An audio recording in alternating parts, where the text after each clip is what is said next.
He has 30 not. years, Damo. He's had a dry spell. Oh, dry. Damien Barrett, welcome, Damo. Hello, Daz. Good to see you on the Saturday crew, actually, with in Jim's absence, who yes. we need to address in a few moments some of his behaviour too, because he might have lost his way over there in England. Yeah. Why is he there?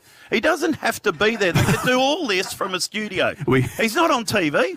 He does this. Oh, what a great session that was for the Aussies. Yeah, 4 wickets down. And then he says, JL, his little helper, he's not helping him. Oh, fair dinkum. I went to sleep listening to those two the other night. And who else have we got? Have we got Byrne or not? Hang on, no. We've got a couple other... No.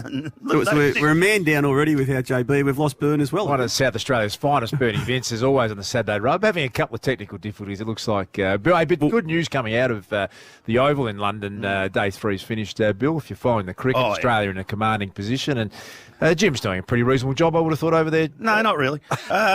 You've critiqued his work already, Bill. I have, yeah. Do you want to start with what he was wearing on day one? Because you start with that, yeah. Well, it just looked as though it was a suit, Das. I don't know whether you saw it, that wasn't fitted for him. No, it wasn't. It couldn't have been his suit. There was a rumour doing the rounds that had JB's suit to take over to the UK, but it was Jason Bennett, Channel 7. From JB. And they've sent the wrong... I reckon it might have been Justin Langer's. So, as you know, Bill, Channel 7 wardrobe, you just turn up and the beautiful Tam and the team there do a wonderful job, but Jim is one of only two that says that's not up to the level that I like to wear, so I would suspect that's his own suit that he's brought over. Well, have a listen here, because I did ask him about it. Hey, is that your suit you got on? It doesn't fit you right. No, that one's been given the arse. It didn't look right on you, Jim, and I've got no idea about clothing and all that, obviously. But you look like a fool's head. No, that one didn't fit, and that was pointed out to me about halfway through the day, and I said I just wear what I'm given. So that one's been put to the back, and I've got a different one on today that fits much better. It was terrible. Ill-fitting suit. That person who did that wouldn't be employed anymore at Channel 7, would they? Again, could have done it from the studio, and he could have just walked into the wardrobe and got it. Now, I want you to have a listen to this, because this is from a man who's never wrong. It's never his fault. Never. It's the bloody kids, or it's Lisa, or someone. Or you. Or poor old Fat. And I can't believe Jim actually said I was right. We've just got some audio here, Jim, of you saying that I actually got something right. Have a listen. It works. His head's clear. His positive intent gets him through those, as you say, streaky times, and you're right. And you're right. No. I did not say that. We've got it on tape. He's let his guard down. Don't be turning shit around and fiddling with it in the booth, Matty. I never said that. He's let his guard down. He did. He said I was right. There's something wrong. He's not quite right. He's not with his A-team like us. Yeah. He's over there, and I don't know who's producing. He's with JL. Oh, JL. And Punter. And Punter. Well, Punter owned him. Punter owned him. He thought he was up to Punter's standards. Have a listen to this. What do you think from here, Punter? The Indians got themselves somehow back into this game. Australia will be still happy here. Not back into the game. I can't see India winning the game from here. Yeah, Jim, will you? Because he loves when you catch up with him, doesn't he? Dropping punter and AL. He's got himself in that echelon, but they don't see him the same way, though, do they? No, they don't. Yeah. To be honest, they don't. Perhaps. Well, he's got a great relationship with Tom Papley from the Swans, but in Gather Round, Paps was given it to him before the game, wasn't he? Exactly. In a very jovial sense, and we had him on during Gather Round, and we've re-nicknamed him. And Trash Panda. Yeah, and we thought they had a really close relationship, but something's happened, hasn't it? Because he caught up with him during the cricket coverage, and this is how it unfolded. Oh, no, it's Trash Panda. All right, this man's known as the Trash Panda, by the way. Just have a look at him. He just gets nipping around. He's an absolute superstar. Paps, we can't wait for this game. I'm sure you can't too. Great chatting to you, mate. Yeah, I don't know about this Trash Panda, JB. What's the go with that? What's the go with this Trash Panda? Like, come on. Mate, it was a name given to you by the fans. You got something better than that. You got something better than that, don't you? It's not mine, it's the fans. They've labelled you the Trash Panda, so I don't know, mate. But anyway, wear it as a badge of honour. Good luck in this massive game.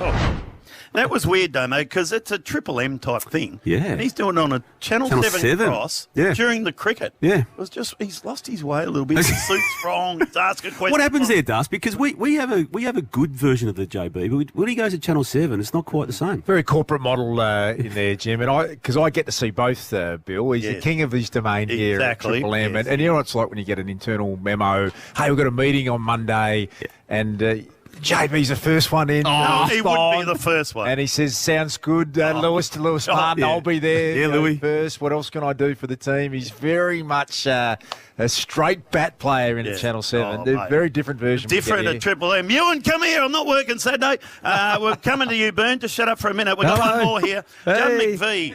Hang on, Bern. Judd McVie from Melbourne was on, and he lives with Mark Brayshaw, Jim's brother. Okay, so I asked Judd, does Jim just waltz around there and have a listen to what Judd's... Does the brother come around? His name's James, very entitled, up himself, walk in with a bowl of red now and then? Yeah, every couple of weeks he's walking through with a red. He's a great man, very funny. Stockholm Syndrome. That's what that was. Here he is. Bernie's over there in Adelaide. Hey, Bernie, all the way from Elizabeth. Welcome. Hey, Elizabeth. Hey, boys. I've finally got myself on here, but it's half an hour behind over here, so just had a few technical issues, but I've sorted it, Bill. We're all good to go. You're talking about Jim, were you? Yes. I haven't seen him. I thought he was meant to be commentating the cricket. Where the hell is he? Where is he? I haven't seen him. He's not commentating. He's a host, so he does the breaks. But you're right, you don't actually see him. No, Oh, that was a good session by the So he's not calling the game at all? Not commentating. No. It's the part where you go get a cup of tea, where you go get something to eat. He's on there filling the screen. When you're flicking channels to see what else is on, apparently Jim's on there talking crap. So again, I ask, why couldn't he do that from the studio here? Well, no, you won't get any criticism from me for a broadcaster actually being on at the venue, Bill. Yeah, true. So at least he's there. He likes a bit of time away, too. Oh, yeah. He would have, I know, Lisa's there. Lisa's gone, too. Oh, no, champagne there, drinking champagne. Business class and all that, the flog's fair to go. Hey, you mentioned his suit, Bill. I haven't heard so far, but he's got bloody JL's suit on. What, I've got him mixed up. What's happening? He's all over the shop. He's lost it because he's not with us. He's not with us. He's over there. A different producer, different wardrobe, all that, and he's actually struggling, to be honest. I'll have a chat to him. A very, very vain man, JB. Yes. The suit would have rocked him. Oh, mate. Because you turn up, all of us have been there where your pants are a bit short and you're standing out on the oval, Burn, and they're thinking, oh, look at me, and ankle everyone freezes. says how good a looking a rooster he is. That would have genuinely rocked JB. I must admit, I haven't seen a lot of him, but that makes me laugh a lot. And the one rule of the team, you never, ever blame wardrobe. So if he's done that... Guess what he would have done? Blame Wood. It's never his fault. It's never his fault. Bill, now you had an interesting week too, because you sort of occasionally want to get away from us at Triple M, and you like doing your outside broadcast down at Were you at another outlet's function during the course of the week? No. Yes. A little station down in your hometown of Geelong by the name of K-Rock. Were you maybe on air? No. And I know you were. Were you front and square at a K-Rock function, first row? All backup. So does Triple M management know that you are also on the payroll of K-Rock? No, I'm not on the payroll. Well, why were you there with Cameron Ling? It was at my venue, and I walked in early, and he was there, Cameron Ling. So I said, "G'day, Linger." I didn't know we're on air. Well, just before we go any further, we actually have got some audio of what happened on this occasion. What are you doing down here, Bill, at the Wolf Shed? Well, I normally go for my run and walk in the morning. Yeah. So You're looking fit. Saw the light on upstairs. Thought, what's going on there? So thought I'd pop in, that's all. Yeah, so you haven't got enough microphones at Triple M? You just still need to be heard on... Well, they're spending some money at the Wolf Shed. And I was walking past. I said, "G'day, Linger." I hadn't seen Cameron Ling for a while, so... And we'll never know when you get the arse. We've got a photo of your attendance. Don't you say a word, Darce, the way you're going. Special project spill. I'm currently is my title, which happens to all of us. We've got a photo of you in attendance at this. Yeah. You're asleep. You've got your eyes shut, Bill. Wake up. You're actually asleep. Oh, you're on, Bernie, yes? Hello? Yeah, I'm back. Yes, I am. And you're asleep up the front. If you're just trying to call into a venue, you're not a morning person anyway. Why are you up in the morning? And you've called in. You could have sat anywhere, but you've sat right front You're and asleep. square with Lingy. Oh, I suppose if Describe Damo, that to us. If Lingy's speaking, you probably would. Come on. Whoops, that slipped out. That slipped out. You don't go untouchable, Cameron Ling. Untouchable, Ling. Come on, you can't Lingy do is that. speaking in that photo, Das, which you're looking at, and Bill is asleep, isn't he? There's so- two ways about that. It looks like someone who's escaped out of an asylum. Not even dressed Propped properly. him up in the corner. I've got some topics to talk about, by the way. Have you? Dan Butler's suspension, Jordan Ngoe's suspension, Blakey's 7-year deal, Sean Darcy's future, and the curious case of Clayton. Oh, You know yes. what Bill's doing at the moment, Dave? Can we just describe what is happening here? Those that don't understand, you sit in the Triple M commentary box and there are other stations to the left. He's looking over Gerard Whateley's shoulder and they are Gerard's notes on what he's going to bring to the day. The curious case of Clayton. How was he done a mischief with his toe and... I don't know what that is. What you need to Jared, look at his notes. They're magnificent. Why can't you come like that and have notes like that, Dave? I haven't got notes, Bill, but you need to deliver that more in Gerard's vernacular, Bill. Can you do a Gerard Whateley for us? Jared Whateley, I'm in love with a horse. Today we'll have a look at Dan Butler's suspension. What sort of impersonation was that? Jordan Ngoe's suspension. not how he talks. 7-year deal. Wow, we. Anyway, McDonald's and Ream Hot Water, Triple M Rock Football. Thrown from the break, have you? he's thrown I've early. had enough. Let's have a break. We're gone. Go and put the early quarter. Charlie Dixon next. Early No, quarter. stick around, I promise you. It's going to get better. I hope so. Can you host The that? Saturday Rub. Extraordinary. The Triple M Footy Saturday Rub for Hard Yakka for a new breed of legends. For Ream Hot Water and McDonald's, Triple M rocks footy. It can be bloody hard dragging yourself out of bed some days. We agree. That's why Triple M has this guy revving things up from 6 for brekkie. Kneel down and put your Hessian shirt on and then I'll whip you with the travel strap. The Marty Sheargold Show, starring Marty. He's your old school funny bastard. Gold Coast is just an absolute shambles. They should burn it down.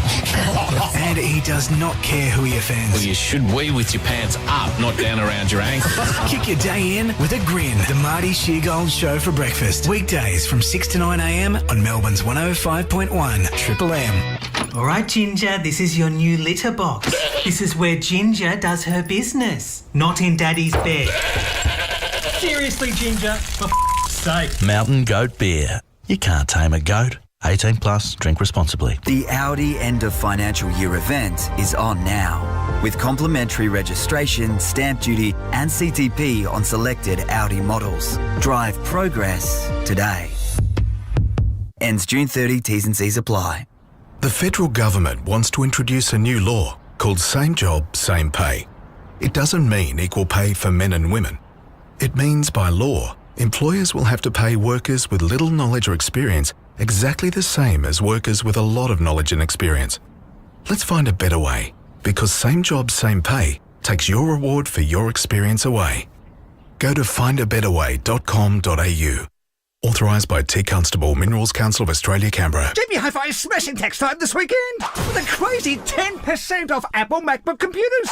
Get an extra 15% off any TV and soundbar when you buy them together. Extra 15% off, that's nuts. Plus tax more tax time deals. JB, you've done it again. And we've road trip, flown, sailed, even caravan of courage around every nook and cranny of Australia. And you've done none of the work planning or organising any of it. Until now, because cadetparks.com.au is the easy way to get away. So easy, even a wild card like me can organise a family getaway to over 300 holiday parks around Australia. I'll believe that when I see it. Check it out. I just did it on the G'day Parks app now. Hamish proof. That is easy. G'dayparks.com.au. Here's good. You might be surprised to know what runs on natural gas in Australia. Like greenhouses to grow vegetables, refrigerated trucks to transport food. Brickmaking, breweries. It's vital for hospitals and medical supplies. And making the fertiliser for our farms. Gas provides over 40% of the energy used by Australian manufacturing. And did you know this?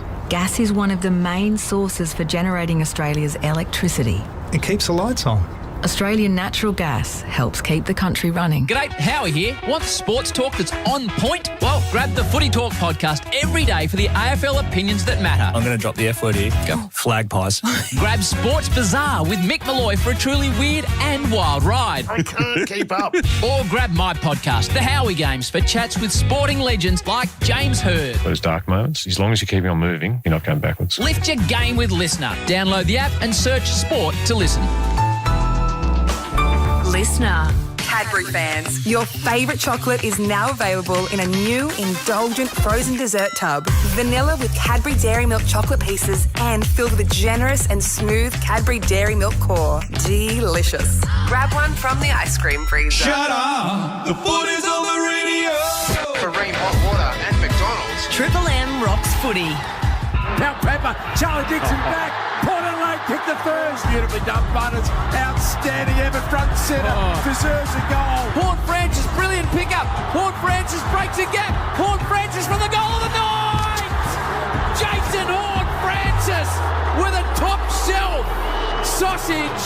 Their 10th win in a row for season 2023, and Ken Hinkley's team can celebrate here.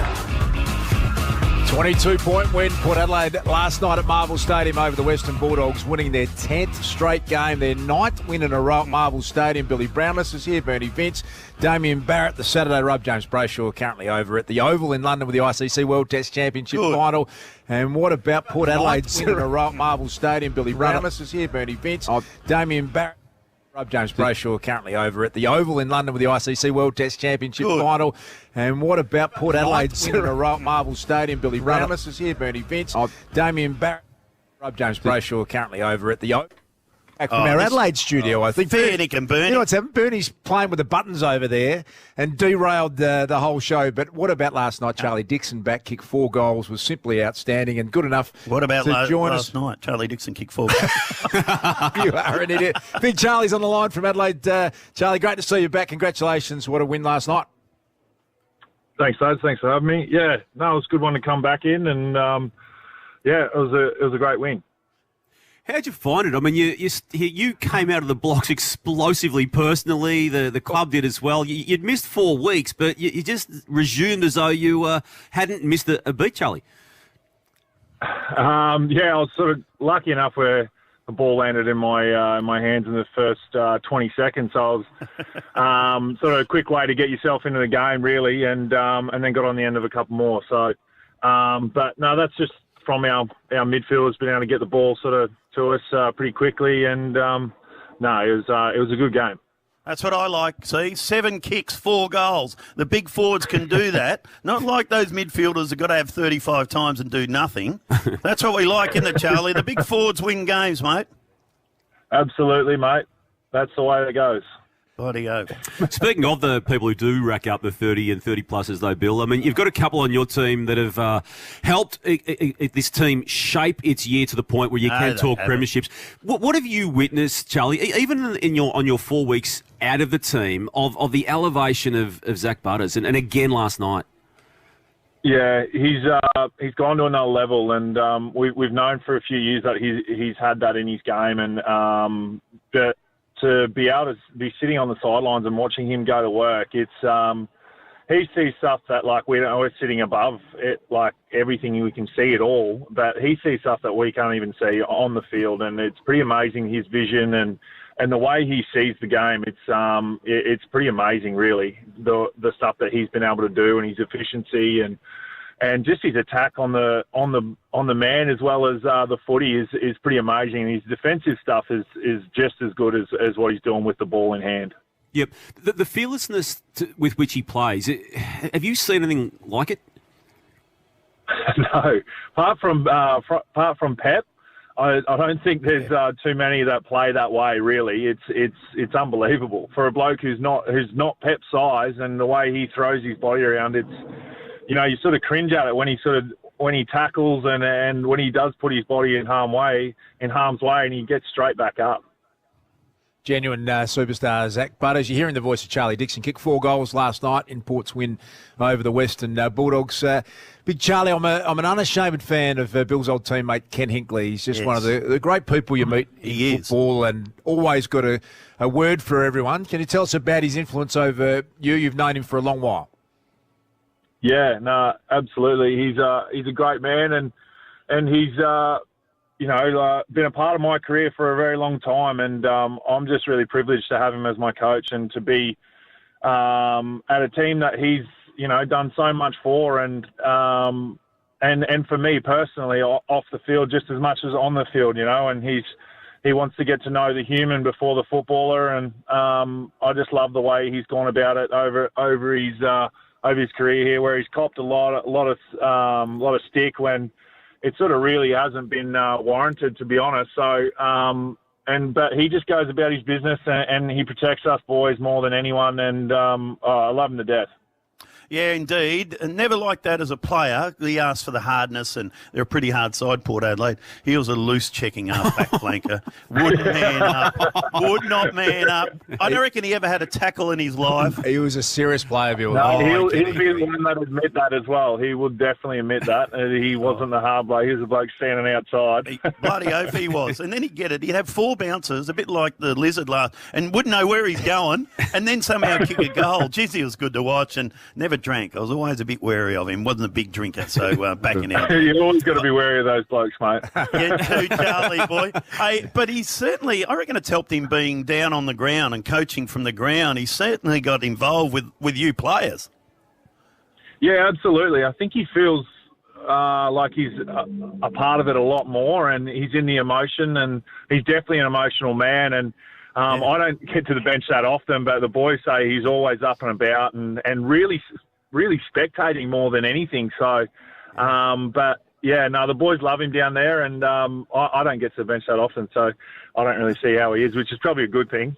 Yeah. You get to see Charlie last night, Bill and Dave, kick 4 goals, but behind the scenes, I think remarkable amount of surgery that you've had to deal with, Charlie, and challenges along the way. That's the finished product last night to get back out there and feel good. But can you just share with our Triple M audience here on the Saturday Rub, how many surgeries have you had in the last decade? I think I've had 11 or 12 on both my ankles and leg. Jeez. And I think it was 5 or 6 on my left and about 5 on my right, I think. And then a couple knee surgeries here and there, a bit of a face surgery with a few plates in there from Jeremy Cameron's head. And wow. But yeah, I think that's about it at the moment. So, do you go off at the airport? How do you go at the airport? No, actually it's funny. The first time I travelled after getting that, I walked through the buzzer and I was like, and it went off, and I was like, oh, I've got plates in my head, and they go, no, you've got your watch on. So, yeah, no, they don't go off. You've been part of good teams at Port before. Does this one feel a bit different, Charlie? I think it does with the belief that the group has, and I think with the way we've played and won games over the last 13 weeks is that, like we've been behind and we've been able to scrap these wins out, and I think it's from the young blokes, the energy that they bring, and when teams do kick a few goals on us, it's sort of like we look around and we sort of catch eyes with a few boys, and they got smirks on their face and they're just ready to go again, and it's something that gives you so much belief, and I think the team and Kenny's given us that belief in when they give us the Oppo reviews and everything like that. They give us everything that we need to know, and when we go out and play, there's not many teams that have sort of surprised us with what they bring to us, and we want to be able to, and we're well equipped with what they throw at us, and we're expecting it just from the work that the assistant coaches have done and given us all that belief and playing in the way we want to play, and that built off our pressure, really.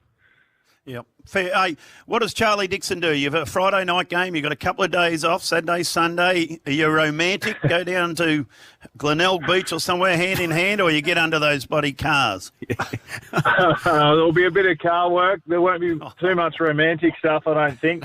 But I'm up in the hills now, and I've got a bit of stuff to do up there. So I've got a couple of trees I've got to plant, but that'll be about it, mate. I think I just washed the dogs, so they're sitting in the car and they stink. So I've got to get them up the hill and dry them off properly. Hey, Charlie, enjoy your Saturday afternoon. You deserve it. Brilliant to see you back out there kicking 4 goals and dominant display from Charlie Dixon. Good luck for the rest of the year. Exciting ride coming up for you and your team. Perfect. Thanks, guys. Thanks for having me. See you, Charles. Charlie Dixon with 4 goals last night. Their 22-point win. 10 wins in a row now for Port Adelaide. Damo and Bill. We're trying to get Bernie back on the line. He's having some dramas. And I can't... Scrap, given the afternoon. It's like Jim, mate. He can have a spell. He's out. Come back. Brayshaw out. They put us off here. They started folding my words back on me, Bill. Adelaide put us off here.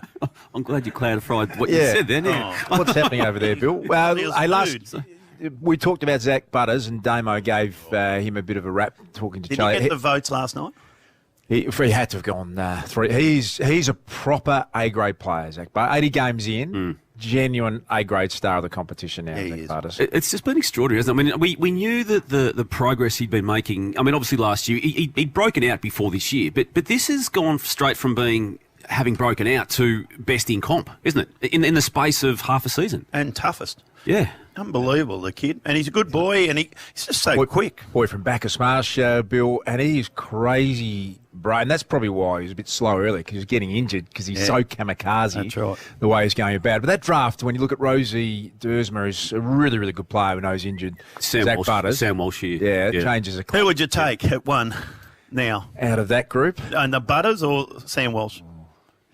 Well, it used to be Rosie or Walsh, didn't it? Now it's Butters. That wasn't the question. Yeah, I know, that's what I'm saying. That's how quickly he's gone past everyone, isn't it? The question was Butters or Walsh. I'd take Butters. Yeah. I was on the Sam Walsh the committee. I was the one that voted for Connor Rosie in that year, winning the Rising Star. Did you? A little bit of another committee, a little bit of feedback. Yes, didn't get invited back on a committee after that, Bill. But he won the best and fairest slate. Connor Rosie's. Darcy, are you worried as a board member? Darcy, I said, as a board member of the Dogs, 3 in a row, lost now. Oh, you're always worried when and 3 close games that there was. I mean, you look at last 2 night. You should have won. Gold Coast, Geelong, Port Adelaide. All probably winnable, and for periods of the game, they dominated patches of that game last night. The Bulldogs and their midfield just not getting the value for their time that they get inside the forward half. And if you looked at it objectively, you think a couple of really basic errors that have cost them big moments in games that you feel like you can address that if your effort and intensity is that high. Look at what are you going to do with Norton? Well, yeah, it's a good question, isn't it? I mean, it's 51. Throw him back or throw him in the midfield. Do a blitz halves and throw him. It's always easy to say that, isn't it? But I know. He kicked 51 goals last year, 50 the year before. He's kicked 22. Very hard to find players that can compete and do that. But forward. Run him into some form. Yeah, I think he'd be down back. Just take a couple of lungs. That's where he started his career, and that's the obvious move, isn't it? But who do you put up there, Bill, if you take him away? Well, what happened to the 4? You had the 4 greatest forwards ever at the start of the year. What's happened to them? And that's always, isn't it, the pre-season. But their best has been as competitive as anyone. You lose 3 in a row. Could you maybe have got over the line last night if you beat Geelong? And you got back to 8 points, as you well know, and it was the surge there looked like you were going to actually get over the top, didn't it? Had to put Adelaide over in Adelaide a few weeks back as well in the wet. They're up halfway through that last quarter. So, I mean, that's just the logic. When you lose, you get under pressure, but their best is still pretty good. Bernie's back, but time for a break. Thanks to McDonald's and Ream Hot Water, Triple M, Rocks Footy. Thanks, Bill. The Triple M Footy Saturday Rub for Hard Yakka for a new breed of legends. For Ream Hot Water and McDonald's, Triple M rocks footy. Shut up! The footy's on Triple M! The Sunday Rub, Stevie Johnson, was capable of the sublime. Oh, look at the squaring Nurry from Stevie. He's taken an enormous amount of piss. And now, the ridiculous. Collingwood are flying at the moment, and their assistant coach, Scotty Selwood, joined us. How's Harry Mackay handled the criticism that's come his way during the week? I'm the Collingwood coach, not the coach. Join the Temper Mattress call team tomorrow from 1 for North Melbourne and GWS. Marine Hot Water and McDonald's. Triple M rocks footy. Campbell Brown here with Andrew Shea, CEO of Builders Academy. Andrew, Builders Academy have won multiple training awards recently. Tell me, what's the secret? Thanks, Brownie. We're really proud to have had over 8,000 graduates. We offer online, classroom-based and worksite training, and most of our students are able to study with subsidies from the Victorian Government. We're really proud of our industry-leading completion rates and the outcomes we help our students achieve to become registered building legends. Thanks, Andrew. Get in touch with Builders Academy on 1300 Legend. RTO 21583. Harvey Norman clearance on now. Get a bonus Samsung Galaxy Watch 5 and $100 gift card when you buy the Samsung Galaxy S23 mobile. Only $1,349. Spot clean spills in a flash with Bissell Carpet and Upholstery Cleaner. Hot deal, $177. Australian made value in the Sealy Posturepedic Hudson Foam Queen mattress. A low $1,299. Race in for massive savings on home office furniture like the Race Tech gaming desk and chair package. Hot price $599. Harvey Norman clearance on now. JB Hi-Fi is smashing tax time this weekend with a crazy 10% off Apple MacBook computers. Get an extra 15% off any TV and soundbar when you buy them together. Extra 15% off, that's nuts. Plus tax more tax time deals. JB, you've done it again. G'day, it's Tom, it's Jeremy and we're Busby Maroo. Wild Turkey has been making bourbon their way for almost 100 years. By trusting their spirit, they've made the world's best tasting bourbon. Now, we've teamed up with them to travel in their epic mobile music home and play our music live in a one-off gig. For your chance to win tickets to see us, along with an aspiring musician we're working with as part of Wild Turkey's mentorship program, visit wildturkeybourbon.com. Entries close June 24th. Over 18s only. Drink responsibly. Wild Turkey, trust your spirit. Billy Brownless here. Bet you didn't know I could speak Ute. That's Ute for BT50 conquers the weekend and the workday.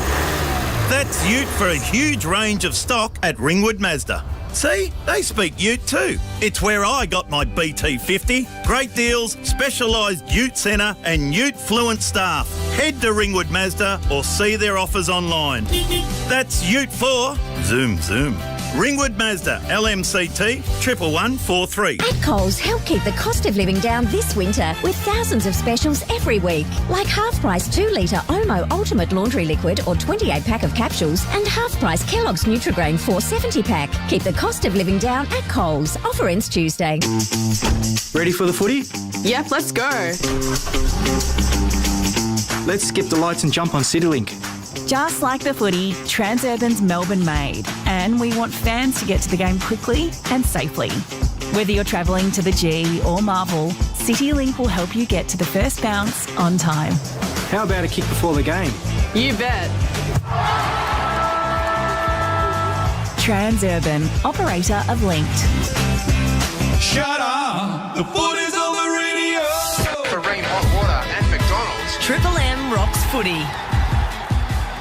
McDonald's and Room Hot Water, Triple M Rocks footy. Great to be here with the Saturday Rub, and what a professional environment it is. Here, Bernie Vince, who's going beautifully up here at Adelaide so far today. Bill Brown, let's in fine form. Beg your burn. Stop hitting buttons over there, mate. For God's sake, Damien Barrett. With all the latest news, you're going to hear that very shortly. Daniel Rich, superstar of the Brisbane Lions. It is the Lions and the Hawks here at the MCG today. Looking forward to catching up with Dan Rich. We're going to also have Billy's quiz, Burns Nuff of the week. Yes. It was great to catch up with Charlie Dixon a moment ago. But right now it's a great opportunity with the King's Birthday Monday, and Big Freeze 9 has become one of the iconic events on the AFL calendar each year. And the inspirational Danaher family, and Ben Danaher, who is the partnership account manager at the Melbourne Football Club, the son of Neil, and a huge part of the inspirational Danaher family, joins us on the Saturday Rub. Ben, thanks for your time. Tell us about the build-up to Big Freeze 9. Yeah, g'day, boys.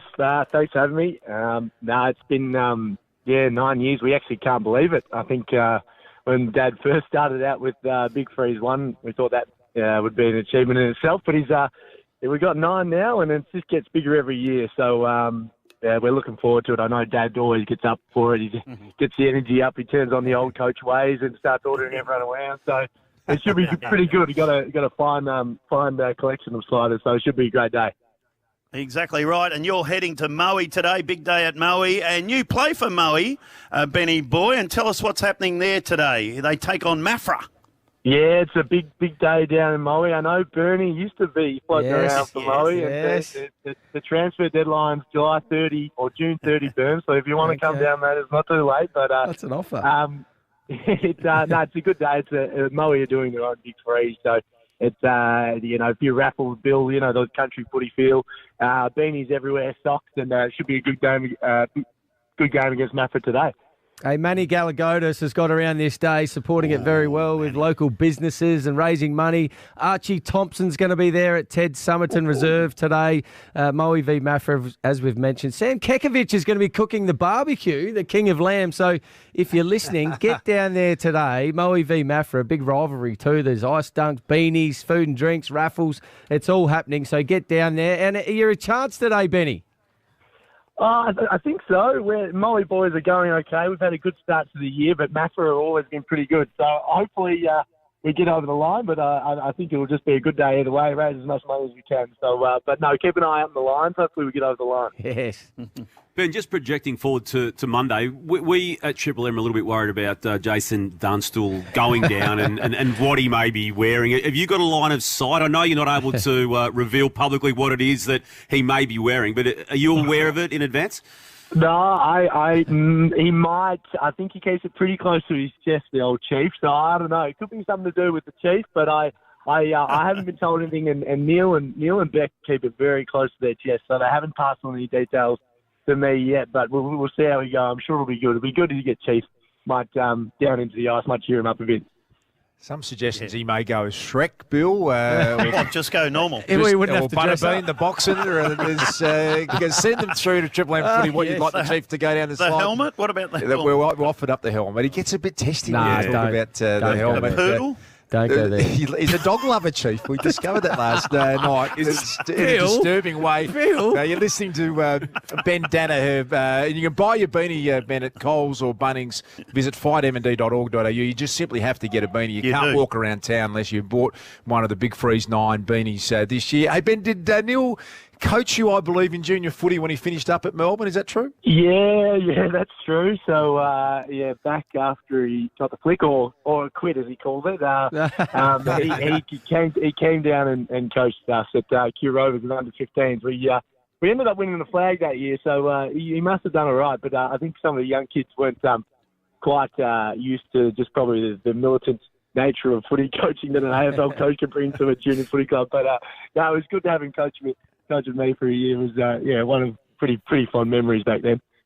We're all inspired and have a great love and respect for your dad and the whole Danaher family. Remarkable achievement, Ben. Have a great day down there at Maui versus Maffra. Sounds like a brilliant afternoon, as we said. Go to fightmnd.org.au, buy your beanie at Coles or Bunnings. Thank you, Ben. Looking forward to catching up on Monday as well. Thanks, guys. Thanks for having me.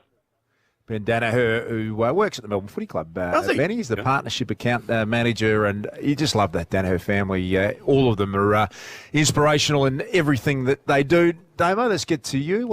Just your movements tonight, Darcy. You're not calling for Channel 7. Oh. You've got requirements as a board member of the Western Bulldogs for a big Hall of Fame function. Is that correct? It's a big night tonight for the Western Bulldogs. I think Bob Murphy might be getting inducted. I think that's been Any announced. other names you can mention, or is it sort of a secret on the night? Careful to do that just in case I announce someone that hasn't been... Nath went with someone last night. Played a Richmond and the Dogs, didn't it? Was he Nath? Yeah. No. You once announced a pregnancy on behalf of a coach on live radio without that coach having told his own family. But we won't revisit that. But that wasn't well received, Damo. No, it wasn't. We won't revisit that. Good one, Damo. But what is it wasn't me who did it. Thanks for bringing that back. But what it's done, though, Bern, is open the door for my man Basil Zemplis to return to the Channel 7 airwaves, and he's going to be calling this game tonight. Yeah, well, it reads here in an article. I think he wrote this article himself, possibly, for the Perth paper over there. Perth Lord Mayor and media personality Basil Zemplis will make a shock return to Channel 7 commentary box. Ooh. It's only because he's done a bit of a Stephen Bradbury here, because everyone else is falling over. Jim's obviously over in London. We've got Das at a function tonight. So he's coming in to call the Fremantle-Richmond game tonight. So, I mean, we're going to get some of the best because he hasn't done it for a long time, but we just want to flick back to some of his commentary highlights in the past. Very operator, Basil. Well, he's very very good operator. And and Damo was too afraid to throw to these grabs. I have to do it because, I don't know, they're mates or something like that. But didn't think Damo had many mates. But he's obviously got one. But this is how he goes at calling names. Let's go. Let's see how he went. Don't play this. One of the NBA's biggest stars is in hot water on the eve of the playoffs. Giannis Antetokounmpo was ejected for headbutting during the Bucks' penultimate regular season game. Who is that, Bill? Can you help Basil Yeah, come on. please? Come on, Bill. Postecoglou? Was he trying to say that? Antetokounmpo? Is that how you say it? That's right. Very Antetokounmpo. You might enjoy that, Basil. What he does, he's got a very good knowledge of Australia, his geography, country towns, big towns, and, well, let's take you to Queensland, and he's all over this one. And with his name on that lane, Isaac Cooper, the former Toowoomba grammar student. He's run with Toowoomba. Toowoomba. Come on, I reckon you'd get that one, Bill. Toowoomba, we all know that. Yeah, Toowoomba. Great spot to live. It floods every second year, and then something else happens up there. Fair dinkum. Oh, what else? Do we go to Toowoomba? Oh, good. But that's what you're going to get for the big Basil tonight. He'd be excited, though. He loves calling this footy. Damo? Yeah, it's good. It's good to see him back on the airwaves. Damo. Damo, what's going on? Basil was very good to me when I was over in Perth for that period of time when the AFL. Yeah, he's a very good man. Organised some security for you, Damo, over there. He sent me a crayfish dance as I was doing the quarantine, so it was a very nice. Very good operator. Crayfish got you over the line. He's the heir apparent after Dennis over there, Baz, but doing a fine job as the Lord Mayor. Still the Lord Mayor, that'd be a hard gig, wouldn't it? Yep. Maybe higher aspirations, Baz. Maybe. Really? Could be the Premier. With the Premier departing. He's exhausted. I wouldn't be surprised if he went from Lord Mayor to up the chain. Well, it's like you a bit. You've got these aspirations. You do. What aspirations would I have? Well, you had aspirations to live in Byron Bay. You had the Josh Frydenberg banner in your front yard with the last election. You did, sir. Allegedly. No, you did. Allegedly. We saw it. Nah, that's true. You ran for the Liberal Party and you be the... How did you go when you ran for the Liberal Party? Well, you've been down this path. How did that go? I went into the fish and chip shop and I saw the whiting on the wall. How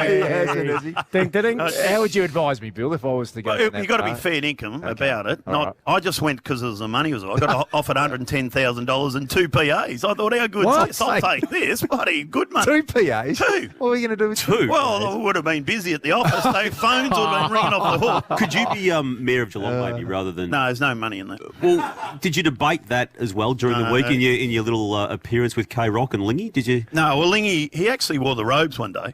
When they won the grand final, he was captain. Yeah. And the next day, the Lord Mayor put him in the robes, in the chair and everything. Really? He was the boss. Is he bigger than you in Geelong? Is he the king of Geelong? I wouldn't have thought so. Well, let's...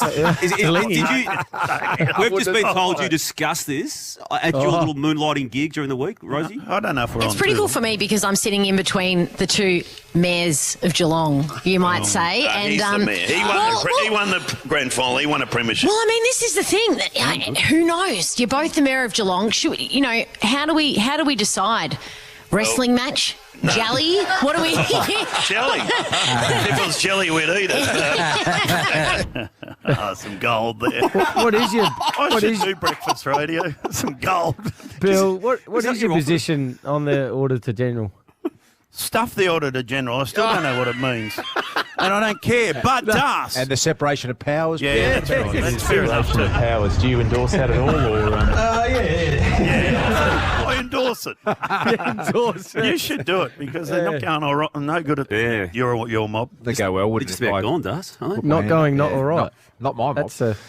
Well, between your meditation and Byron, what are you going to do?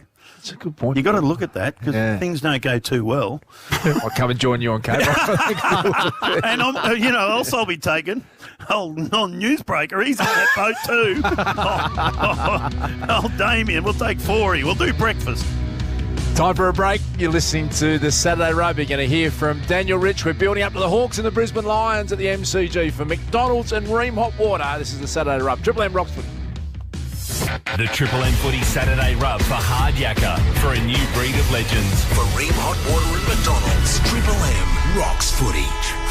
Amy Clangers for Good is back for the 2023 AFL season, Bill, and Amy are turning bad into something good by donating cash to community footy clubs for every clanger recorded over 2 selected rounds, Bill. Last round, there were 426 clangers, Das. That's a lot of clangers. Which guarantees our current winners, the Somerset Football Club, $4,260, if you don't mind, with another round to go. To put your club in the running to win, head to afl.com.au/clangers for good and tell us what the clanger cash would do for your local club and local community. I've got a question for you, Das. What's that, Bill? Who turns clangers into something good? Amy does. Bang! It can be bloody hard dragging yourself out of bed some days. We agree. That's why Triple M has this guy revving things up from 6 for brekkie. Get over here, will you? I've made fire. The Marty Sheargold Show, starring Marty. He's your old school funny bastard. Yoga's not for men, mate.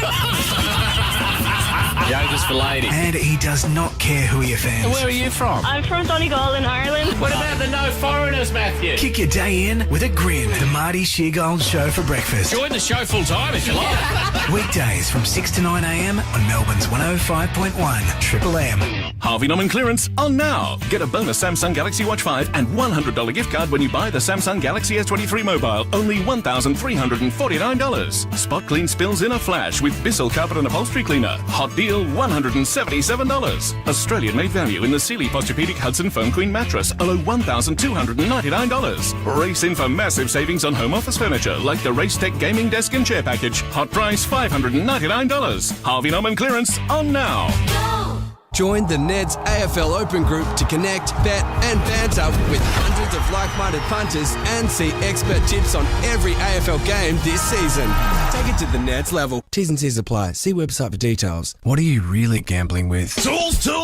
City Tools Tax Time Blitz is on now. Up to 68% off. DeWalt cordless multi-tool kit with 2 batteries and a charger, $299. Chicago 70-litre air compressor, save $200, now $1,099. Massive savings on combo kits, hand tools, air compressors, laser levels, welders and more. Milwaukee 8-piece combo kit, $23.48, plus score 3 free batteries. Get your tax write-off now. Sydney Tools, best prices guaranteed. sydneytools.com.au. Birds of Tokyo, one of Australia's most successful rock bands, joins forces with the Melbourne Symphony Orchestra for 3 unmissable concerts in September. Rock soars to new heights with the electrifying concert experience, Bird Songs. Birds of Tokyo and the MSO present Bird Songs. September 21 to 23, Hamer Hall, Arts Centre, Melbourne. Book now at mso.com.au. The earlier cancer is found, the better the chances of treating it. If you're due for screening or notice any unexplained changes in your body, your doctor wants to see you. Early detection saves lives. Visit earlydetection.org.au. A message from Cancer Council Victoria. Imagine having a compact SUV that fits in anywhere and stands out everywhere. And now, with a big tech upgrade, the 2023 Hyundai Venue is as smart as it is stylish.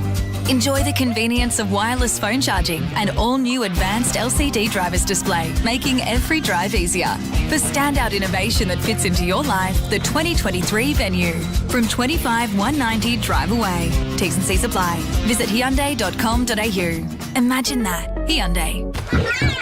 It might sound like I'm struggling to get the Johnson twins to sleep, but in my mind, I'm discovering the breathtaking Northern Territory. Rather chase new adventures?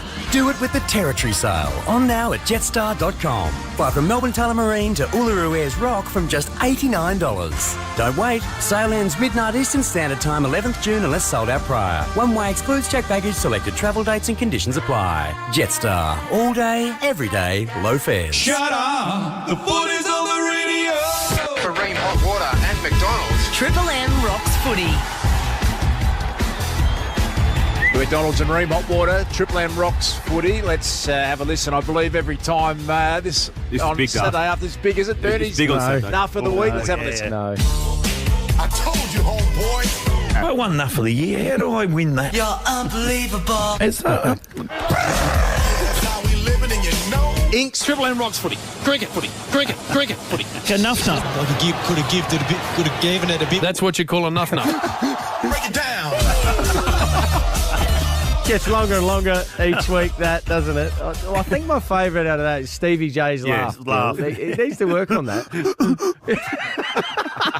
Sounds like I saw a turtle mating once, Bill, of all things, and it Where sounds did you like see that, Bernie? Oh, on YouTube or some video clip. In Rue's house, was it? In with the yabbies. They all sit around and watch turtles mating. Well, that's what we do over here. Not too much else to do. And blow up radio stations. Yeah, well, press buttons. I just thought if I kept pressing, I'll eventually get the right one, that's not the way to go about it, apparently. Hey, you're meant to stay out of this segment now. There's not too often where you request to get into it. And I want to ask you, Bill, have you heard of Tom Atkinson? Tommy Atkins? Yeah, no, Atkinson. Oh, the wicketkeeper from Tasmania? No. Keep going. The caller from Perth. He's a caller, Triple M caller from Perth. No. Now, you just listen to this request. This is how bad I'm going, Zay. This is when you know, when you're not on enough. They've looked at that, heard it, and said, who's Tom Atkinson? Exactly. Yeah. They've said, he is not big enough to even put him in the Nuff of the Week. I think we actually had that conversation. I wanted him in, but Will, our producer, said, no, we're not sure who that not is, big so enough. we can't do it. But So he wasn't in it? He wasn't in it, but what I did is it drew my attention to his name, Damo. Yeah, so right. I thought, Tom Atkinson, let's have a little look at this bloke. So I listened to the next game he did, and, well, he deserves to be in here. Beacon Trade for exclusive trade benefits and access to a new range of standard to premium switches and sockets. Beacon Trade, let's make white work. That's not the right name for that. Wow. Having a few issues over there in Perth. And he shouldn't have requested because now I'm going to be looking out for him. But we're normally over in Perth, we're normally used to, Norm Smith medalists, premiership players, and they've set a high benchmark when it comes to Nuff. Who can forget Embers? West Coast at the moment are going through unprecedented times.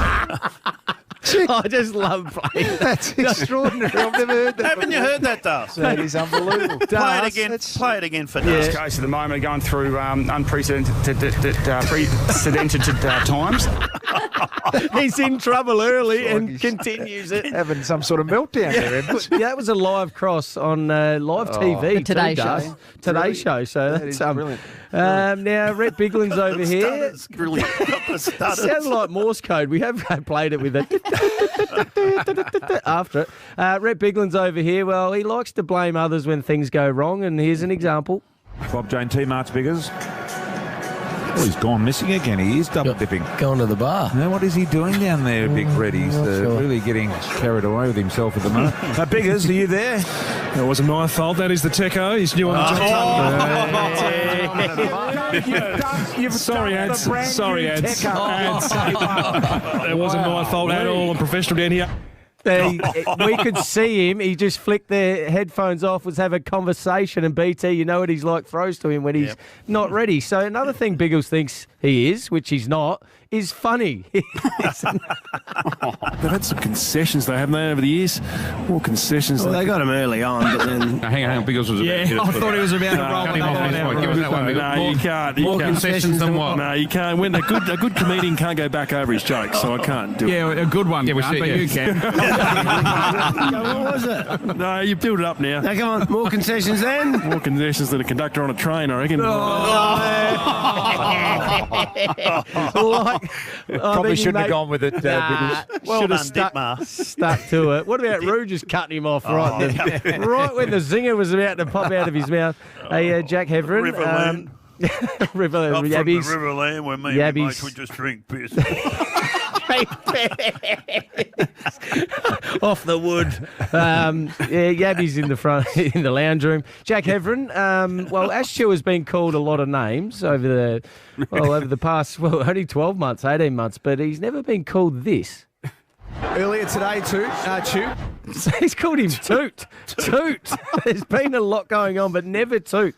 Now, Damo, you do that. I've warned you about this. You do this podcast, surfing board or whatever it is, the surfboard, and it's a pre-recorded, obviously, podcast, so you can go back. I think you've coughed and stuffed it up that many times over the past few weeks. I think you need to just maybe revisit whether you could start some things again. How would you have approached it if you were in his position? Hutch, just a quick snapshot answer there. Well, you lost your voice. Oh. You've done that before too. What? Maybe just a drink of water or something. Because who could forget the chief? The chief. Just wanted to play that to bring him in next. Can I do a Biggles and blame the Teco? No. No, you can't do that. That's your fault. Accept full responsibility. That's Yeah, bad. and Sorry. there is a cough button too if you just needed to lean on I that every used now it. and then. It still came yeah. through. Oh, did it? Hey, the chief, well, he's been filling in 360 this week and, well, he just forgot Jared's name. I'm Jared Waitney, he's Jason Dunstall. This Tuesday night, Sid's footy from all angles. Hello to you, Jace. Robbo, I'm going to call you Robbo. Jared. He's gone down the Robbo path. Doesn't really look like Robbo, Jared, but Brad Scott you reckon? was... well, he looks more like you. Brad Scott was doing a media conference during the week, and, well, when words keep getting, or phrases keep getting said, it just catches my ear. And just listen to the count here for the you-knows. The 7 and 5 is pleasing, but the reality is whether we were sitting here 6-6, whatever the 2 and 10, it's about we set That's 8 in 6 seconds. 8 you-knows in 6 seconds, and I don't know what he was trying to say, but it didn't make any sense. But I'm glad he's not sitting in here with me. Yeah. Hey, Brian. Well, he's always got sort of side deals and side hustles, and he's mentioning different sponsors. But he just made up his own credit for Mitre 10 last week. Brought to you by Mitre 10. Get in, get out, get on with it at Mitre 10. That's my philosophy when it comes to building shit in the backyard. Building shit in the backyard. Get in, get out, get home. Get on That's with not it. their credit. The marketing team at Mitre 10 who sit down and they've got their whole brand portfolio and how do we represent Mitre 10. Yes. Get in, get out. That's how Get I home. get shit done in the backyard. Well, Darth, Thank you, Brian. you wait to Thirsty Camel. Oh, yeah. Or no. 30 Camel, whatever you've Walk called in it and lately. buy frothies. Yeah. Is that it, Bill? For seriously good deals, drink responsibly, but it should be just get in there and buy some nice cheap stuff. Get in, get out, get home so you can drink them, you reckon, Yeah, Bill? exactly. Hey, but then he had a little bit of trouble trying to say middle. Port Adelaide trying to come up with it in the middle. Reeves got it out to Newcombe. He had a few issues last week, actually. Hey, speaking of issues, forgot Dunkley, the Dunkley's old man, Andrew Dunkley, in a roaming Brian. He's had a few issues. I reckon he's in career best at the moment, career worst. Had the F-bomb dropped just 2 weeks ago and had to get out of there quick. But last night, he's done it again. He's just making mistakes everywhere. Here's the first mistake. And whose wife is this? Sam Pepper's wife. Sam's wife, isn't it? Sorry, what was your name? I'm not Sam's wife, but I'll go with it. Who was Sam's wife? Yeah. Sorry. She's just a right. supporter that wouldn't Roaming. mind being his wife. He did get a lot last I'll work with it. She said. He didn't get a lot last night, did he? No, he Roaming. didn't. And then he asked, well, you can't ask the same question twice either, Bill. Frankie is watching too. How old's this one? 14 months. 14 months. Is this the only one? And then another one on Got them. another one coming. Gee, popping out. Unbelievable. So, what's this one's name? Frankie. Frankie. Hello, Frankie. How old's Frankie, by the way? 14 months. 14 months. Well done, Frankie. 20 seconds older than last time. How good would that have been if he pulled that out? Now, Das, I'm glad you're here today because it's not you. It's not you. surely It's not. not you. Surely not me, Nath Brown, I need you to have a word to him. He's just, I don't know, he's in speaking regular. career worst. I think we he's had just injected too many things in his head, Bernie, I think, is what's happened. And he talks too quick. It's affected his brain. Yeah, certainly. Too close to the brain, those injections. We had Labuschagne nodding off last night in the cricket when he had to go out to bat. But Brownie, he'd already started this trend. He's been doing it for years. Norton, Aaliyah, been a good contest. Who's in front there, Nate? Aaliyah and Norton as Bergman's run down. Good tackle to Craig. You with us, Nate? Or just clocked off again? You're back on your online shopping, Nate. I'm good. I was asking you, mate, Norton or Aaliyah for the third time. Who do you think's winning the contest, Nate? Aaliyah. Oh, sorry, Nate. Earth to Nate. He's buying some shoes. What's he doing, Dan? Buying go to shoes. sleep. It gets after 3/4 time. The iPad comes out and he just zones into Crypto. Echidnas doing weird things or Komodo dragons eating monkeys. strange unit. Hey, it's time for it, Hose. Nuff of the week.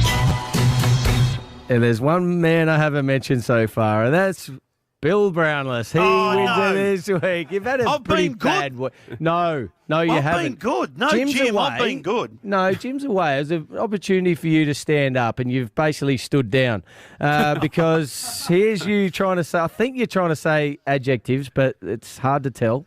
Give us your whatever it is. It's a terrible, stupid word. It's like acronouns. And then you went acronouns as well. You threw that in just for a bit of icing on top. And then, well, it's not the first time, but you forgot Damo's name. Good question, Damio. Damio, I don't know why you put an I in there. And then you went with this. I'm not sure what you're trying to say. In all seriousness, Jim. Seriousness. And then you were trying to tell us about Port Adelaide, the amazing run they're on, how many wins they've had in a row. Well, you butcher how many wins and their name. For 9 in a row at Port Adelaide. 9 Port Adelaide. And then, well, Huey Greenwood was in the quiz. He couldn't quite get the question out. Which current AFL player retired from the NBL in 2015 to join the Adelaide Crows as a Category B rookie? Terrible word. Terrible word, is it? Category. Yes. Not too bad. I think Listen to you practice for an hour before you get on. Oh, do I? Yeah. Yeah. I'm pressing buttons, not practicing. And then, speaking of geography, we spoke about Basil earlier. You're worldwide. Your global geography is exquisite. Is it? Volcano went off in Sabiabo. Can you explain where Sabiabo is, Bill? A little country off the African Ocean. African Ocean. A coast off an ocean, is it? I thought there'd be a few coasts. It doesn't exist. And then my favourite thing you did this week was a joke where you completely butchered it. Couldn't work out why. What do you call a piece of crumb chicken doing drive-by shootings? Shitty, bang, bang. No, it's meant to be snitty. It's the worst. Come on, Bill. That is a very high benchmark, Bill, for enough of the week. May not be bettered ever. What up, Bernie? It will be. It will be done. I enjoy every next half hour. So we're building up to the Hawks and the Brisbane Lions. Daniel Rich to join us shortly. Before then, Dylan Leach joins us right now from our sponsor, Neds. Welcome to you, Leachy. G'day, Das. Pleasure to be talking to you on a Saturday.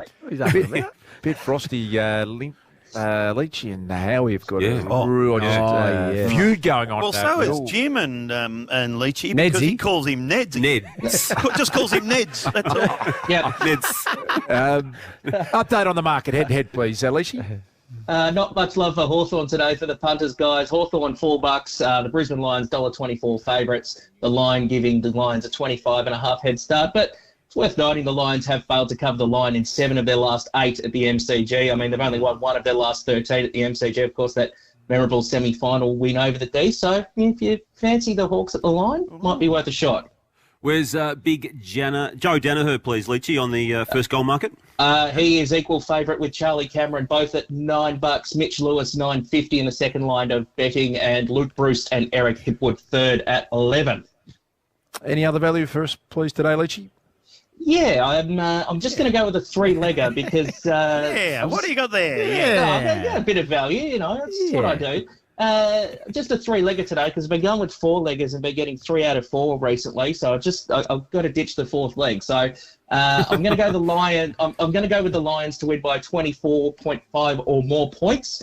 Joe Danaher to kick 2+ goals. He's done that in each of Brisbane's last 5. And Charlie Cameron, he actually goes all right on the road. He's actually kicked 4+ goals in Brisbane's last 4 games outside of the Gabba. So I'm going to get him down for 3+ goals today, and that'll pay $4.90. And that's available in the Neds Open AFL group and in the popular multi-section of the app. Thank you, Leachy from Neds. You win some, but you lose more. For free and confidential support, visit gamblinghelponline.org.au. Bill's quiz still to come. Yes. Daniel Rich to join us from the Brisbane Lions, building up to Hawthorn. And the Brisbane Lions here from the MCG for McDonald's and Ream Hot Water, Triple M Roxford. It's time now for a news update with Damien Carbon. Damien. Thanks, fellas. Donald Trump continues to lawyer up after another indictment was announced in the US early this morning. This one alleging the former US president held on to documents about national security, including the US nuclear program. Special counsel Jack Smith with this clear message. We have one set of laws in this country, and they apply to everyone. Applying those laws, collecting facts, that's what determines the outcome of an investigation. Nothing more and nothing less. Still overseas, and Boris Johnson has pulled the pin on politics altogether. He quit as an MP after he was forced to resign as Prime Minister last year after throwing parties during COVID lockdowns that he ordered. Back home, a dramatic rescue in fast-moving floodwaters in Victoria's north. 2 men plucked from their car after it became submerged south of Shepparton. And a lucky escape for a teenager whose car veered off a cliff in the Victorian High Country last night. The 18-year-old's Holden Trailblazer left the road and plummeted 3 metres down the cliff. The King Living mid-year sale ends Monday. Save up to 50% on selected Australian designed furniture. Sale ends Monday. Visit your nearest King Living showroom today. Triple M weather at the MCG. Bit of patchy cloud, but otherwise perfect this arvo with a max of 16. As we count down to the Hawks and the Lions, police reply quickly to texting drivers. A message from the TAC as Triple M rocks footy. The Triple M Footy Saturday rub for hard yakka for a new breed of legends. For Ream Hot Water and McDonald's, Triple M rocks footy. Triple M's bringing the Foo Fighters back to Melbourne. Hey, Triple Mers, it's your good friend Dave Grohl here. Makes sense we'd give you the chance to win tickets before anyone else. Head to triplem.com.au and join the Triple M Club to qualify to win your Phooey's tickets first. And make sure you've got the M's on at work Tuesday when we call out your name. The best. Free Foo Fighters tickets. Only from Melbourne's 105.1 Triple M. With Ned's Same Race Multi, get bigger odds by selecting 2 to 4 runners to finish anywhere inside the top 4 in the same race. Use it on Stradbroke Day.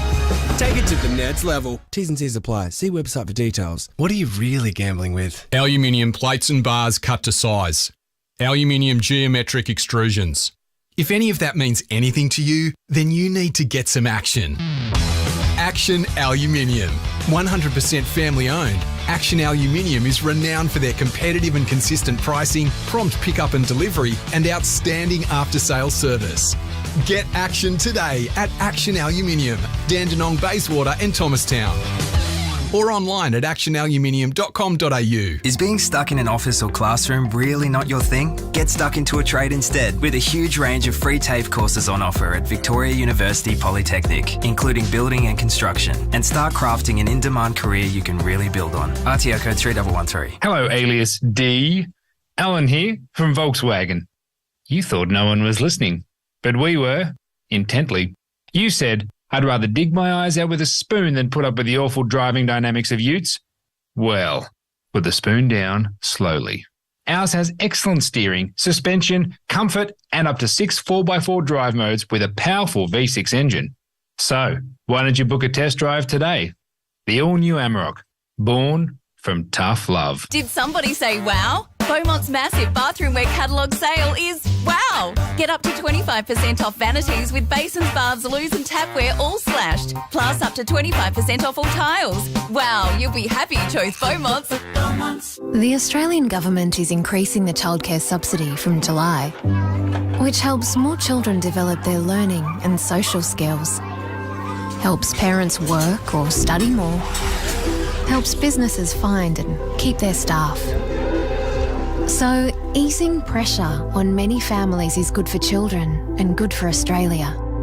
Find out more about the childcare subsidy increase at childcaresubsidy.gov.au. Authorised by the Australian Government, Canberra. At Officeworks, absolutely everything could be tax deductible. Over 40,000 products from stationery to tech. So head to Officeworks and stock up before June 30 to claim everything you can. Here's something big from your mates at MW Toolbox Vic. Their end of financial year sale is on now, with up to 15% off customised trays and canopies and up to 20% off standard products. Check out their quality Australian-made customised toolboxes, canopies, trays, electrical systems, rooftop tents and slide-on campers. Plus, mention code word MMW for your chance to win a pop-up roof tent and all the gear to go with it, worth $6,000. The MW Toolbox Vic end of financial year sale on now, ends June 30. Google MW Toolbox Vic for more info. Shut up! The foot is on the radio! For Ream Hot Water and McDonald's. Triple M rocks footy. The McDonald's and Ream Hot Water, Triple M Rocks Footy. Great to be here on the Saturday. Bill Brownless. Yes. Got the one and only Bernie Vince in South Australia. Damien Barrett, the newsbreaker for the last 30 years. And this is a legend of the Brisbane Lions Football Club. He was picked 7, Bill, back in 2008. Won the Rising Star in his first year.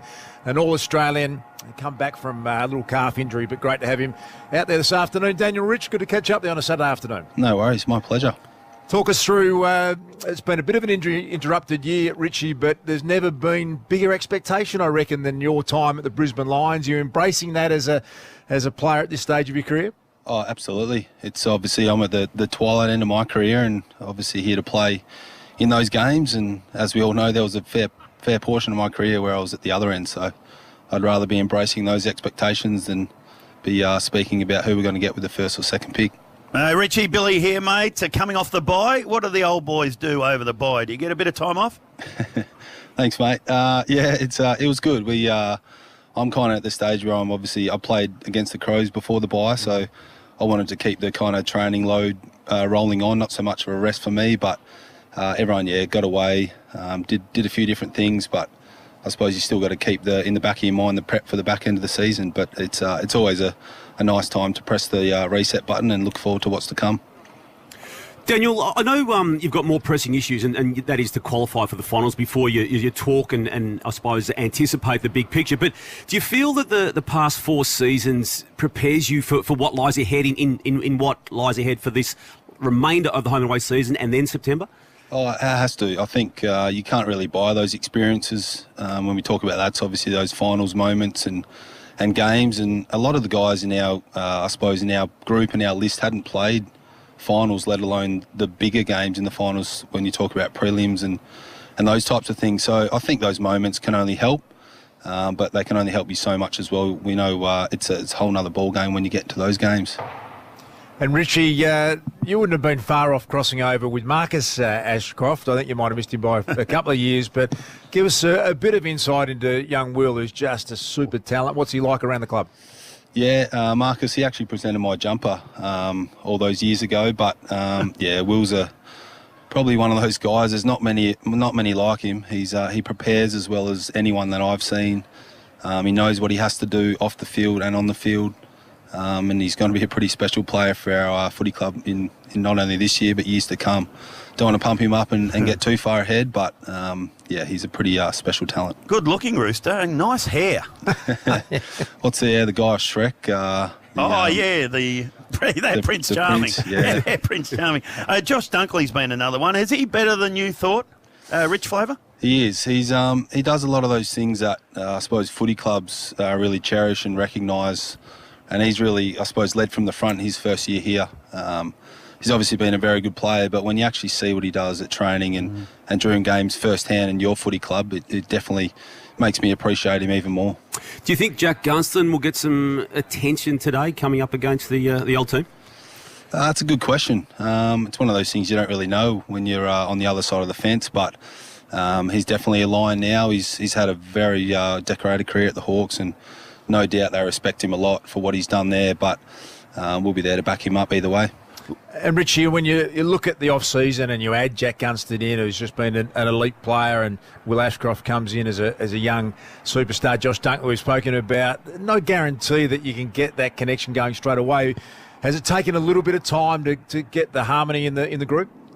Oh, yeah, I wouldn't say the harmony. I suppose it's just learning, little attributes about, especially as a forward, about what guys do with the ball up the field. And as you know, as a forward, it's a lot to do with connections with the other forwards and all that type of stuff. And you can't really sort that out in one pre-season and a few pre-season games. So he's building. I think he's said it himself. He's not playing exactly how he wants to play, but it's a long season, and we know what he can do. Talking to Daniel Rich at the MCG. So just a ground, mate. It's got goals up each end. It's green, all that. No dramas playing here. Oh, we love it. We obviously in the past our record wasn't great, but I think over the last couple of seasons we've shown in those bigger games as well that we can do it. But yeah, as you said, it's another footy ground. It is obviously where the big games played at the end of the year. So we really enjoy these moments to be able to play down here in front of our Victorian fans at a pretty historic ground that I've loved from day dot following footy. So Richie, apologies for being a little distracted up here. Bill Browners keeps writing notes on my and I can't read a word that you're saying. Well, Bill. no Bernie. We know Bernie. And the other one was the MCG, because you know how many times Richie's played here? How many times has he played 22 times. What's his record like, Bill? It's 1-3. But don't. Why were you trying to write that on my bit of paper? Because I didn't want to say it to him. He is a superstar, Daniel Rich. Good luck this afternoon, Richie. We appreciate you joining us on the Saturday Rub. No worries. Thanks, guys. See you, mate. One of the finest of the Brisbane Lions and an outstanding person all around, Daniel Rich. Great to catch up with. 22 times played here, and has he got 1-3? Yeah, it's 1-3. He's got the hat on his way. That's not.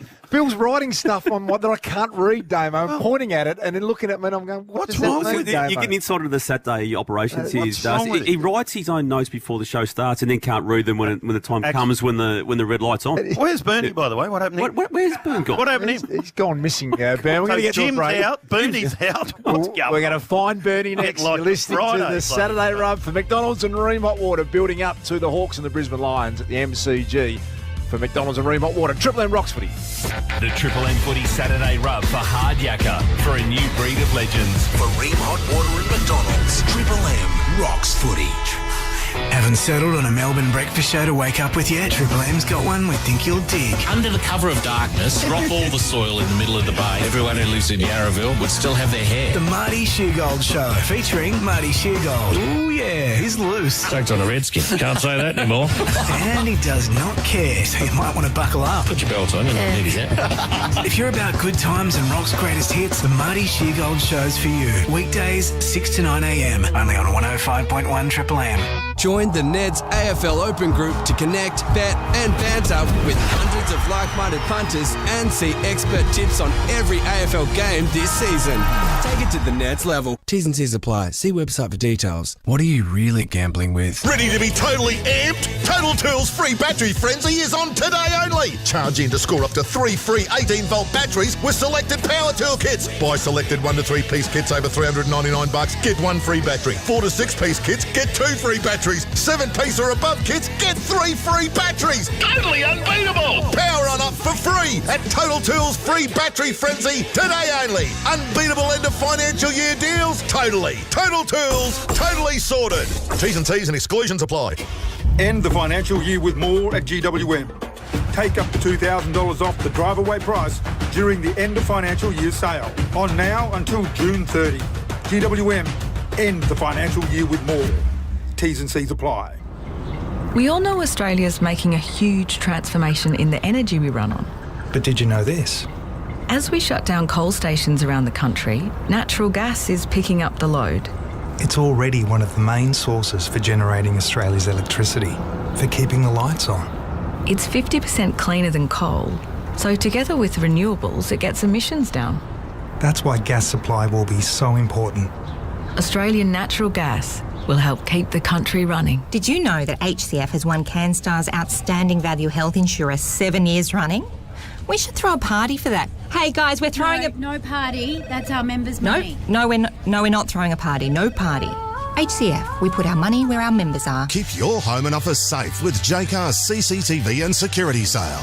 Go wireless with Concord 1080p Wi-Fi battery cameras. Perfect for apartments, shops and renters. Up to 15% off and starting from just $129. Don't forget to check out our range of wireless IP cameras with up to 30% off top brands like Arlo, Concord, Nextec, Swan and Uniden. But hurry, the CCTV and security sale ends Monday and only at Jaycar. Tech, electronics and more. Our favourite tune at Wild Turkey is the one that comes from within. It led Jimmy Russell to perfect our one-on-one bourbon. Where will your song take you? Over 18s only. Drink responsibly. Wild Turkey. Trust your spirit. Thinking about uni? Apply now to Australian Catholic University and start studying in July. Join a supportive community that will help you achieve your goals. At ACU, we'll give you the skills for an impactful career through practical experience, excellent teaching staff, and high-quality courses. Choose from a range of undergraduate and postgraduate courses on campus and online. Learn more and apply now at yourfuture.acu.edu.au. Shut up! The footy's on the radio! Triple M rocks footy. Triple M footy, prime time for Jim Beam. It's set to be an epic match, and that's worth raising a Jim Beam. Drink responsibly. McDonald's and Ream Hot Water, Triple M rocks footy. The Saturday rub live from the MCG building up to the Hawks and the Brisbane Lions here at one of the great stadiums in the world. He was good, Richie, wasn't he? Lovely human being. Bill, you're in good form. Who did we talk to? As well, Bernie Vince is with us. Well, is he with us? He hasn't been with us all day. He's had a fairly average afternoon. I'm not sure he's an invoice. You're not putting in an invoice. He couldn't. Nearly Missed that whole interview. In and out. Put us off air. Big day, though, today for the Texans. What's that? So, Texans 250th. So, I'm going along to that. So, I'm sort of got my mind there, sort of half here, half there. Is there a party organised later? Yeah, there is, but low-key. Get the job done first, Bill, they say. And then... Bernie. How many Broken Hill blokes are coming down? Hey, he got 100. He got 120 tickets, I think, and 90-something of them were people from Broken Hill. How many people live there? Surely he doesn't know that many. Imagine organising all them. And you know what? The police will have no jobs. They might as well go on holiday in Broken Hill this weekend because all the rat bags are out of there. So they'll have a quiet night in Broken Hill, but it'll be a big day here at Adelaide Oval. I don't mind a cold beer and a warm day. The crew from Broken Hill to celebrate Texas 250. 1-333-533 if you want to get involved in this. And now across Australia on the Triple M network. The punters love it. It's the quiz you've been waiting for. I want the quiz, mate. Camel on down to Thirsty Camel bottle shops for unseriously good deals. Drink responsibly. We want the quiz. It's the Saturday Rub Quiz. It's the people's quiz. And here's your host, Billy Brownless. Thank you, Luke Darcy. Fantastic $250 Thirsty Camel voucher. Camel on down to Thirsty Camel bottle shops for unseriously good deals, Darcy. That's it. Drink responsibly. A good voucher there. It's all about the sliders. Of course, what's happening on Monday, King's birthday, all about the sliders. It's always a good clear. Do you listen? Quiz? I love the quiz, Bill. I tune in every Saturday. No, you don't. You're the only one. You've never heard it, I reckon, Darcy. I'm a big fan of your work, Bill. You know that. How does it work? You ask the questions, Bill, and people answer them. And the Saturday quiz. Good question, Bill. And you win a $250 voucher thanks to Thirsty Camel. Exactly right. And does Billy normally butcher it to us? He's a superb host, Bill. Just take a guess. Full faith. Take a guess. I reckon there'd be a couple of blowouts, Bill, from you, but I'm looking forward. Look at the switchboard. Yeah, they light up like Christmas tree. Look at it. Orange and yellow. Scott from Torquay. Just put them across whenever. Shitty, bang, bang. Oh, we're going to Scott. Righto. G'day, Scotty. Scotty's down there in Torquay. G'day, Scotty. Just on the couch, Bill. And they're not allowed to say how they are. They've got to say they're out straight away. What are you doing on the couch? Just getting ready for the footy and a few races. Just get ready on the couch, do we? Come on, Bill. Question one. Maybe just ask the first question. I just had the first vision of Scotty on the couch. Who was the... It's all about the sliders. Speaking of sliding. Who was the very first slider for the Big Freeze 1 in 2015? Scotty on the couch? Jim Watson. Yes, well done. Good guess. Does he get a lifeline? No, not yet. Not yet. You're in the lifeline too. Good. I thought you'd seen this. Come to me. You're asking a lot of questions. Okay. Lost the questions. Before Nick Revolt went down the slide, he was lip syncing in character to which song? There's a Queen one, Bohemian Rhapsody. No. He was all right too, Scotty. Torquay. That'd be where he's from. Yeah, thank you. Torquay. Now we go to, looks like Jack from Somerville. I'm going by the arrow here. Oh, G'day, Jack. Just Bedros Imagine, boys. What are you doing, Jack? Just maintaining the garden, Pat. Oh, good. What kind of garden you got there, Jackie boy? I got a couple of rush plants, a couple of cherry plants, mate. It's all just paradise out here. Oh, cherry plants. Some other plants, I reckon. I'll add them, Bill. All right. Oh, very. Nick Revolt, what was he lip syncing? Is that it? Yeah, in character song. I think you're lip syncing. We will rock you. Hey. Yeah, it's clean. Here we go, Lifeline. Get around him! Righto, you got Damien, you got Nuff Nuff, and you got Luke Darcy, our captain today. Oi. Or you can go by yourself if you want to, Jack. Every coach went down the slide in 2018. What did the two Scott brothers go dressed as? I'll go purple, thanks. Purple. Yeah, I do remember this one. It was a great day because even the coaches coaching in that game went down the slide. Chris Fagan ripped his hammy, remember? He did that day too, yeah. No, I do remember this. They actually dressed as each other. They dressed as each other? They went down as each other. Chris went as Brad and Brad went as Chris. I'll go with that. Yes, well done, Damo. Gee, they were hard to tell apart. No, they're not. No, they're not now, but they were. When? When they were born. born. They come on the footy show and when they were born. Very good point, Duff. Which is going well. Which former AFL player has been down the slide dressed as a wizard? Jack. Oh. Come to me, Jack. No, you can't. He can't. Lifeline. It's not a lifeline. Come on. Thought you knew how the quiz worked. He's got no idea. He's got no idea. No clue. Oh, Jack. Righto, where's the arrow now? Cameron. G'day, Cameron. Bo Morris. G'day, Cam. Vacuuming the car, Fat. No, you're not. Okay. I'm not then. Vacuum the car. Which former AFL player went down the slide as a wizard? Jeff Farmer. Yes, well done. Nicknamed the Wizard, of course. Kicked 9 year and a half. That's why he went down as the wizard. Yeah. He was a remarkable player, the wizard. Thanks, Bill. Shut up, Damon. Thanks for the explanation, Bill. Yeah. Lifeline. Get around him! Name, 4 minutes 20 to go. Righto. Name 2 Australian Olympic gold medalists that have gone down the slide. 2 Australian gold medalists that have gone down the slide. You got Luke and you've got Nuff Nuff Bernie. Cam? I'll go the Duke. Duke? Yeah, who we got? Cameron, good decision from you, Cameron. I would There we go. from memory, Yeah. Steve Hooker, I think. has been Steve down the Hooker. slide. And I reckon Steve Bradbury might be too. Oh, Steve. There was some other bloke supposed to go and they pulled out. Good one, Bill. Bill. That one. Good. They all fell over, did they? Cam, 2 Steves. I reckon I'll go with the Duke. Steve Hooker, Anna Mears, Steve Bradley, and Alicia Campbell. Steve who? Alyssa. Bradbury. And Yeah, Alyssa. Alyssa? Alyssa. Shush, Duke. Question 6. Duke. Which of the following Brownlow medalists have not been down the big slide? The following Brownlow medalists have not been down the slide. Chris Judd, Shane Crawford, Dipper, Nathan Buckley, or Dane Swan? Cam? You're on your own. Go through them again, Bill.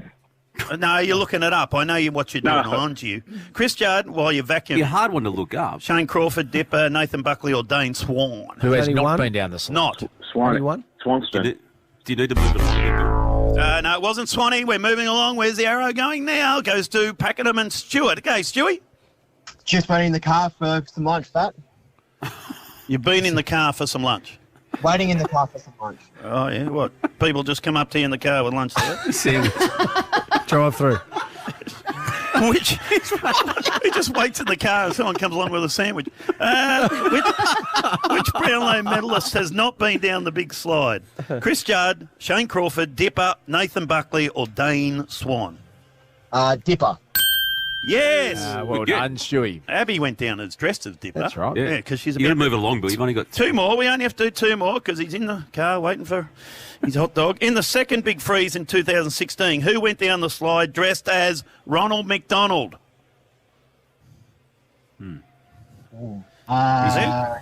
Danny Roberts.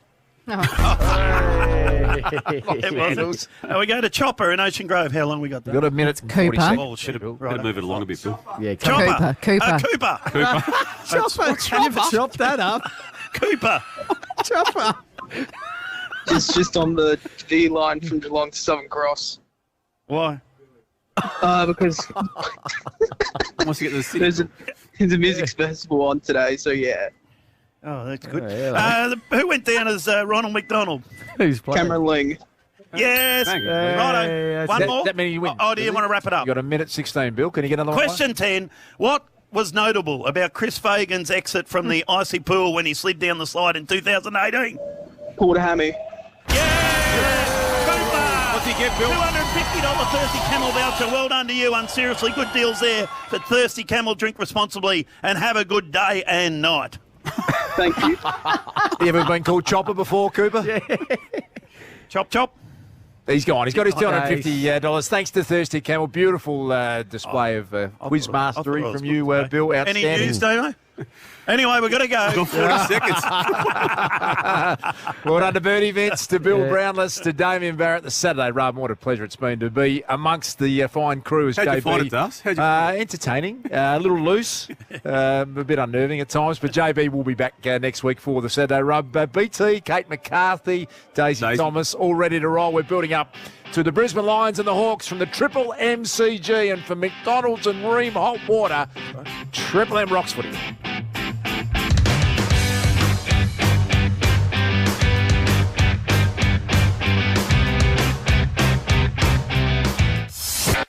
Triple M Footy, prime time for Jim Beam. It's set to be an epic match, and that's worth raising a Jim Beam. Drink responsibly. For Ream Hot Water and McDonald's. Triple M rocks footy. Shut up! The footy's on Triple M! The Sunday Rub, Stevie Johnson, was capable of the sublime. Oh, look at the square in Nurry from Stevie. He's taken an enormous amount of piss. And now, the ridiculous. Collingwood are flying at the moment, and their assistant coach, Scotty Selwood, joins us. How's Harry Mackay handled the criticism that's come his way during the week? I'm the Collingwood coach. Join the Temper Mattress call team tomorrow from 1 for North Melbourne and GWS. For Ream Hot Water and McDonald's. Triple M rocks footy. If there's one thing better than watching the footy, it's watching the footy with your mates. Talking about footy with your mates.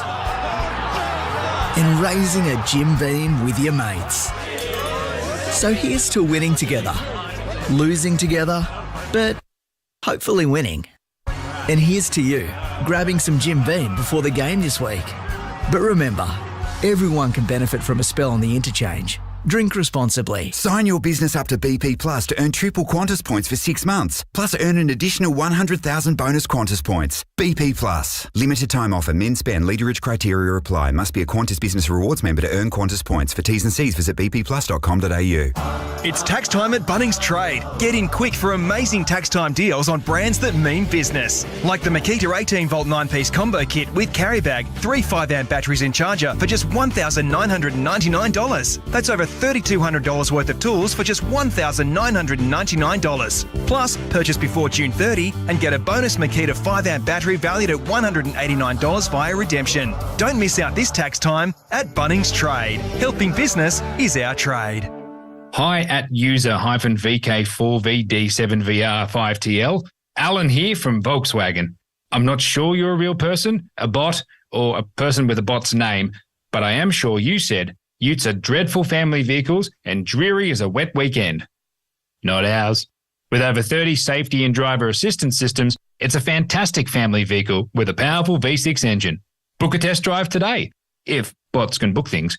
The all-new Amarok, born from tough love. Macca's OG McSpicy. Juicy chicken covered in a crispy, mouth-wateringly spicy coating.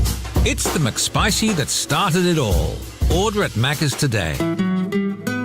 Available after 10:30am. If there's one thing better than watching the footy, it's watching the footy with your mates. Talking about footy with your mates. And raising a Jim Beam with your mates. So here's to winning together, losing together, but hopefully winning. And here's to you, grabbing some Jim Beam before the game this week. But remember, everyone can benefit from a spell on the interchange. Drink responsibly. You might be surprised to know what runs on natural gas in Australia.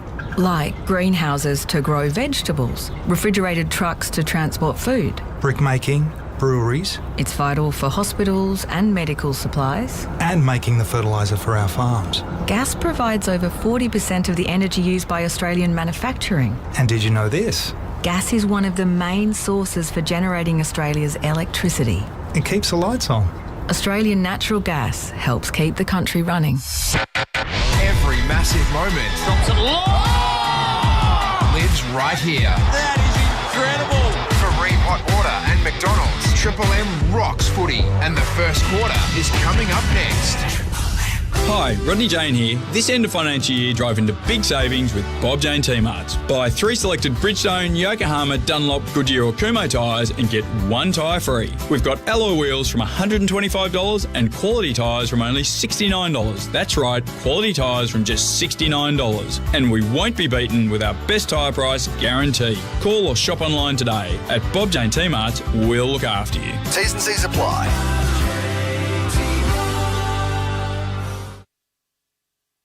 Shut up! The foot is on the radio!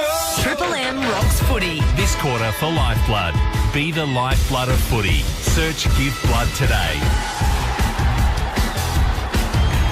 Yes, a very good afternoon. Welcome to the Triple MCG. Hawthorn, the home team today, taking on one of the contenders. The Brisbane Lions are with us. We look forward to having a look at how they perform today, that is for sure. Ream Hot Water, built tough for Aussie conditions. When it comes to water heating, ask a plumber to install a Ream. Sitting alongside Luke Darcy, of course, my co-commentator today.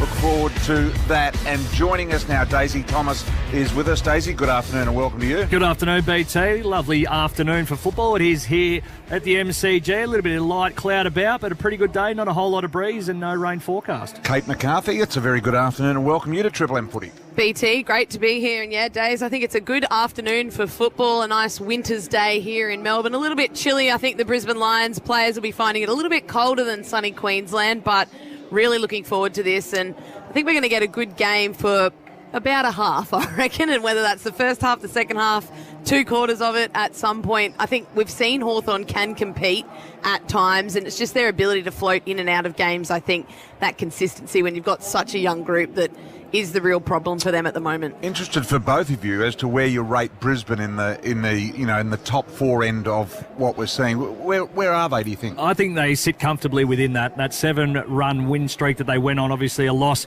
before the buys to the Crows, but the Crows also going very well and proven to be hard to beat at home. I think they're well and truly up there. They've tidied up a bit of their defence, which was the query. They've found different avenues to goal, which has been good. Haven't been so reliant on a Danaher and a Hipwood to kick a big score. And their midfield is going as well as any in the competition. So, are they the best team? We know Collingwood are going well. Adelaide, you said, are going well. But are Brisbane the best team at the moment? Let's first of all say, not here at the MCG, but if they were playing in Brisbane, would they beat everyone? I think you could comfortably say yes, because the other contender you speak of is Collingwood, and that's the only time they've looked vulnerable was going up against Brisbane Lions at home. So they're certainly putting themselves in a very nice position to set up their season to have a real crack at not only top 2, but then once they get into the finals. And we saw last year, winning a couple of finals, getting the monkey off the back a little bit, that won't be spoken about as much. So they give themselves every chance. But these are the games they have to just rock up and win. And I think the addition of Dunkley in their midfield's been huge. That big body, he's really able to compete with the Crips, with players like that used to tear them apart, actually. They used to get off the chain. So he's been able to take care of those. And even someone that is coming up against their old club this afternoon, Jack Gunston. 211 games for Hawthorn, but we haven't really seen him play the game of football that we used to see at Hawthorn, but that's just because he's only a few games into his career as a Brisbane Lion. So they're all getting used to him. He's getting used to how the footy comes in as well. And I think going towards the back end of the season, the more comfortable he gets, someone that's played in really big games and performed in big games as well. So he can offer them something else that was missing from last season. It's a very good afternoon and welcome to Ash Tour, of course, with all the Red Z stats. True man, good afternoon, welcome to you. Yeah, good afternoon, BT. Look, Brisbane's record away from home this year, 3 wins, 3 losses. In fact, since the 2004 Grand Final, they've only won 5 from their past 33. at the MCG. But, Kate, you spoke about Josh Dunkley. He's a number 1 rated player at the Lions, and his past 2 matches against the Hawks, he's polled 5 Brownlow votes, averaging 28 touches. You look at Hawthorn, first 9 rounds of the season, they were 18th in attack, averaging 60 points. Past 3 rounds, ranked first at 109, and the number 1 for scores generated from the defensive 50. Very good, Ash. Look forward to your contribution this afternoon. You've been more willing to give off your stats in recent years, which is a great thing. You used to be quite protective of your area. What? Really? No, that's my trademark, BT, team player. You've become a willing passer. Yeah, I have. Very nice of you, Ash. Keeps you in the job. Let's get downstairs for Bob Jane Team Arts. Jay Clark is down there. Jay-Z, welcome to you. Yes, thank you, BT. Quite still conditions down here at ground level. In fact, hardly a breath of wind at all. So really no excuses for either side on the skills front today. And always a big opportunity for Brisbane here at the MCG.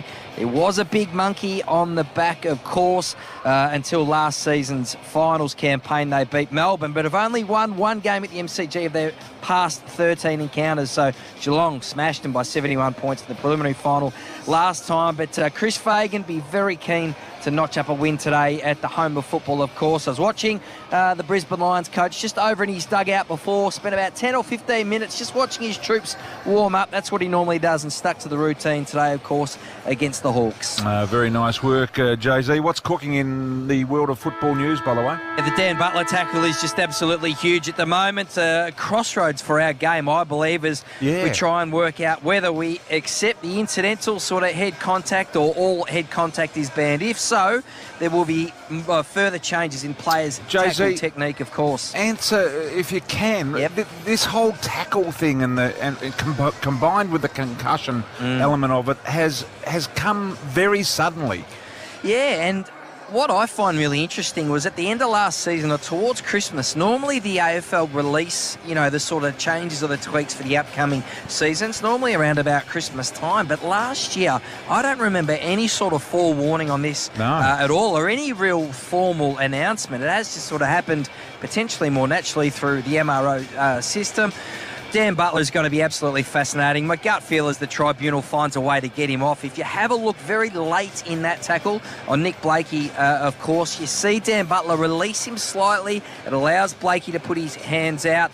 He wasn't concussed, and I just wonder, similar to the verdict on Rory Laird a couple of weeks ago, whether he'll be cleared on that front. But, Jay-Z, it's not just about whether they get a week for what they do. It's been a bit of a domino effect with the concussion outcome then as well, because as soon as a doctor sees someone's head hit the ground, all of a sudden they are taken from the ground. And, we saw last night one where the player said, no, I'm good as gold, I'm staying on, I'm not going off. Because the player knows whether he's hit his head on, and I know the doctors are trying to protect the players, but there's a whole domino effect there. And it plays a part. Remember that Charlie Ballard, the Gold Coast defender who got clocked by Jacob Van Rooyen of Melbourne a couple of weeks ago, he got stretchered off. So then the MRO give him a higher penalty because it sort of looks worse, etc. But then it turns out that the Gold Coast doctor really did it simply as a precaution. So you're right, that does play a factor. It is really up to you guys. Daisy Thomas, Kate McCarthy, Brian Taylor, you've lived your life of football. Should we accept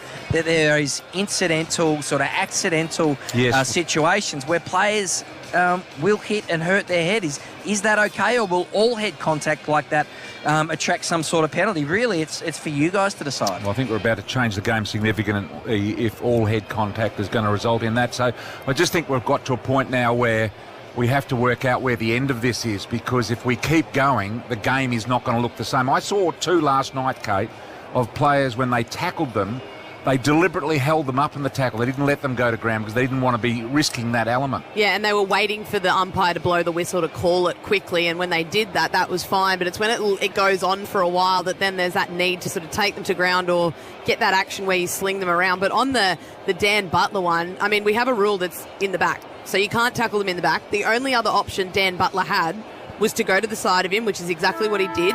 And the force, the momentum, they were running at full speed. Something is going to hit the ground. On that occasion, unluckily, it was the lizard's head. All right, but there's nothing he could have done about that. There's no change in his technique that could have made that not happen. I always go to the latter part of the season. If this is in a preliminary final, what would you want and what would you demand of your player to do in that exact instance? And that would be, if you're Dan Butler, you don't have time to take another step and try and get up alongside him, which he'd then see you and then offload the ball. You are getting there and you are diving, you are lunging, and you are making that tackle in the exact same manner. And if that was in a prelim final and it saved you a goal, but then it cost you a spot in a grand final, it'd be absolutely diabolical. If the game is to proceed and go further, things like that, yes, you can side him, but he then needs to get off because that is just not anything that demands a 1 week penalty. Jay-Z, just a short one before we get this game underway between Hawthorn and Brisbane. The Bontempelli bump from last night, is that all clear and okay? Yeah, certain to be cleared. I think it was only really glancing contact to Dan Houston's face. Fourth favourite for the Brownlow medal. They play North Melbourne next weekend, and Marcus Bontempelli will be out there, BT. What do you make of it all, Darcy? You're the, other than Kate, of course, you're the one that's been trained scholastically to be able to deal with this technicality of... Scholastically trained. I think you overestimate that. For me, I'm a bit concerned with you, Briss. I think you summed it up pretty well. And Kate did too. We watch these replays and we say you have alternative options. We expect you to stop, pirouette like the Matrix and just nurse someone to the ground. It's a fundamental change in our games, BT. And when someone in a sling motion tries to dump someone, it's not that hard to get the difference. We just got to stop the sling tackle. I think we've gone overboard and we're now saying all tackles are subject to that. And I like what Daisy said too, a week can be career defining for someone. You don't get back in. You also got to protect players. Well, someone's going to miss a grand final for sure this year. Which would be a disaster if that's the case. All right, we're ready to go. Umpire Brett Wallace holds the ball aloft. Ray Chamberlain's out there, Martin Roger and James Strybos. Triple M rocks football at the MCG. Hawthorn and the Brisbane Lions. Here's Luke Darcy on Triple M football. Oscar McInerney, Ned Reeves, the two big boys go at it. Will Day, a clever little knock-on in the path of Connor Nash to Warple. Shrugged the tackle, got it to Jarman Impey. And it's going to be the Hawks who go forward first. Kick out the wing looking for Kazitsky. Tracking him was Darcy Gardner, and he's ushered him over for a boundary throw-in right in front of where Jay-Z is stationed on this member's side wing. Not overly surprising. Looks like Connor Nash has gone straight to Lockie Neal. Interesting midfield matchup, Daisy, isn't he? Connor Nash, big 6'4" or 5", but an amazing aerobic athlete. Holding free kick, Will Day. Holding Hawk. So that's Lockie Neal trying to go 2 for 1. So he's got Nash in his pocket. He's trying to go to Will Day to then free up. I think it was Rayner, but in doing so gave away the free. Class player, Will Day. Super talent. Kazitsky had a good launch at it. Ground ball picked up by Berry. Read it nicely off the pack. Then he sold Zach Bailey into some heat.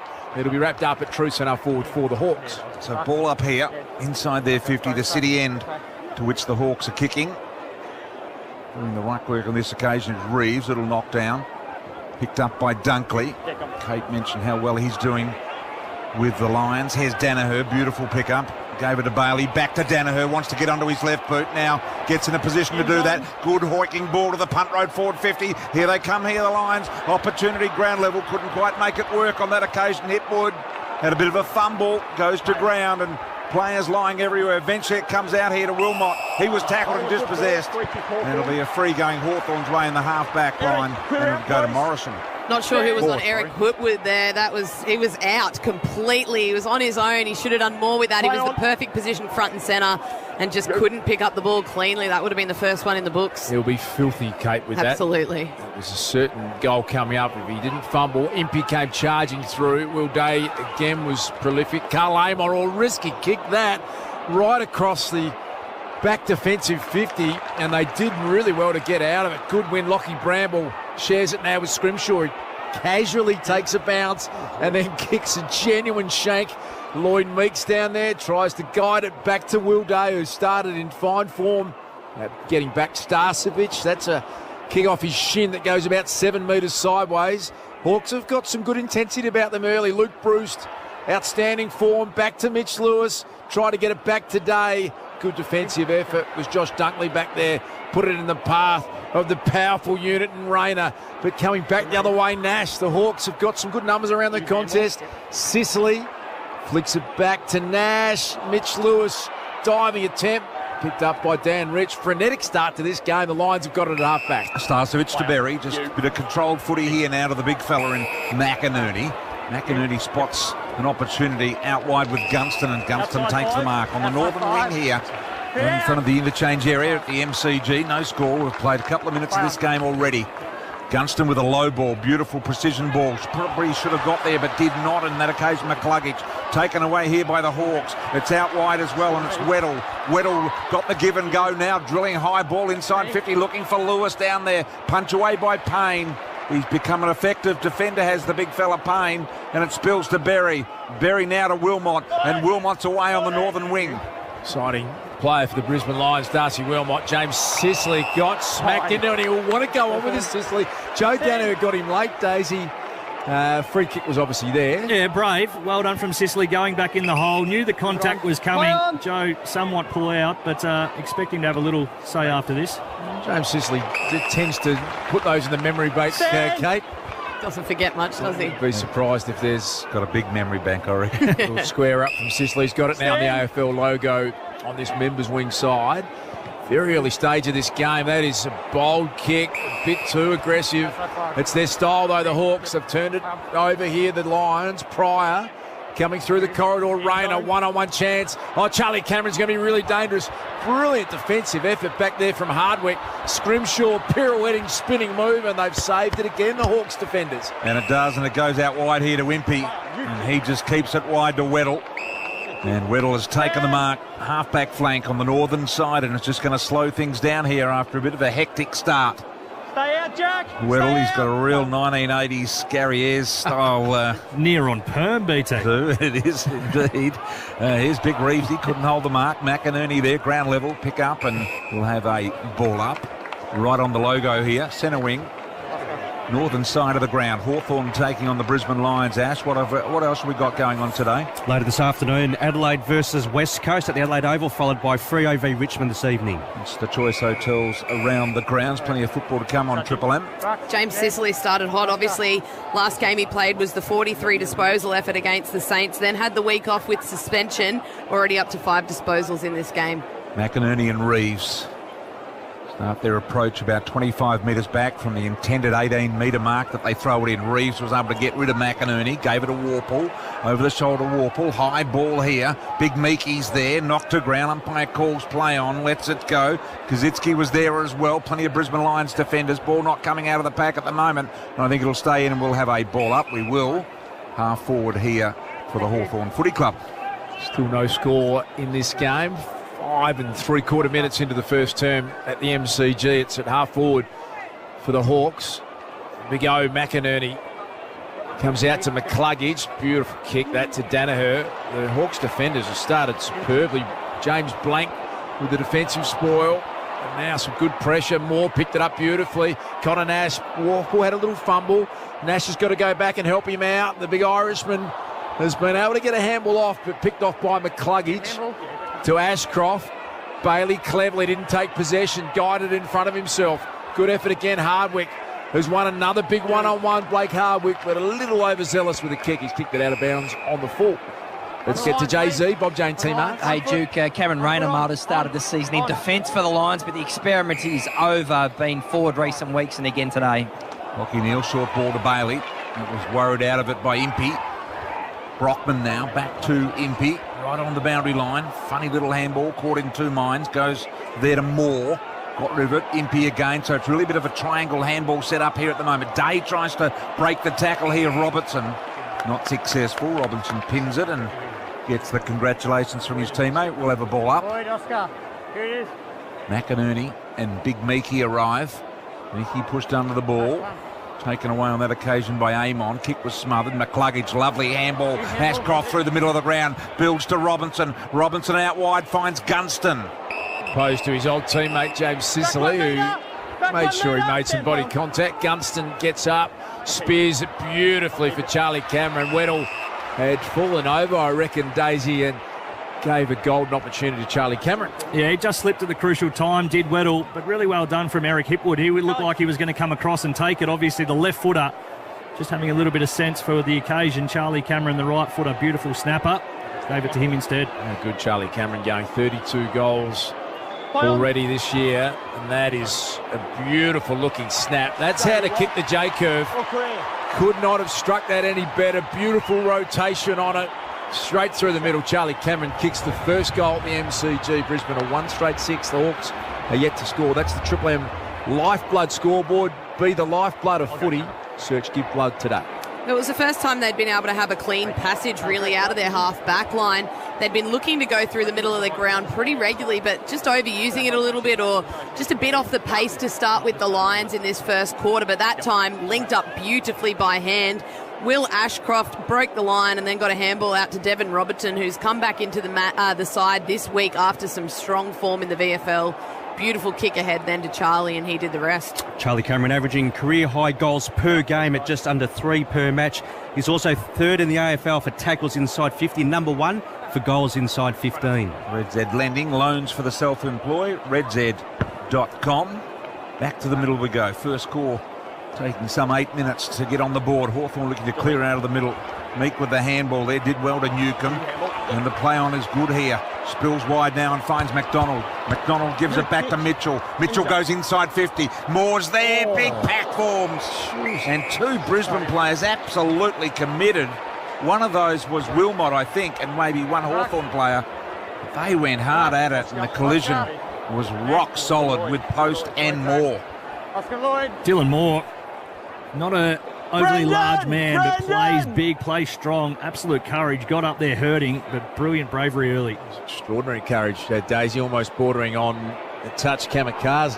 The Lions defenders through Starcevic dump it out. Sicily read it beautifully, and then he took it nice, and Seamus Mitchell to Weddle through the hands of Connor McDonald to Carl Amon. Is a beautiful kick, and he got a nice lead from Mitch Lewis, who can have a shot from 45 metres at 45-degree angle. High risk, high reward this for the Hawks. So they're defending the ground almost in a third of where Brisbane are trying to get it out of their defence.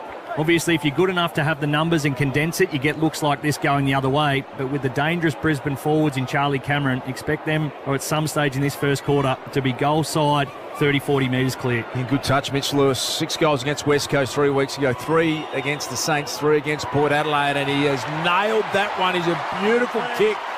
Here's Mitch Lewis. Struck it superbly. It's a goal apiece here at the MCG. That is brought to you on the Triple M Lifeblood scoreboard. Yeah, I was looking forward to this contest today with Jackson Payne coming back into the side up against Mitch Lewis, who you said, Duke, has been in some really good form of late since starting the season. But you can't do anything about that as a defender. Carl Amon just hit it lace out to his advantage. Payne couldn't really do much different except for having a little bit more body contact to start with. But Lewis, a beautiful finish at the moment. Hawthorn getting their game going. They're number 1 for handball receives at the moment. They are 32, Brisbane 13 for that stat. Bob Jane T-Marts, this end of financial year, Bob Jane T-Marts have great buy 3, get 1 free, plus instant cash back deals. Call on order online today. T's and C's supplies, Jay-Z. BT Will Day's just gone to the race with the doctors. Copped a heavy knock to his left shoulder. Cam McKenzie, the Hawthorn sub, on notice. Out of the middle, Brisbane once again an opportunity. Cameron can pick up the ground level ball, unmanned, left foot over the shoulder, gets it back into a pretty good spot. Danaher closing very lately on Scrimshaw. Ball taken over the line by Hipwood. Will have a boundary throw in deep in the punt road attack zone for the Brisbane Lions. So a goal apiece here in the early stages of this game at the MCG. Modest crowd in today with plenty of overhead cloud. And that will be a big story developing down there, Jay-Z. Will Day, for me, he's the Hawks' most talented player. I don't want to lose him early. Ashcroft, speaking of talented young players, gets it back in the direction of Dunkley. Open goal square. Josh Dunkley has kicked that home. And some good enthusiasm. They come from everywhere to celebrate with Josh Dunkley. Have I missed something? First goal at the club. I did miss something, Brian. Not really. I mean, first goal at another club. It's not real. Not really all in round 13. They got around him, didn't they? They knew it was his first goal. Yeah. He's kicked 3 behinds prior to that. Josh Dunkley takes Brisbane to 2 straight 12. The Hawks are 1 straight 6 on the Triple M Lifeblood scoreboard. Surprising what they celebrate these days, the players. I mean, you're not an over-celebrator. Well, Brian, game 150, it doesn't deserve any celebration. Game really? 200, yeah, a little bit. You know, it's just so many things. 200, just a last game, first game, middle game, 13th game, 20th game. They celebrate all these things these days, and I do not know why. Are you happy with the fact that I only got chaired off for 250 and retiring, BT? 250, I think, is the absolute time to start celebrating. I've done you proud. Anyone that gets chaired, someone got a double vacuum lineup the other day for their 200th. Who was that? Both clubs came across and lined up for 200. Please. I think it was probably Toby Green, I think that one was. Yes, it was. Yeah. A double lineup is for 300, not 200. Toby Green, Bristol, one of the greats. Toby Green dust. Show me in the history books where his name is yet. It's not even there. What he's done for the Giants, Brian, needs to be celebrated. He's great, but he's in the early part of his career. Hawthorn here, Warple around the middle. Got a little opportunity from Impey. They come streaming through the middle. Nice ball. Long ball it is from McDonald. High ball. Good mark taken by Kazitsky. Directly in front, 35 metres out. Harris Andrews just got completely lost there. Didn't watch the ball coming in, was too concerned about helping out being third man up, but didn't keep his eye on the footy. If he did, he was in perfect position to mask it. Jacob Kazitsky has kicked 3 for the year. Just played in his 7th game. Started with a few injuries. And this one, as Jay-Z mentioned before the game, virtually no wind here, really light, benign conditions. 35 metres out directly in front at the city end. Kazitsky, straight line, no problems, beautiful kick. So we've got 4 goals straight kicked here at the MCG so far, 2 for each side on the Lifeblood scoreboard. Be the lifeblood of footy, search Give Blood today. Any celebrating when you went from the Tigs to the Pies, BT? Nothing. Nothing. I kicked 8 on the... 7 it was. Oh, okay. First game against... I think we came from 59 down. And got it done. Got it done. Put him on the shoulders, said yes. We'll take you to the promised land. Did they get around you, Bristol, after your 7th? I think come from everywhere? 5 of the 7. BT actually chaired them all off because he carried them the whole game. I think BT's very modest. His first 3 games at his second club, 7, 7 and 7. Oh, just the 21. That first statement you said, BT's very modest, Brian. Words that I have never, ever heard used in the same. Now Daisy can say, gee, they've had a great year. They've kicked 21. Goal for goal here. Joe Danner has taken a hanger in the centre bounce. I think he got confused, jumped up and launched like he was taking a mark. It's going to be thrown up again. Back in the centre, all locked away here. 2 goals apiece at the MCG. Ned Reeves with the height advantage. Warple got a little bit of distance. Now Newcombe trying to charge at it, but well done, Ashcroft. Handed it off to Berry, who tried to take on the tackle and nearly got wrapped up by Connor McDonald. They've turned it over here, the Hawks, although strong tackle back the other way from Starcevic. Amon's handball's been chopped off here by Wilmot. Running through the AFL logo, dumps it inside 50. Oh, too good Rayner. Big and strong and powerful. Takes the mark and nails it, runs into an open goal. The power of Cam Rayner on display there. The Brisbane Lions are out by that margin. It is 3 straight to 2 straight. 6-point lead of the Lions. Triple M lifeboat scoreboard. He ran 20 metres then. He ran a long way. Wasn't keen to bounce it either, but all on the back of some good pressure and a good turnover. Wilmot it was that came through, jumped up basketball style and affected the turnover. But the Hawthorn defenders, sensing they'd won it, had got up the ground as we were talking about before, allowing all that space. Rayner and Charlie Cameron, there's 40 metres of space out the back, and he took advantage of that. High risk, high reward, as we touched on for the Hawks. It was really well worked there by Charlie Cameron as well, because he sort of sensed he wanted to have a ride and have a jump at it, but he knew that Rayner was in best position, so he blocked his opponent out and let him go one-on-one. Jay-Z. Will Day, left shoulder strap, taking a couple of painkillers, ready to get back out there. Razor Ray Chamberlain having a bit of a chat with Lockie Neal, and he speaks to the real big-name players, Razor.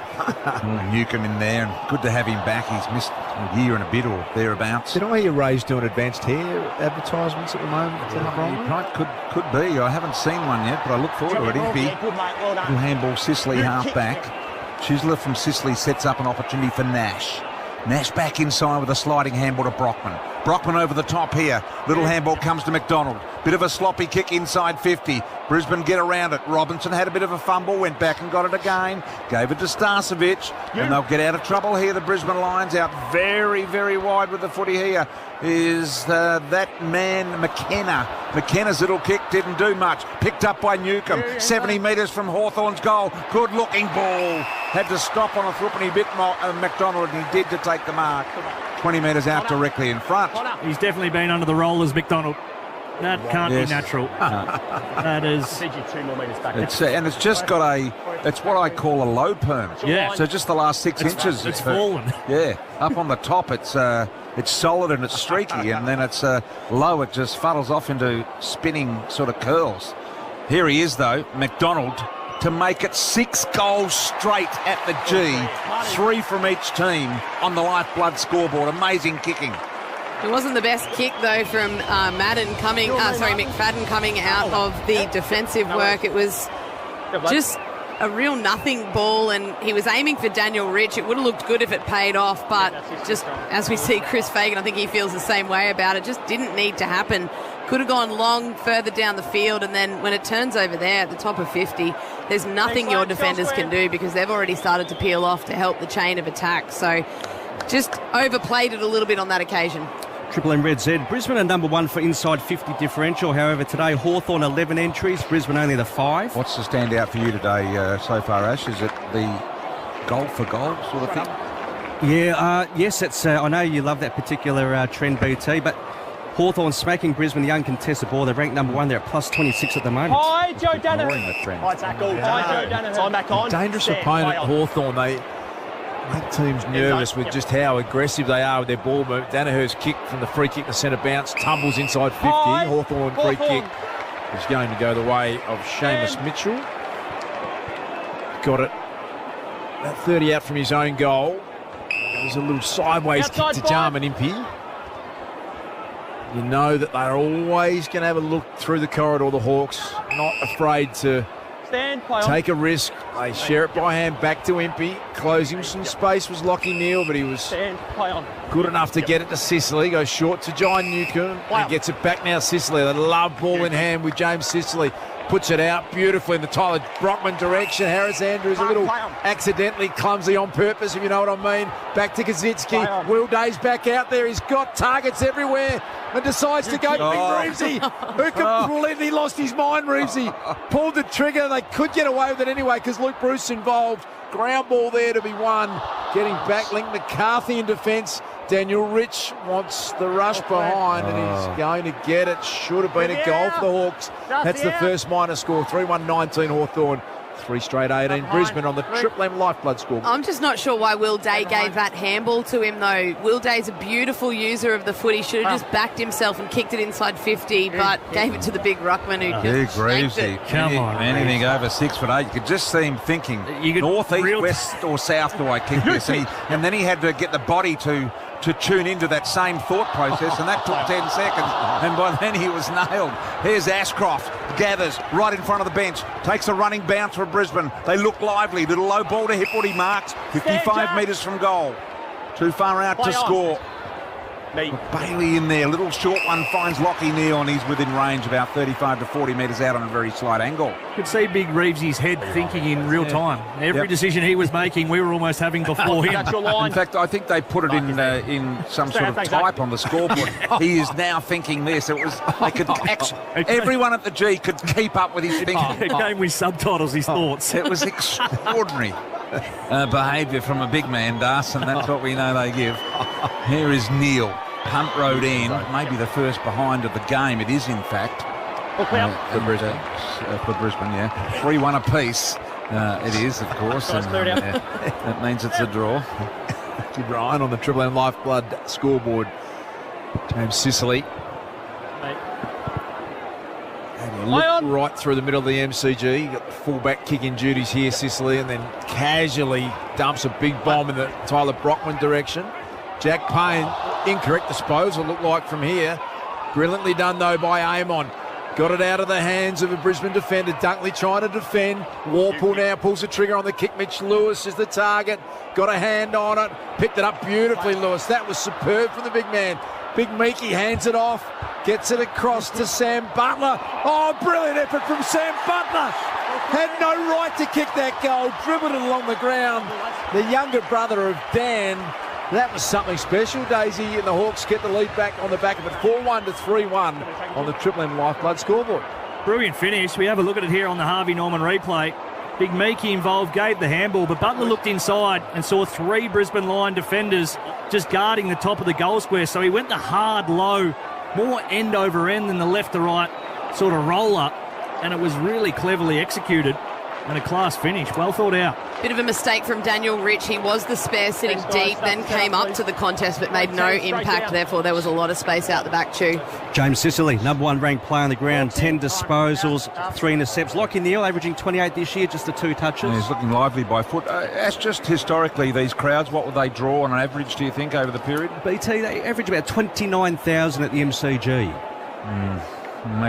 Maybe just that. Yep. Here right now. Here's Brent Wallace, the son of Terry, by the way. Meek out of the middle. War pull the little soccer off the ground to the advantage of the Hawks. Couldn't quite trap it. Now picking it up is Berry. Got a nice clean pick up, an ugly kick around the side. And a kick downfield it comes to Robinson of Brisbane. Just goes sideways. That's not 15 umpire. That was 6.5 metres. Less than half of 15, if I'm right there, Days. 6.5 would be 13. Right. Dunkley. I'll have my shoes and socks off in a minute. Yep.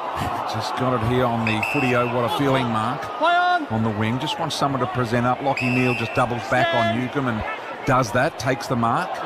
Went to kick, dropped the ball on the ground, withdrew the kicking motion. Okay, because he didn't take a step off the mark, so no play on. Now Neal goes long. Danaher trying to come 3 deep in the pack. Impey was able to take it away. Handball was smothered though. Day's in there competing hard with that shoulder issue he's got at the moment. Hipwood gathers. Right foot snap at goal. Misses. Kicked it out of bounds on the full. So it's the goal of difference in favour of the Hawks on the Lifeblood scoreboard. Balance only. The right foot for the Big Ek. That's all it's there for. Yes. But it has been a really positive start from the Hawks. Obviously last week really disappointing in their first quarter, their first half. But they've picked up where they left off, finished the game off strong against Port Adelaide, and that's why it's a good reason to do so. Yeah, they have started well here, Daisy. They've got a 1-goal lead as we head towards quarter time. Offhand, Sicily involved again, gets that over for a boundary throw-in. It's the Lions attacking end, punt road end of the MCG. Oscar, thank you. Going to be thrown in adjacent to their right-hand behind post. It'll be McInerney and Ruiz. A lot of movement around the contest. You know, Charlie Cameron's going to get busy. McCluggage was trying to get involved, but the Hawks defenders have been solid. McDonald's kick, though, not great. Been marked by the boy from Noosa, with Jack Payne. So Payne has come all the way down as they clamp this defence. Just puts it to the top of the square, gives them all opportunity. Reeves was there to punch it away. It hits the deck. Berry couldn't get hold of it.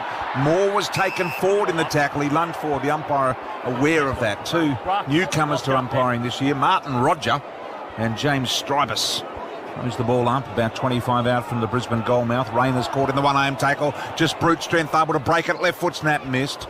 Across the face of goal, went over the line out of bounds. We'll have a boundary throw in here, deep in the Brisbane Lions attack. Scoreboard reads 3-1-19 Brisbane, 4-1-25 Hawthorn. Ash, what time does that next game start, Ash?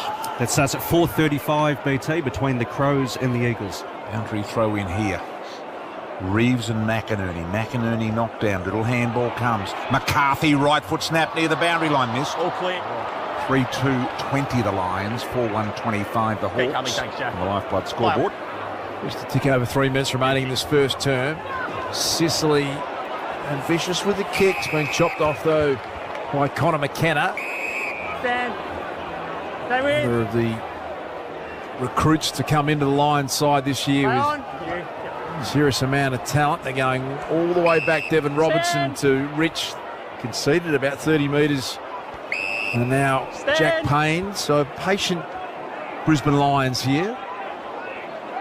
Hawks are pretty organised defensively, so Payne has to launch long and high. Gunston was in the contest, but coming in from the side, McCluggage takes a good mark. Can he kick it from there, Kate? Yeah, I think he'll have the distance. I don't know, trying to really pull it here. I think a lot of times he does start to wheel out to the right and then pull the kick, so hopefully he stays right over the footy. Goal kicking has been one of his areas for growth, McCluggage. He's just decided to set it up. Rayner looked dangerous, fisted back, blank, picked it up, and then a pretty clever little handball in the end, found more. It's sliding in is Tyler Brockman to take the mark. So Brockman deep in defence here. As Dar said, about 2 minutes remaining in this game. Brockman down the line. Lights are ablaze here at the MCG. Even turn the lights on when we don't need to. Electricity costs a lot these days. Bruce to Newcomb. Newcomb's kick missed the lot. Rich is able to mop up at centre half back and just chisels the ball out wide to Pryor. And he just slows everything to an absolute walk. You'd turn the lights off, would you, Bristle? Well, why do we need them? It's daytime. It's very dark here, Brian. It's 2 o'clock in the afternoon, and there's the odd cloud about at the moment, Das. I'm just not sure why we need to be wasting electricity. Stand. I don't care. I'm on solar at home, so I don't pay for it, but good luck to all those that do. It's pretty pricey at the moment. Here's Amon. Round the corner, high ball inside, and markers taken here by Harris. Andrews, of course. I actually thought it was Harris. Move it on, play on. I just had a look at the, he has an Andrews as well to go with it, so we just folded that in if we could. A little opportunity here, Neil, for the give and go around the back door, Das. Gets it to Daniel Rich. Sicily in the one-on-one. Charlie Cameron. This is going to be a good contest. Sicily's fallen over. You don't want to do that. Then he got back to his feet remarkably. Sicily competing with Charlie Cameron. You don't want to get him out the back. Charlie ends up winning it and then spears it to Hipwood. He won't be happy with that, the Hawthorn captain.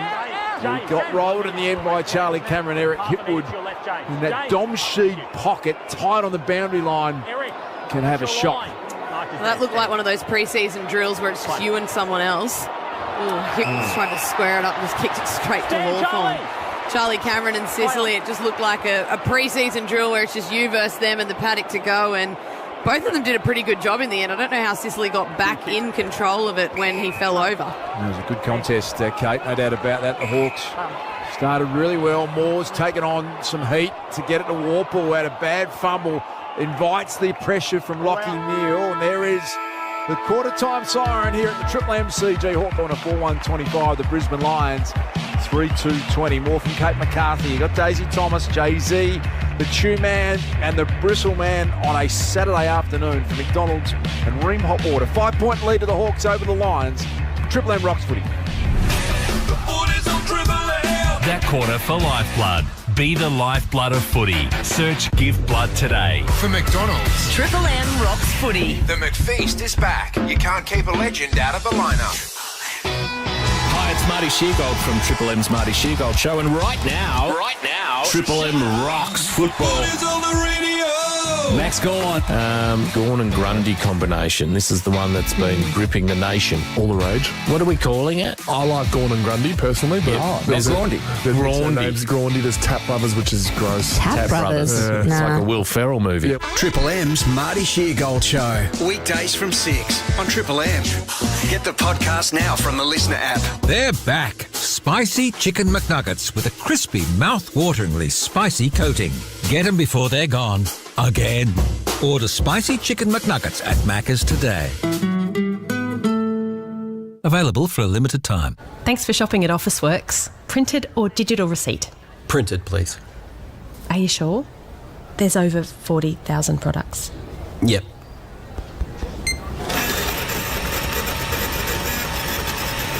This could take a while.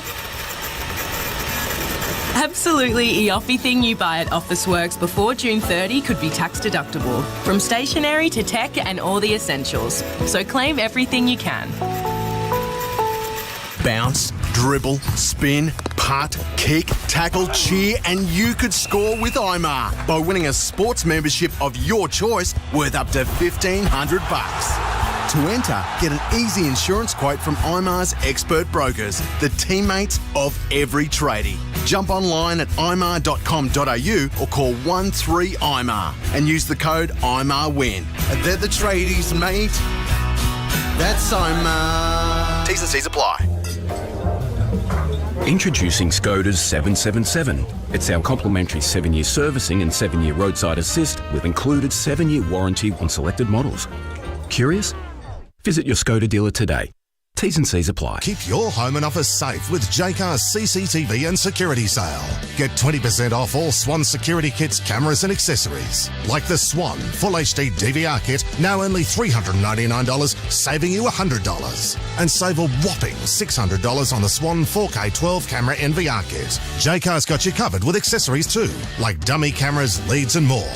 But hurry, the CCTV and security sale ends Monday, and only at Jaycar. tech, electronics and more. Right now, $5 from every 4-pack of Brumanity Slider XPA from Liquorland or First Choice Liquor Market goes towards the fight against MND. And you get a free Brumanity can cooler while stocks last.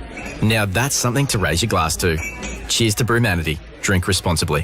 Click. Click. Clickety-click, click, click, click, click. Ah, it's clicking music to my ears.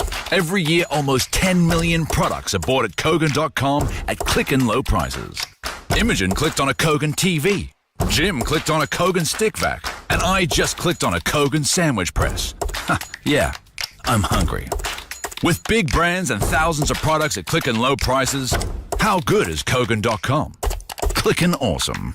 The DeWalt 3100 PSI petrol pressure washer is built for the toughest jobs with incredible power and guaranteed performance to blast through built-up dirt and grime. Available now at Bunnings Warehouse for just $7.99. DeWalt, guaranteed tough. Shut up! The footy's on the radio! Triple M rocks footy. This quarter for Beacon Trade. Beacon Trade's here to partner with your business with their new range of standard to premium switches. Beacon Trade. Let's make light work. The McDonald's and Ream Hot Water, Triple M Rocks Footy MCG, quarter-time scores. It's Hawks just 4-1-25 leading the Lions 3-2-20. Ash, what have we got with the Red Z lenders? Dunkley, number 1 ranked player, 8 disposals and a major, but 11 disposals each to Impey, Sicily and Warple for the Hawks. Ream Hot Water, built tough for Aussie conditions when it comes to water heating. Ask your plumber to install a Ream. Jay-Z for Bob Jane T-Marts down low. Yes, thank you, BT. Just looking at Hawthorn coach Sam Mitchell now, been very positive, looks very pleased with that first quarter performance after a shellacking in the first half from Port Adelaide last week. Encouraging signs here from the Hawks. Will Day, the only injury concern at this point, copped a knock to his left shoulder, had it strapped up, took a couple of Panadol and continuing on. Probably not 100% though. Seabus Super making hard work pay off. Kate, what did you think of the first quarter? Yeah, it was a bit of a scrappy start from both teams, but Hawthorn were able to play footy the way that they wanted to. We know that they take risks, they go up the corridor, they use the forward handball. That's what they were able to get, and as a result got some really good opportunities in front of goal. But worrying signs for me was the amount of times there was a forward from the Brisbane Lions inside 50 completely on their own. So they'll need to tighten that up, and the Lions, on the other hand, need to tighten up their ability to use that. They had a couple of times where they were out, saw a kick from Hipwood come across the face and was just intercepted. The other time he just completely dropped the ball. So he won't be too happy with his first quarter, and that needs to tidy up for them. Just on the lights here, Das, how to go up the lights being on today, given it is daytime. For 88 years we've got by without lights here at the MCG. They played a really good quality football well into the 80s, and in fact I think into about 85, Ash, when I played in the first game under the lights here and kicked 8. But why do we need the lights on now, Das? For 88 years our eyes were good enough. Ron Barassi didn't have any troubles here seeing the footy. He went and got it, and Peter Hudson kicked a lot of goals here without lights. And for 1,500 years we got away without plumbing and sanitation as well, BT. But we have got access to those things now, so we like to use the toilets here at the MCG. Things do move on, Brian, and when you've got lights, you put them on. This day, in terms of energy efficiency, it's about saving the world's. And I love the green aspect to you, Brian, that we're understanding more and more about. Like we've burnt another 16 truckloads of coal firing these up today. Here comes Newcomb out of the middle with a little low ball in there, screaming and looking for Big Meekie. He has trouble turning and then handballing as well. You wouldn't believe it. Handball off to Moore. Moore around the body to the punt road end, misses. Minor score, so 26 plays 20 in favour of the Hawks on the Beacon Trade scoreboard. Really sharp so far in this game, the Hawks. 6-point lead, creating opportunities. Short one is found. Lockie Neal off the boot of Starcevic from the fullback kick in. Lockie Neal so far, Two-Man? 6 touches for Red Z. Just accumulates though. I will Day. What about the courage there, Daisy? He's got a banged up shoulder. How good was that? Yeah, brilliant, and great technique as well. Didn't come in completely from the side, sort of stepped in, stepped back, and then managed to get half a step at the footy, which allowed him to mark it. Almost the classic Royce Hart look, that side on action, as you called, Daisy. Put your knee up and come in from the angle, and you're right, perfect technique, but brilliant courage at the same time. Yeah, absolutely. And that technique is something he's obviously worked on, because you see a lot of players just float in sideways and then you open up your entire right side, ribs and all. So well done to him. Beautiful mark, great courage. Daisy Thomas on Triple M Football sitting alongside Kate McCarthy. Little handball comes out here to McKenna. Worked it around the corner. Hawthorn are going to lock it in though. Low down mark it was. And Meekie, big fella. Bending down can be an issue, but he did on that occasion. Big boy. Another truckload of coal goes past as Big Meeky sends this one in high. Kavitsky at the back. They fly there. No winner in the air. Hits the deck now. Starcevich ran past the footy. Lockie Neal got a little toe on it. Went about 3 metres. Handball comes out wide to Amon. He's good and nifty on the left, but he was under enormous pressure trying to get it at Kavitsky. And a free will go to Harris Andrews in the back pocket for Brisbane. How's the attempt of mark of the century there from Dylan Moore? Went up on Mitchie Lewis there. 2 hands. Into the shoulders. Audacious attempt and got half up his backside. Andrews down the line here. Danaher was able to manoeuvre his way into a marking situation at half-back. Really unlucky there, James Sicily, to not be rewarded for a push in the back. Gunston and Blank. Blank wants the boundary line. McInerney keeps it in. Lincoln McCarthy with a circus trick almost. Kicked it over his shoulder when lying on the ground. Charlie Cameron going to make you nervous down there. Big Charlie tried to slap it back to a teammate. Getting involved is Charlie again. Ricochet back to him, and he gets a little motorbike going for his second. How nervous does that make anyone when you get one-on-one with Charlie Cameron and continues his outstanding season? Brisbane Lions have drawn level again. It's 4-2-26 apiece. That is on the Triple M Beacon Trade scoreboard. We get a decent look on the Harvey Norman, the free kick that should have been awarded here at half forward for the Hawks, not to be. Sicily got a really big shove in the back from McCarthy. But this is the concern, as you touched on at quarter time, Kate, for the Hawks. Once Brisbane get out, they look so dangerous in and around. Having 2 pairs inside forward 50 and having them scrap. It was Mitchell there, Seamus Mitchell coming up against Charlie Cameron. Good luck to the young fella. And what Charlie Cameron does is, if there is a one-on-one, you feel like you need to go and help. So Bramble on that occasion had to go and help, came off his player, Robertson. But then Robertson was smart enough and hard enough to get the ball back to Cameron, and Cameron, really good strength to just ride the tackle and kick the goal at the same time. Good to watch on the Harvey Norman replay. Harvey Norman clearance on now. Shop Massive Savings store-wide. Visit us in-store or online. Free kick out of the middle, goes the way of Dunkley. Dunkley gives it off here to Wilmot, streaking through the middle of the ground, looking for Hipwood, couldn't mark it. Here's the dangerous Cameron, looking for the high free, might have faked it a little. Umpire said keep going, no whistle there. Cameron has a second bite at it, comes off Hipwood, spills out wide here to Weddle. Weddle's kick was smothered mid-air by Wilmot. He went and got it when everyone else thought it was going out of bounds. And eventually it did. We'll throw it in, and it's retained in the forward end here for the Brisbane Lions, about 65 metres around from their city end goal. 4-2-26 apiece here on the Triple M Beacon Trade scoreboard. Early stages, second term at the MCG. Estimate on the crowd, please, Stu Man. About 32,000, Das. Is Sicily. It started with a lot of possession. James Sicily took on a couple of tacklers, so did Will Day, and I reckon McCluggage has got him. He's in trouble. Had to be rewarded for that one, Hugh McCluggage. Expertly done.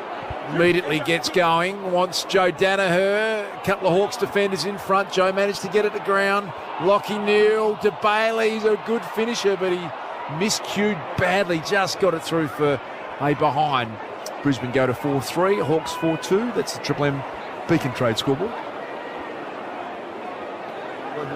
Grimshaw to kick it back in here for the Hawks. The Fight MND signs, of course, Monday at this ground. It all happens. The MND game. Neil Danaher, of course, will be in attendance, and the Sliders will go down. And there'll be a big crowd here. I believe it's been sold out. Ash, I heard it's been sold out for weeks, that game. Yeah, they should crack over, early 90s, you reckon, BT? Late 80s, early 90s? Well, that'd be a record in recent history in that sort of crowd if it was. Yep. So looking forward to it. Monday, King's birthday. Heavy throw-in taking a long time. Of course, the last King's birthday, Ash, get this one, was quite a few years ago. It was the first time they ever played on a Monday. That was the King's birthday. Different King, obviously. There's Cameron. Which King was that? No, I'm not sure. King I think George King the First. George King. Might have been. I don't know how many kings that well in the past, but was that Max's dad, George King? I don't know them well. I'm not a big royal family, although I do like the way William and Kate are going about things at the moment, as distinct from Harry and Megsy. And Oscar, room behind. Not a royal watcher, Brian, as a rule? Or? My wife is. She loves the royal thing, but I'm a little bit worried that they might be spending money without thinking too much about it. Very conscious on the cash today, BT. Wants to turn the lights off at the G. As I see. Take away the royal funding. Another coal truck dumped off a Lotus Tower 7. Here is Harris Andrews. Gets it across to Darcy Gardner. Are you in the all-electric vehicle as well, BT? I'm in the hybrid at the moment. The hybrid. Hybrid Kluger. The hybrid being sometimes you walk to the door to start it. There it is. Starcevic out of defence to the Shane Stam wing, and Scrimshaw takes a good one-on-one mark out there. Got rid of Hipwood. They normally pull the trigger quickly, the Hawks, but Scrimshaw takes some time, and he massaged that kick beautifully to Connor Nash on the forward 50 arc. At a runner going by Hardwick. Nash probably a bit too far out to score. So he pounds it deep. Kazitsky in good position. So too Mitch Lewis, but a defensive spoil from Gardner. Finds the boundary line. Punt road end in attack for the Hawks. They are 4-2, 26, Brisbane 4-3, 27. Triple M Beacon Trade scoreboard. Tower 2 just getting a load of water. We've got a hydro on Tower 2 out there, and the Snowies have been emptied to just fire that light tower up. Little one here comes into Gardner. Entertaining myself here, Darcy, because the footy has just got into a bit of a rut at the moment. People might know, Kate, that Brian lives off the grid completely. He's got very... Could you hook something up here, Brian? And I could get this place humming without the need for great lights at this stage, Jay-Z. Thank you, BT. Hey, Jackie Gunston would love to get involved in this one. Just the 3 touches so far. Tough match up against James Sicily. Kicked 11 goals for the year. I would like to get involved on the scoreboard, Jack Gunston. What about Brewsty from the other end there too, Ash? What's he had so far in this game? He was a star last week. Yeah, he certainly was with 5 majors, only 4 handballs for the game. Hipwood here, takes the mark, goes out wide, finds Gunston, the man that Jay-Z speaks of. Right in front of where Jay-Z is, right on the logo, just goes back and squares the ball sideways to Hipwood. Hipwood does likewise, gets to the middle to McKenna. McKenna takes the mark, and he goes even wider to Harris Andrews, who's snuck down almost to the point of the square at half-4. And Andrews says, come at me. I'm a really good kick when he's really not that good. High ball in, they go, big mark taken. Was that Big Meeky? No. Yes. Yes, it was. Big Meeky flying there in the back end, does. Beautiful mark from Big Lloyd. Sicily spearing kick down the line. Lewis gathered that beautifully, but he was well tackled immediately by Darcy Gardner. Thanks, Darcy. Umpire Ray Chamberlain barking the instructions out there. Lloyd, Oscar and Lloyd. Likes to do, Ray. He likes to be very clear out there around his instructions. So Lloyd, Meek, Oscar McInerney. Meek got his big frame in front. Warple couldn't stick the tackle. Ends up now with McCluggage.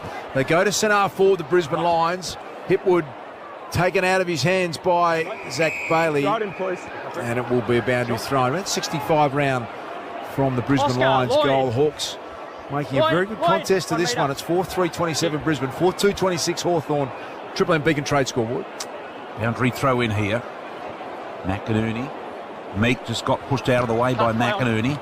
McInerney mungled it inside. Impey couldn't control it.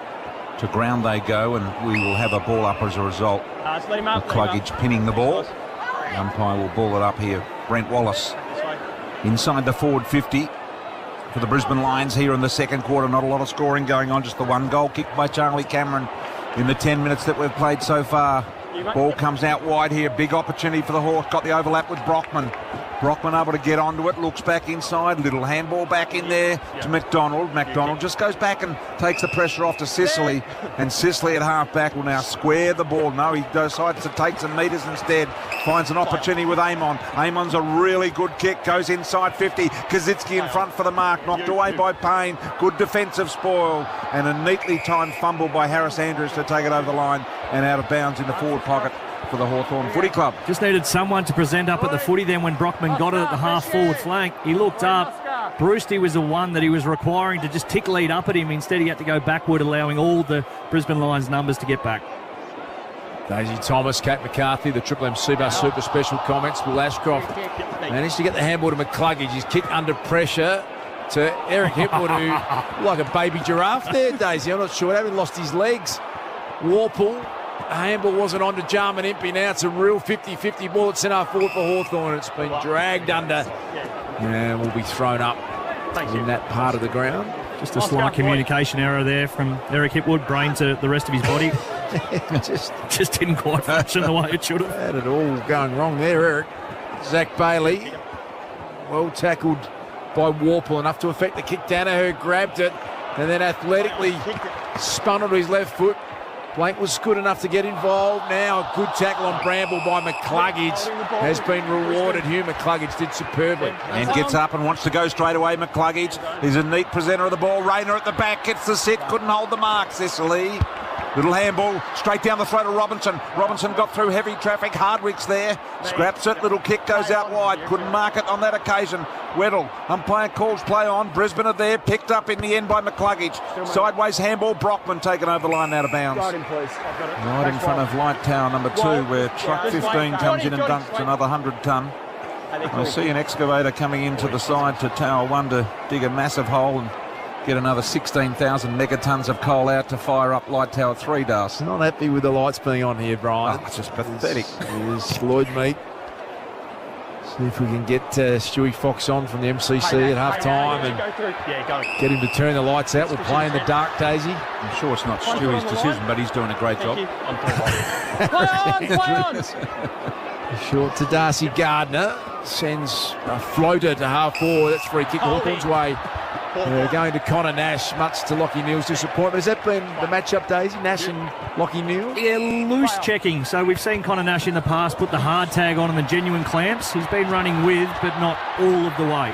A little bit of a errant kick from Sicily put Weddle under pressure, and it goes out of bounds. Deep in attack for the Brisbane Lions gate. Starting to get some ascendancy here in the clearances. Brisbane 19, Hawthorn 11. That's why they've had some much better field position in this quarter. Brisbane by 1 point. Boundary throw in deep in their attack zone. McInerney in front, knocks it down. Warple was first to arrive. McCarthy goes down for Brisbane. They keep it rolling. McCluggage applies the tackle and that sticks, and we'll have another ball up. Still only 10 metres out from Brisbane City end goal. Umpire Razor Ray Chamberlain there. Throws it up.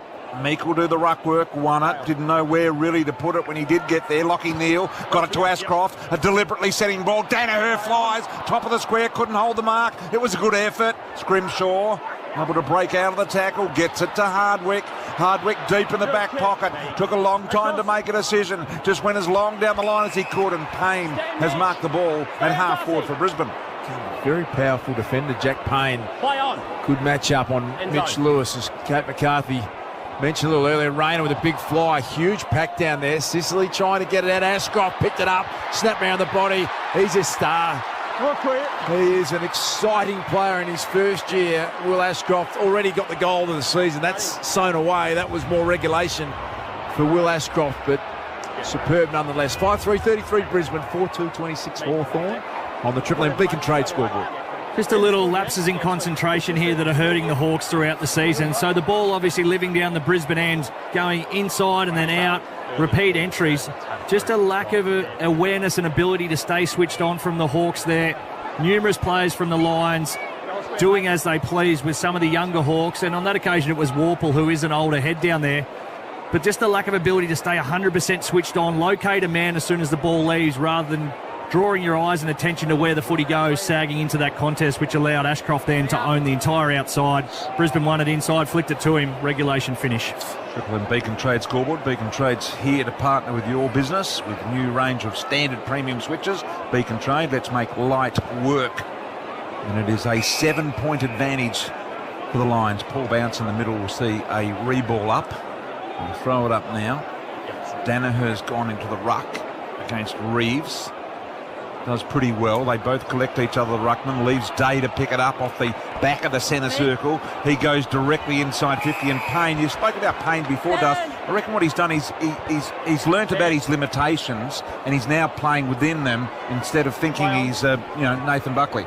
It's a reasonable point you make, Bristol. He's become a very consistent player. Will Day, huge fan of his, Daisy. Going to be an A-grade player for mine, Will Day. Yeah, getting there pretty quickly too. Pops this one to half forward. Big Reeves, the pack comes smashing in around him. Nice pick up. Darcy Gardner got it back to Berry. Floats one towards Dunkley. Hipwood's had a bit of a funny first half of the game. Big Eric Ashcroft, brilliant. Hands it back to his teammate Wilmot. Good forward pressure here, the Hawks, though. Newcomb wins it back. Flicks it across to Dylan Moore. Chance coming up. Hardwick's run from half back as a flying shot. And he has missed, in fact, just to the near side. 4-3-28 now the Hawks. 5-3-33 Brisbane on the Triple M Beacon Trade scoreboard. Bruce, a great tackle there to make that opportunity happen. Here's Newcomb, the little intercept, and he got caught throwing the footy with a really good tackle from Robinson, Devon Robinson. He's been in and out of this Brisbane side, Ash, for years, hasn't he?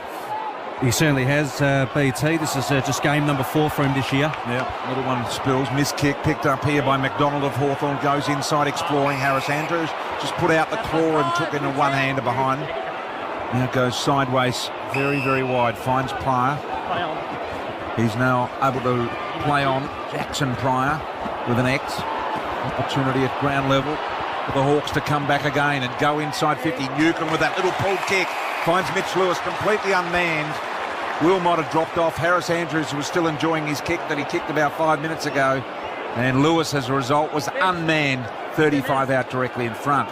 Wilmot having a decent conversation with Daniel Rich, just thinking he may have been able to go a fair bit harder at that footy that was meant for him on the outer side. Ooh. He had a little bit of a look just to see if it was bouncing into space or not. Didn't sit for him, and as a result, that defence was not set. For his second, well within Lewis range. Punt road end, low ball, nice kick, beautiful. Hawks get their first goal of the second quarter. He's got 2. The big fella Lewis. 5-3-33 the Lions. Hawthorn likewise on the Triple M Beacon Trade scoreboard. Yeah, I can see why he would be feeling like that. If we have a look on the Harvey Norman, Rich wasn't even really paying attention, and it's almost like he thought that the Hawthorn defender was a Brisbane Lions teammate. That's the only thing that I can give him to sort of, I guess, justify that effort or the lack of effort that he put in there to get that ball, and really uncharacteristic errors coming out of their defensive 50, which has just led to turnovers at the moment. And Hawthorn, the last little, I guess, 2 or 3 minutes of passage, they've just lived in their forward half. So good to get some reward for effort there for Mitch Lewis, and he's kicked 2 for the match now. Brilliant to have the voice of Kate McCarthy alongside Daisy Thomas with the Triple M Seabus Super special comments. Seabus Super making hard work pay off. Scores level at the Triple M CG. Newcomb tried to fight his way through. Rayner with some strength back the other way, hands it back to Dunkley, who tumbles it inside 50. Dano had it smashed away from him. Will Day's been impressive. Upended by Gunston, though. It's all happening inside forward 50 for the Lions, letting it go a long while. The umpire, Scrimshaw, had it underneath him, but hadn't dragged it under. Just with Will Day, Das, averaging career-high touches at 26 today. 11 disposals, 5 clearances, 5 inside 50s. He's a real exciting player, two-man Will Day. No great statement in that, but seeing a little bit of it as Darcy Gardner started pretty well, takes the mark in front of Brockman. But Gardner, I think he's a pretty basic operator. Will just send it long and deep, and that he does. Here's Danaher making way for it, elevated nicely, almost brought it in. Newcomb. Nifty, funny little kick to Bruce. Bruce now able to get the handball away to Nash. Nash on to Wimpy. This is impressive play now to Warple through the middle of the ground. They stream. Nash now sent sideways and out wide. Just a bit of a task out there for Mitchell of Hawthorn. Grabs it on the half-back. Cameron tries to run him down. Got the little handball away. They're out of trouble here. Bramble went backwards, searching for a bit of time and space. His kick was ordinary. Harris Andrews with just the one hand. Just sent it along the ground to Wilmot. His dangerous kick inside. And Rich hasn't gone again. He was flat-footed, stood, taken by Bruce. Bruce goes long, looking for Brockman. Almost took the mark. The tackle by Gardner. Spills it out to Kaczynski. And it'll go over the line and out of bounds deep inside the Hawthorn forward 50. And Razor rushes to the players to make sure there's no action and scrimmaging over the boundary line. It was poor effort there from Daniel Rich. We said that gave him the benefit of the doubt on the other one. That one was just poor, standing on his heels. What do you expect? There's going to be some pressure. You need to go at the footy. Lions just slightly off their game, you'd have to say. 5-3-33 apiece. Credit to Hawthorn. Can they sustain this and cause a big upset at the MCG? Still a lot of numbers around it. Inside forward 50, punt road end. It'll be thrown up again. About 25 out from the Hawks' goal. They're a difficult opponent, the Hawks. I know that still building some consistency, but the way they play can make sides nervous. Warpool, a couple of lines get over the top. It's again going to be another ball up inside the Hawthorn forward 50. I don't know whether they make sides nervous to us. I mean, they've beaten North and West Coast. Rolled the Saints. Little one here. Yeah, just conveniently didn't mention that, Bruce. just didn't see the narrative. Just to make my argument Just better. leave the data out. Just selective on They the make data. me nervous because they are prepared to take kicks other teams aren't, Brian. Yes, okay. Well, they're doing that at the moment, and some are coming off and some aren't. And when they all don't come off, it's a bad day. And when they all do come off, it's a better day. Here is Day. Speaking of those, McCarthy, the handball there to Bailey, knocked it on. Hardwick was able to intercept, got the little handball out there to Carl Amon.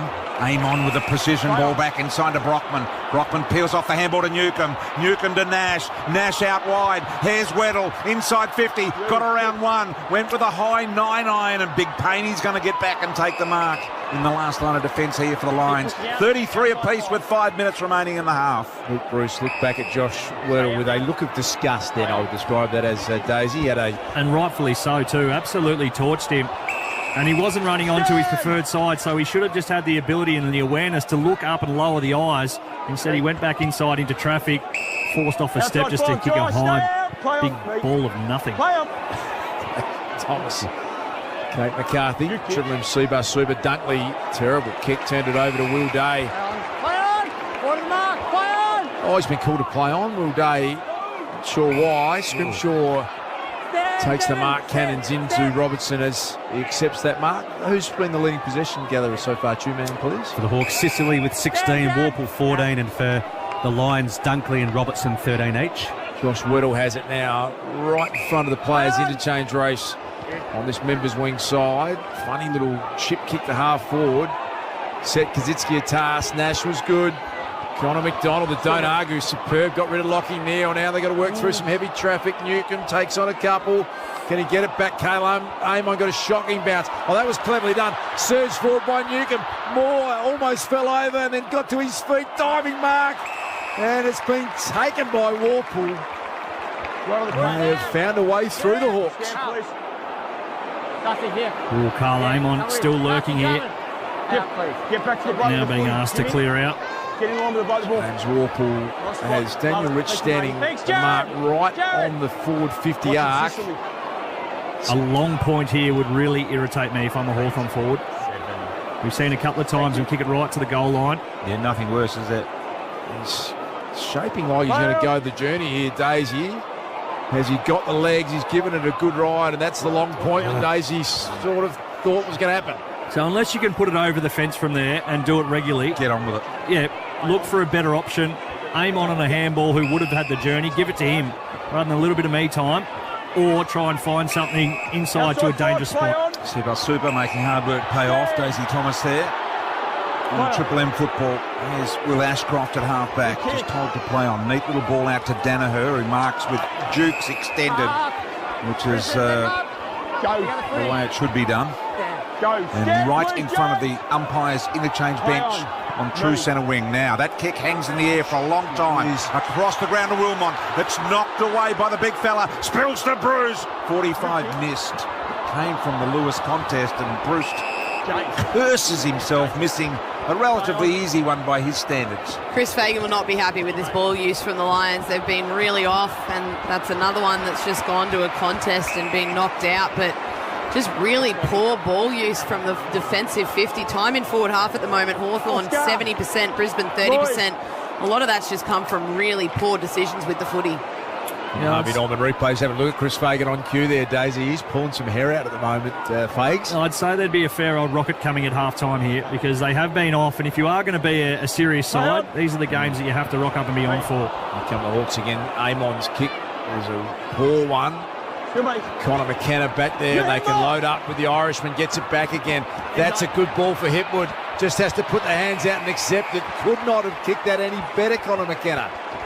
He did well there, Hipwood. I thought he was going to get the speed wobbles up because he was running backwards at quite a pace and then had to turn and take the footy. Very good mark from him. We saw one earlier in the quarter that was not that impressive, but much better there, recovered nicely. Set shots this year, for Big Eka, 13-10. This one is, well, gilt-edged opportunity, describe it as, directly in front, 35 metres out. Big forwards get paid for these. Long, steady approach. He took a lot of steps, Eric, and just snuck it home. Thought it might have almost missed, but a goal to the Brisbane Lions. Eric Hipwood kicks his first goal of the afternoon. Brisbane go to 6-3, 39. Hawthorn 5-4, 34 on the Triple M Beacon Trade scoreboard. The other thing about Brisbane playing here is they only get one other opportunity at this ground for the year, and if they're going to be a top 4 player, they need to be able to play well. And they are just at the moment getting it done on a little bit of that talent rather than executing the system that I'm sure they'll be spoken to about at half-time. They're relying on just being better when they have their opportunities with ball in hand at times, and reliant on the Hawks to make errors that other better sides won't be doing. Like that long point, a better side would have made you defend it until you were forced to kick it to a hot spot and get yourself an opportunity. They don't do that, and on the result of that, you get to opportunity to go up the other end and expose them. 3 goal to 1 quarter in favour of the Lions here. They lead it by just the 5 points. Hawthorn by 5 at quarter time. Bearing down on half time with just under 2 minutes remaining here. Opportunity out wide for Robertson to pick up the ball and just advance it about 5 metres. Hardwick there. McCluggage streamed through centre half forward. A little low, Chisler, a little bit low for the leading forward, and Gunston's hit his head on the deck as well. Picked up by Weddle, gave it to him. A man that was always under pressure, but the umpire lets it go. Knock off the ground. Dunkley couldn't get there. His same number, Warple, could, but the shocking kick down the throat of Daniel Rich at half back for the Lions. Rich is going to find Josh Dunkley, and he's got Lockie Neal. They might get punished here. Danaher wants him in the goal square. Neal decides to go on his own. Doesn't get the journey. Big clunk down there. I reckon it's Cam Rayner. Gee, that's a good mark. He's just launched at that one with a big, powerful frame, and he'll go back 1 metre out directly in front. Superb effort from Rayner.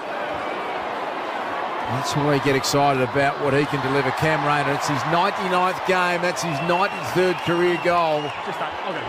Coming back from an ACL injury in 2021.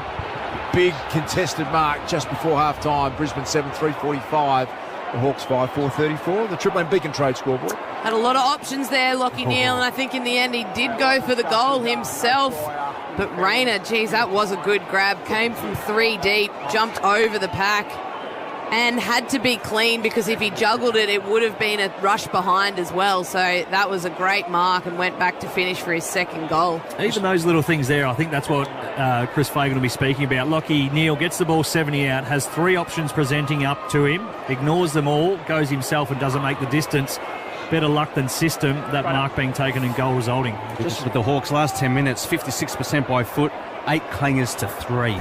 This margin corresponds with that, Ash, of the game right now. 11-point advantage here for the Lions. The quick kick out of the middle goes to Cameron. He drops a chest mark, turns around. Here's the little Chisler pass to Hipwood on the lead. And he's taken it 45 metres out on a very slight angle. And all of a sudden it could be a 5 goal to 1 quarter and a 17-point lead is on offer here, which would be the biggest of the game. So Hipwood within comfortable kicking distance. No closer there. Bit of a hush at the MCG. Just a bare bubble of enthusiasm for Hipwood as he strides in to the city end with that loping left foot. No problems at all. The goal, they've got 5 in the quarter. Hipwood's got a couple. And the halftime siren sounds. And it's a very nice 17-point lead here at halftime. 8-3-51 the Lions. Hawks 5-4-34. For McDonald's and Ream Hot Water, Triple M rocks football.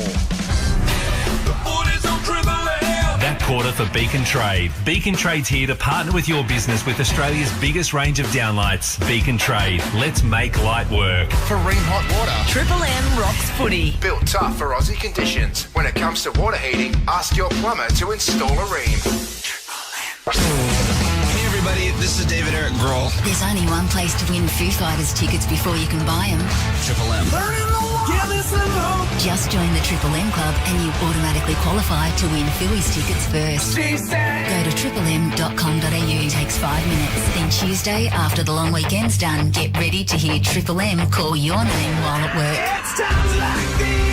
tickets to the Foo Fighters, 9am Tuesday, only from 105.1 Triple M. Harvey Norman clearance on now. Get a bonus Samsung Galaxy Watch 5 and $100 gift card when you buy the Samsung Galaxy S23 mobile. Only $1,349. Spot clean spills in a flash with Bissell Carpet and Upholstery Cleaner. Hot deal, $177. Australian-made value in the Sealy Posturepedic Hudson Foam Queen mattress. A low $1,299. Race in for massive savings on home office furniture like the Racetech gaming desk and chair package. Hot price $599. Harvey Norman clearance on now.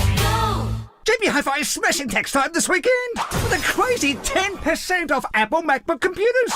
Get an extra 15% off any TV and soundbar when you buy them together. Extra 15% off, that's nuts.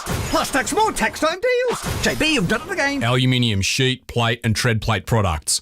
Aluminium geometric extrusions. If any of that means anything to you, then you need to get some action. Action Aluminium.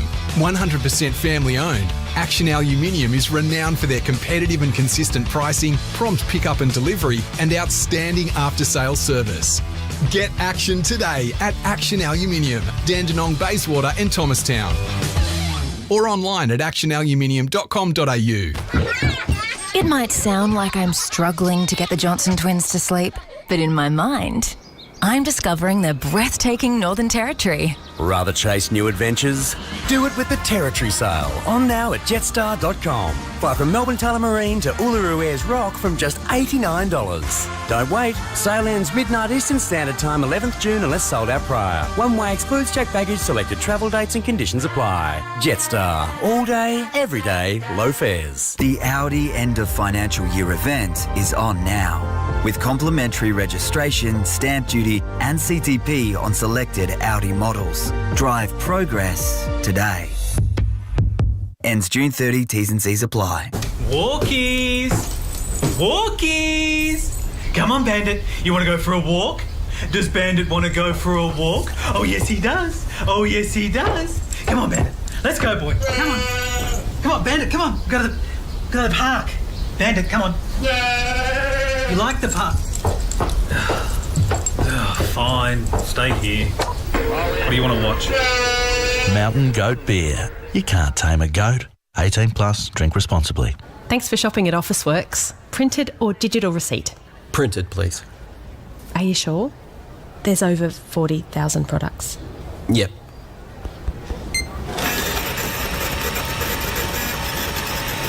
This could take a while. Absolutely eoffything you buy at Officeworks before June 30 could be tax deductible. From stationery to tech and all the essentials. So claim everything you can. Shut up! The foot is on the radio! Triple M rocks footy. This halftime break for Mitre 10 Trade. Get in, get out, get on with it at Mitre 10 Trade. Yes, McDonald's and Ream Hot Water, Triple M rocks footy. We're at the MCG where it's Brisbane. The 17-point lead over Sam Mitchell's Hawthorn. It's the Lions 8-3-51, currently leading by 17 points over the Hawks, 5-4-34. And a grey old dark afternoon here at the MCG. I'm Jay Clark. We're two of the finest Saturday afternoon operators in Daisy Thomas and Kate McCarthy, of course. And it's fair to say, guys, that, well, the Lions sort of doing it a bit in second gear at the moment. Is that fair to say? Hawthorn up to their eyeballs in an upset. Lions kicked a couple of goals late in that second quarter just to skip 17 points clear, but it's largely been a pretty tight, fought-out affair. Yeah, well, the Hawks have certainly been up to it, so take nothing away from them. They've come out, they've controlled what they can do, and that's bringing the effort and the intensity that we purely didn't see last week against Port Adelaide. Yep. Yes, it got going a little bit in the second half, and I'm sure Sam Mitchell would have been selling that message last week that if we can get the second half going here, we may be able to carry it into this game today, which they have been able to do. But when you look at it from the Brisbane Lions and the mistakes they've caused themselves, we talk about the couple of efforts from Daniel Rich, also their ball movement at time and the ease at which Hawthorn have been able to move the ball, just lacking a little bit of class and polish going inside forward 50 other Hawks. They could be well and truly not only in front in this game, but well up if they were playing a better side. So Brisbane go in at 17 points at the minute, but they are doing it in second gear. And no doubt, we saw Chris Fagan, Kate, there'd be some serious frustration in and around that. Yeah, and I think the reason for that frustration were a couple of those efforts that we did see from Daniel Rich, and it just sets the tone when you're a bit off and someone does something like that, and couple of times in a row he could have gone hard at the footy and just pulled out or didn't really bother or didn't offer anything, and the ball went straight back inside their defensive 50. So it's just those little acts and then little switches that aren't on, or kicking the ball a lot higher than they need to, and it's being intercepted by the Hawthorn Football Club. And I think just those little things are very frustrating as a coach. You're always going to make mistakes as a football club, and that's not going to be questioned, but the manner in which those mistakes are made are what you look at. If it's a lack of effort or being a little bit blasé and not really taking those opportunities as well as they could, that's what irks coaches' days. And they're off the bye as well. This would be something they've clearly spoken about, that, we're going to get ourselves to the right arousal level in terms of coming out willing to compete from the start. And the fact that hasn't come, there was obviously poor game before the bye against the Adelaide Crows, go into the bye and then an opportunity to come out against the Hawks. You would have known that they were going to be wound up like tops after what they served up last week. It has been a disappointing first half, which is probably credit to the Brisbane Lions, because they still find themselves 17 points up. They are 17 points up here at the MCG, so it's Warple and Sicily with 17 and 16 possessions apiece. Dunkley continuing his very good season with 15 touches. We haven't been talking a lot about Josh Dunkley. We talk about the recruits of the year. I feel like he's getting the job done this season.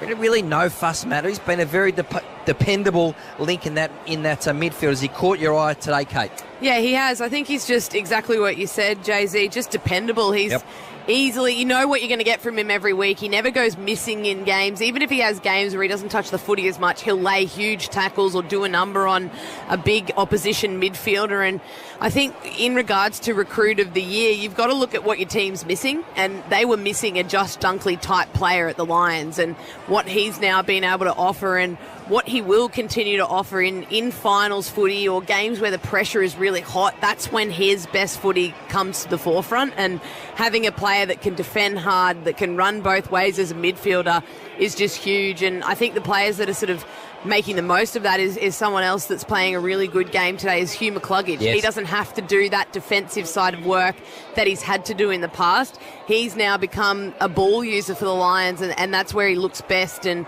he's had a really good game as well this afternoon. Mitch Lewis with 2 goals for the Hawks. Also Cameron Rayner, Charlie Cameron and Eric Hipwood have all got 2 goals. 1 also for Dunkley and Will Ashcroft for the Lions. Daisy, what about the venue chat? So the Lions have won only one of their past 13 games here. Got the job done in the finals against Melbourne, but then got pounded by the Cats by 71 points at preliminary final. It's been okay today, as we've explained. Is it important that they come and win here at the home of football? If they're gonna salute and win the ultimate prize, they need to get it done here. Do you read much into it, or are we over the top with it? We probably read more into it than we should. They get limited opportunities per year, so obviously, the stat doesn't lie. It's a ground that they haven't been able to play well consistently, I should say. But if you got 3 or 4 opportunities a year, no doubt that would be a more even sort of statistic to roll with. But they would be aware of the fact they do get limited opportunities, and they do get the opportunity today to come out on a ground where we do expect them to be later on in the season, at least for 1 or 2 weeks of it,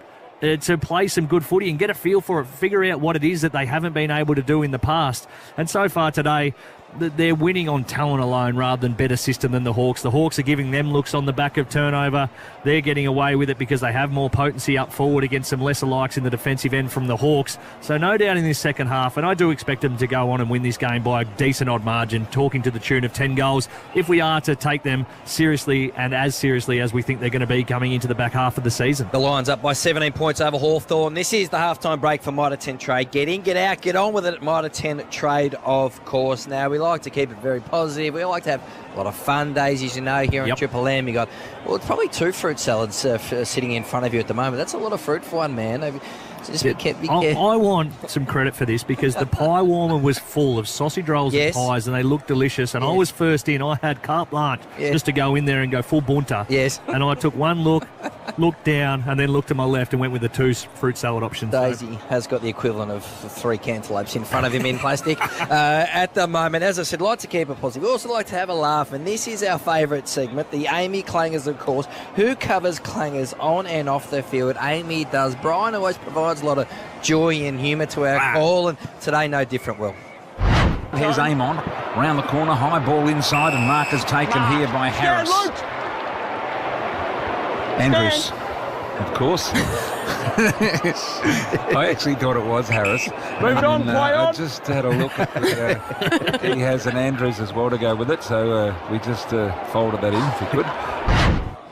Yes, very good. Harris Andrews is his name, of course, a fullback for the Brisbane Lions. A bit of a whisper around too, just looking forward to Monday's game, the massive King's birthday, Collingwood versus Melbourne. Capacity crowd expected here at the MCG on 90,000 thereabouts. Bit of a whisper about Nick and Josh Dacos being out with a bit of a bug, a bit of a flu. Sammy Landsberger reporting that currently. If they both missed, they both had outstanding seasons, it'd be a huge hit to Collingwood's midfield, wouldn't it?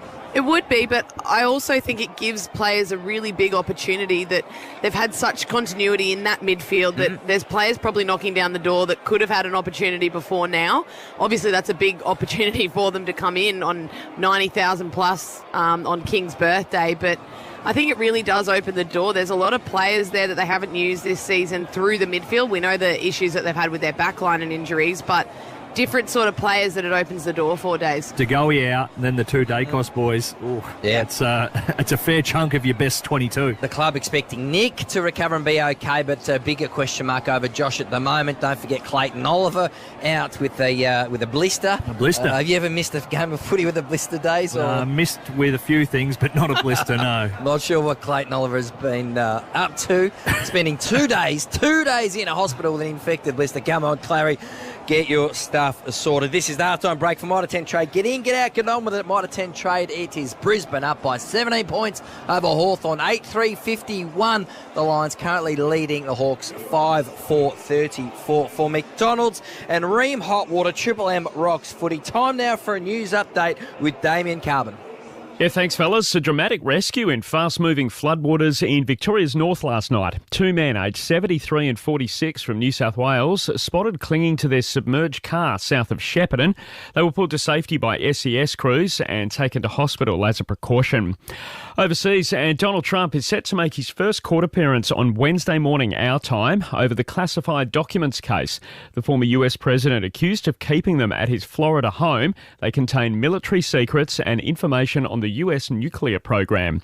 Still overseas, and drama in the UK with former PM Boris Johnson quitting Parliament. Former Conservative Party advisor Sarah Southern telling Sky News it came as a shock. I think there was definitely a surprise that Boris Johnson had said that he would stand again for Parliament at the next election, but I don't think we're expecting him to keep the drama this high. And Australia back at the crease tonight for day 4 of the World Test Championship final. They lead India by 296 runs. Springvale Homemaker Centre's huge mid-year sales are on now. Save on all your favourite home and lifestyle brands. Visit springvalehomemakercentre.com.au. Triple M weather at the MCG. Bit of patchy cloud, but otherwise fine. Right now, 15 degrees. It's half-time with Brisbane leading the Hawks by 17 points. Police reply quickly to texting drivers. A message from the TAC as Triple M rocks footy. That halftime break for Mitre 10 Trade. Get in, get out, get on with it at Mitre 10 Trade. For Ream Hot Water and McDonald's. Triple M rocks footy. Triple M and the Mighty Seagull Show's 10K Spinner DJ. Melbourne, we're at the Golden Song. And Paula nearly had it. Song 7, here it is. Oh, everyone who wants to rule the world. Everybody wants to Think you might be able to name the Golden Song? There's 2 chances every morning to win 10K. Golden Song, that'll change every day. Your next shot at winning the Marty Sheargold Show's 10K Spinner DJ is Tuesday morning at 7 on your home of good times and rock's greatest hits, Triple M. Macca's OG McSpicy. Juicy chicken covered in a crispy, mouth-wateringly spicy coating. It's the McSpicy that started it all. Order at Macca's today. Available after 10:30am. The choice is yours at Brighton Mazda's 4-day end of financial year sale. All of Brighton Mazda's demo and stock vehicles are on sale and available for imminent delivery. Plus, you get to choose from 1 of 3 offers on any car purchase across the current Mazda range. That's right, choose from a $1,000 accessory voucher, 3 years servicing, or free registration and CTP. So don't miss out. Choose Brighton Mazda. Sale ends Sunday 11th of June. Visit brightonmazda.com.au to view our stock and see the T's and C's. LMCT 109 963. From 3 a.m. every day, Sally and her sleep-deprived staff weigh, roast, taste, pack and deliver their coffee beans across the city. This is their business. Welcome to Snap. But thanks to the van decals and labels they had designed and printed at their local Snap Print Solution Centre, their clients only ever see. Sparkly Sally's Specialist Coffee. Because that is their brand. Whatever business you're in, visit snap.com.au and go from business to brand in a snap. Australia, now is the best time to enjoy Aussie fresh fruit and veg. And right now, Coles 100% Aussie Imperial Mandarins are in season. And $2.50 a kilo. Just $2.50. This week at Coles. Offer ends Tuesday. With even more NBN speed to more Australian homes, NBN is really made for more. More what, I hear you say? Well, more streaming. More gaming. And more working from home. Bye. Pretty cool, huh? To find out how you could enjoy a faster, more reliable NBN home connection, search NBN More Speed. Experiences may vary due to a range of factors.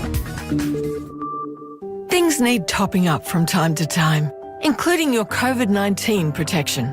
Even if you've been vaccinated, boosters can top up your defences and reduce the risk of serious COVID illness.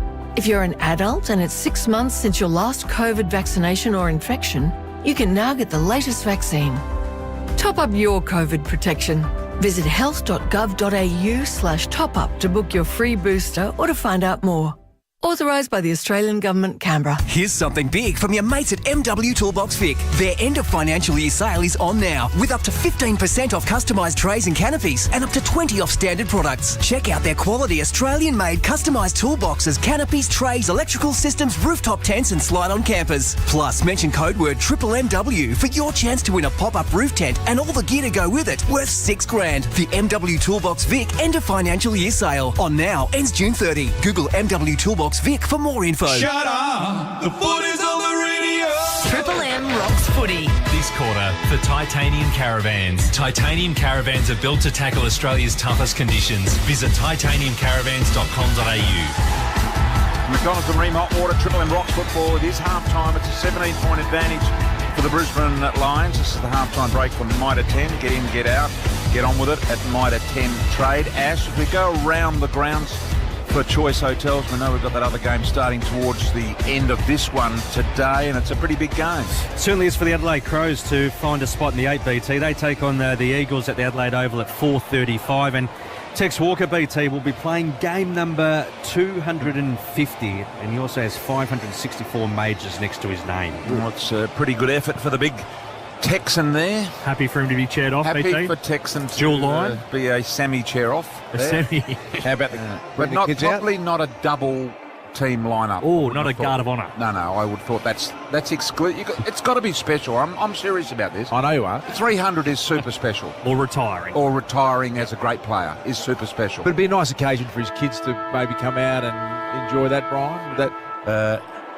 Is there any occasion? I would see no need for Texan to bring any of his kids onto the ground because they're only little, and occupational health and safety would render that not. Oh, you're the OH&S banner could hurt them or whatever.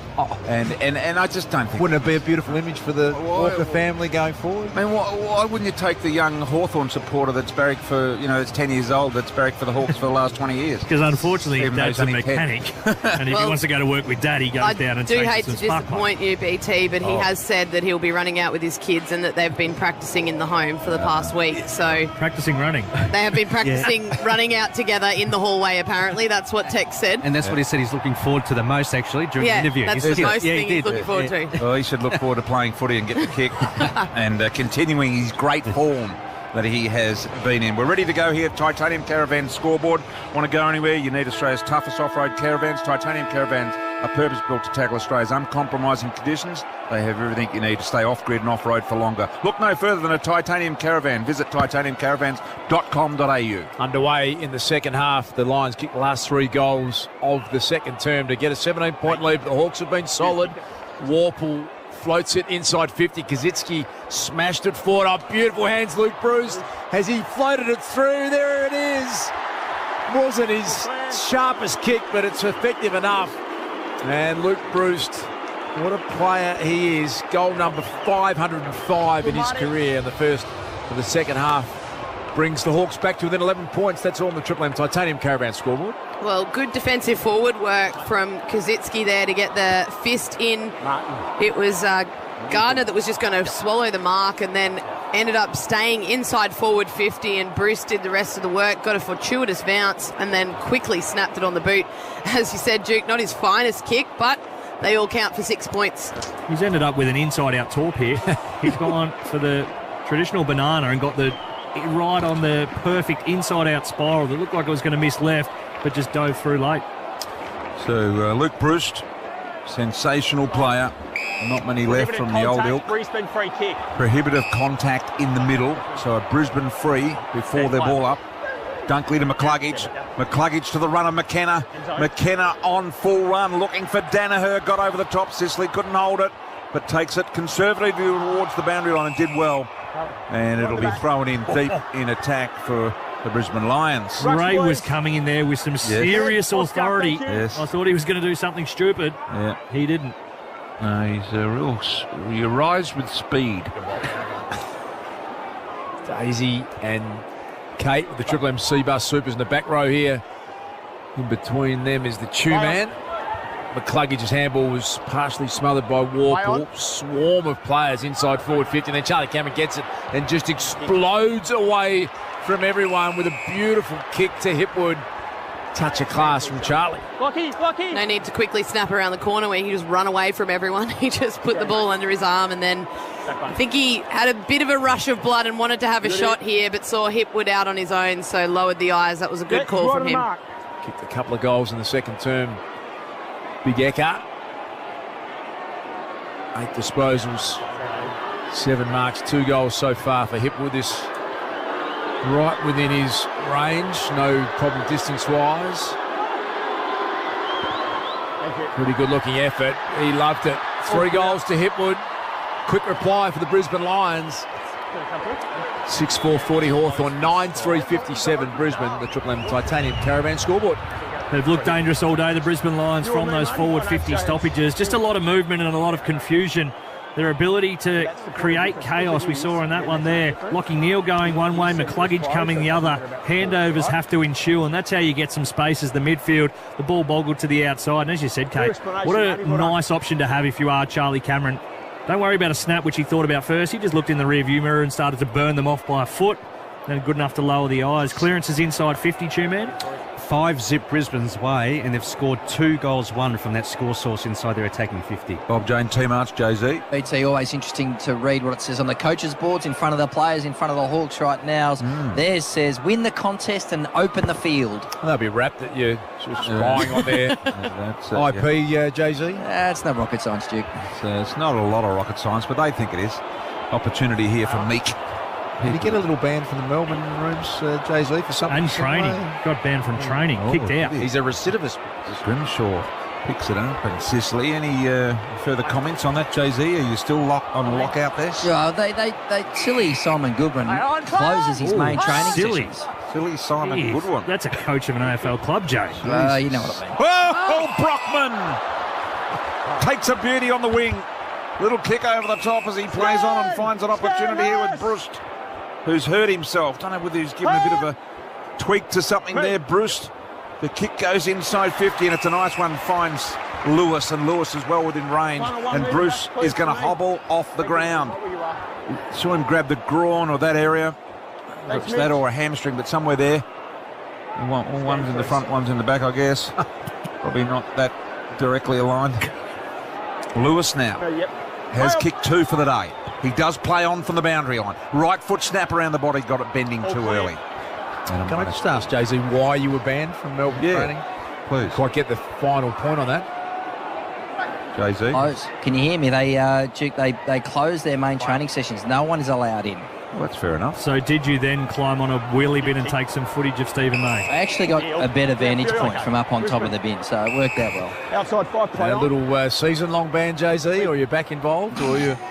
I interviewed Michael Hibbert yesterday for a piece for the Herald Sun on Monday, so it can't be too bad. I hear that's why they train at Casey late in the week, hoping that no one wants to go out there. And rightfully so, too. Except for people that live out there, of course. It's a lovely spot. If you like being a long way from the action. You know, it is. If you're accustomed to wind as well. McKenna, yes, it is very, Blustery very out there. Ooh, Kate just really putting the knives in. Just windy, not great. I just love that we play all our AFLW games against Melbourne down there. It's great ground to play footy at. Scrimshaw. Just Harvey Norman replay, BT. It is seen White having to Luke Bruce. It's a knee on knee or corky. Knee on knee, or maybe a touch higher, big corky. It was the knee of the man that goes by Harris. Yes, Andrews. Short ball comes to Hardwick. It was quite a pause. It was Harris.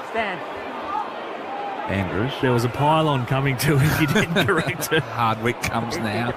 Little ball out, skirting the flanks here to Scrimshaw. Gives the handball off to Warple. Warple, a neat kick over the top. Good build-up. Meek was able to get it further afield, and here they go. Bramble ran out of tarmac in the end, over the line and out of bounds. He's not quite in the bracket where you can just say his first name, Bristol, is he? No, he's not. No, he's far from it. Jay-Z. BT, Luke Bruce just getting a rub on his left quad. Expect that's been a corky, getting it strapped up, and should be right to get back out there. Jay-Z for Bob J and T-Marts. Thank you for that, Jay-Z. The Hawks have it in the hands of Dylan Moore. Back to Hardwick. Dumps it long. He wants Mitch Lewis, but Payne has been good intercept marking form, and he read that off the boot better than Lewis again. He's a good touch, Jack Payne, and his clearing kick out of defence is good enough to find Josh Dunkley. Josh Dunkley's afternoon, please, G-Man. Triple M Red Z, 17 disposals in the major.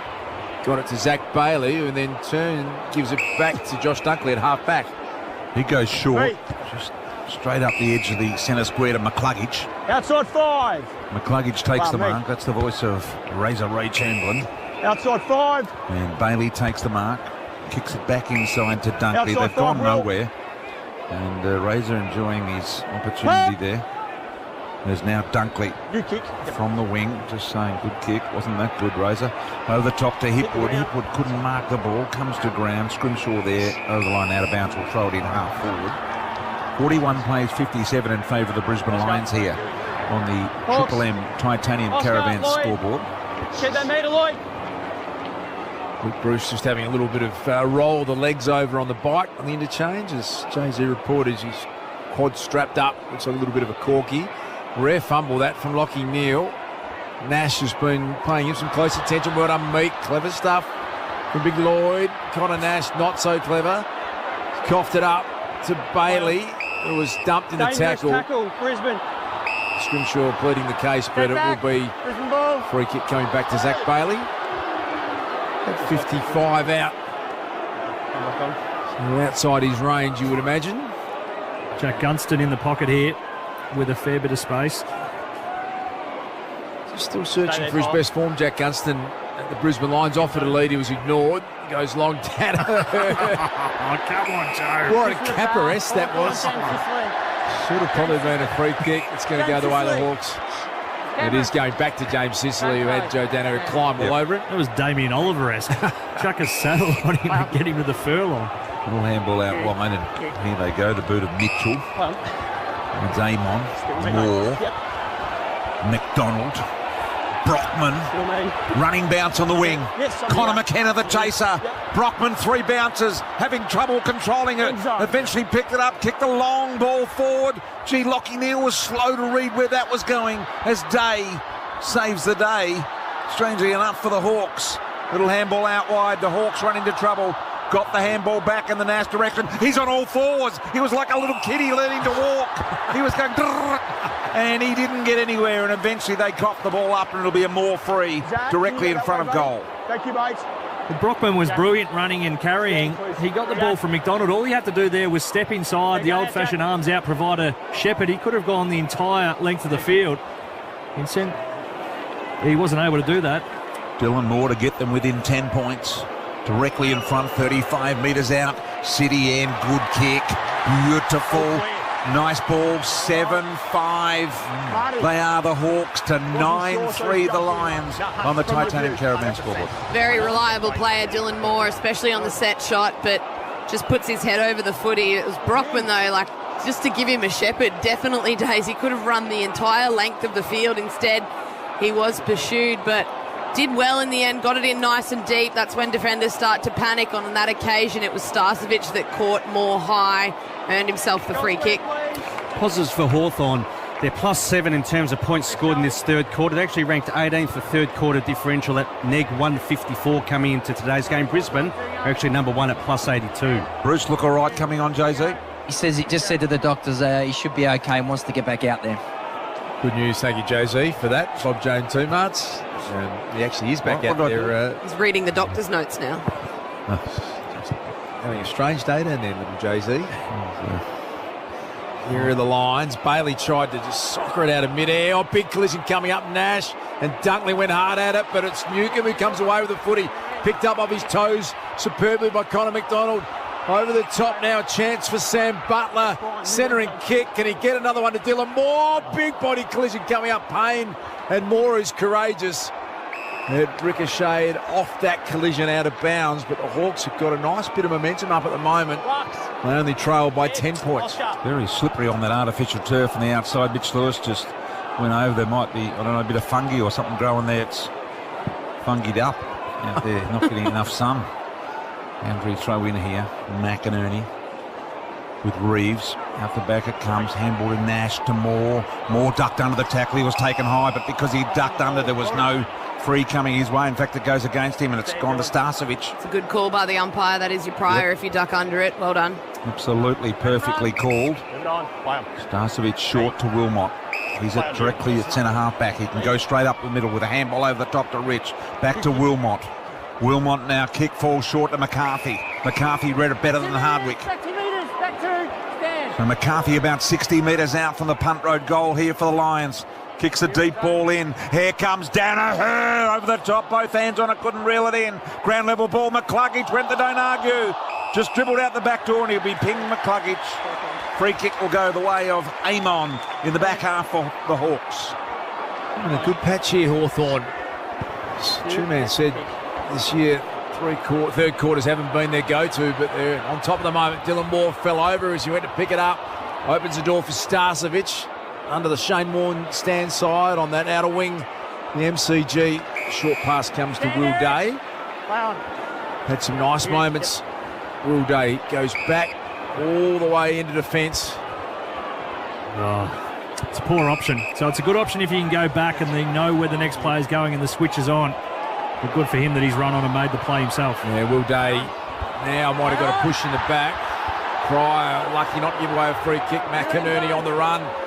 Has skied it, and Eric Hipwood has taken a big contested mark on the back of the turnover, and Eric, who started pretty quietly in the first quarter, is now lining up for his fourth goal. So the kick to go backwards is fine. If you can see that then out the open side, the player can roll and you're going to stretch the Brisbane defence and make them shuffle across. All they did on that occasion was give away territory. Will Day was the one that tried to break into space. The kick had to be perfect.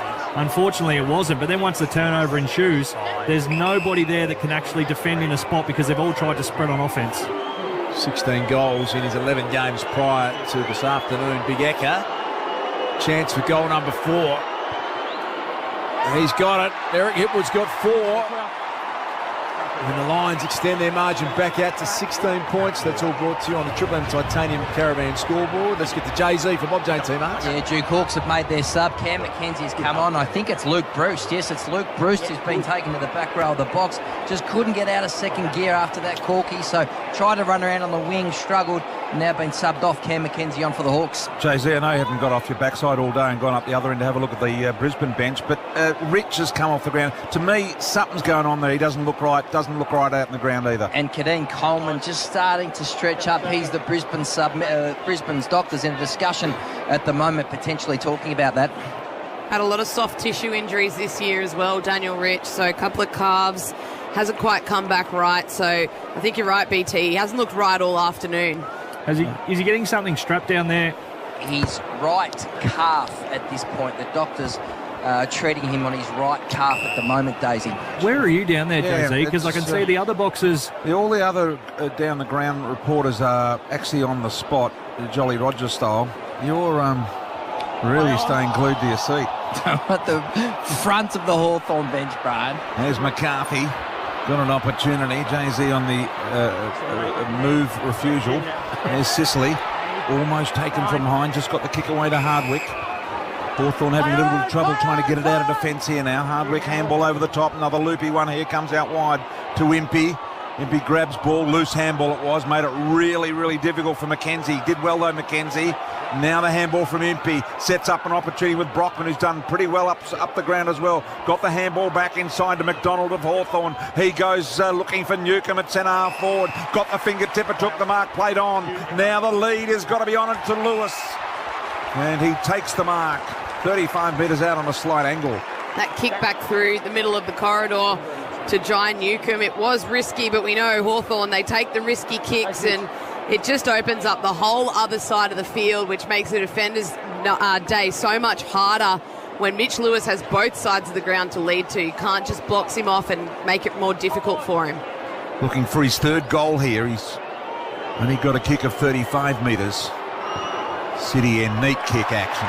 Goal umpire doesn't move, superb. He kicks his third.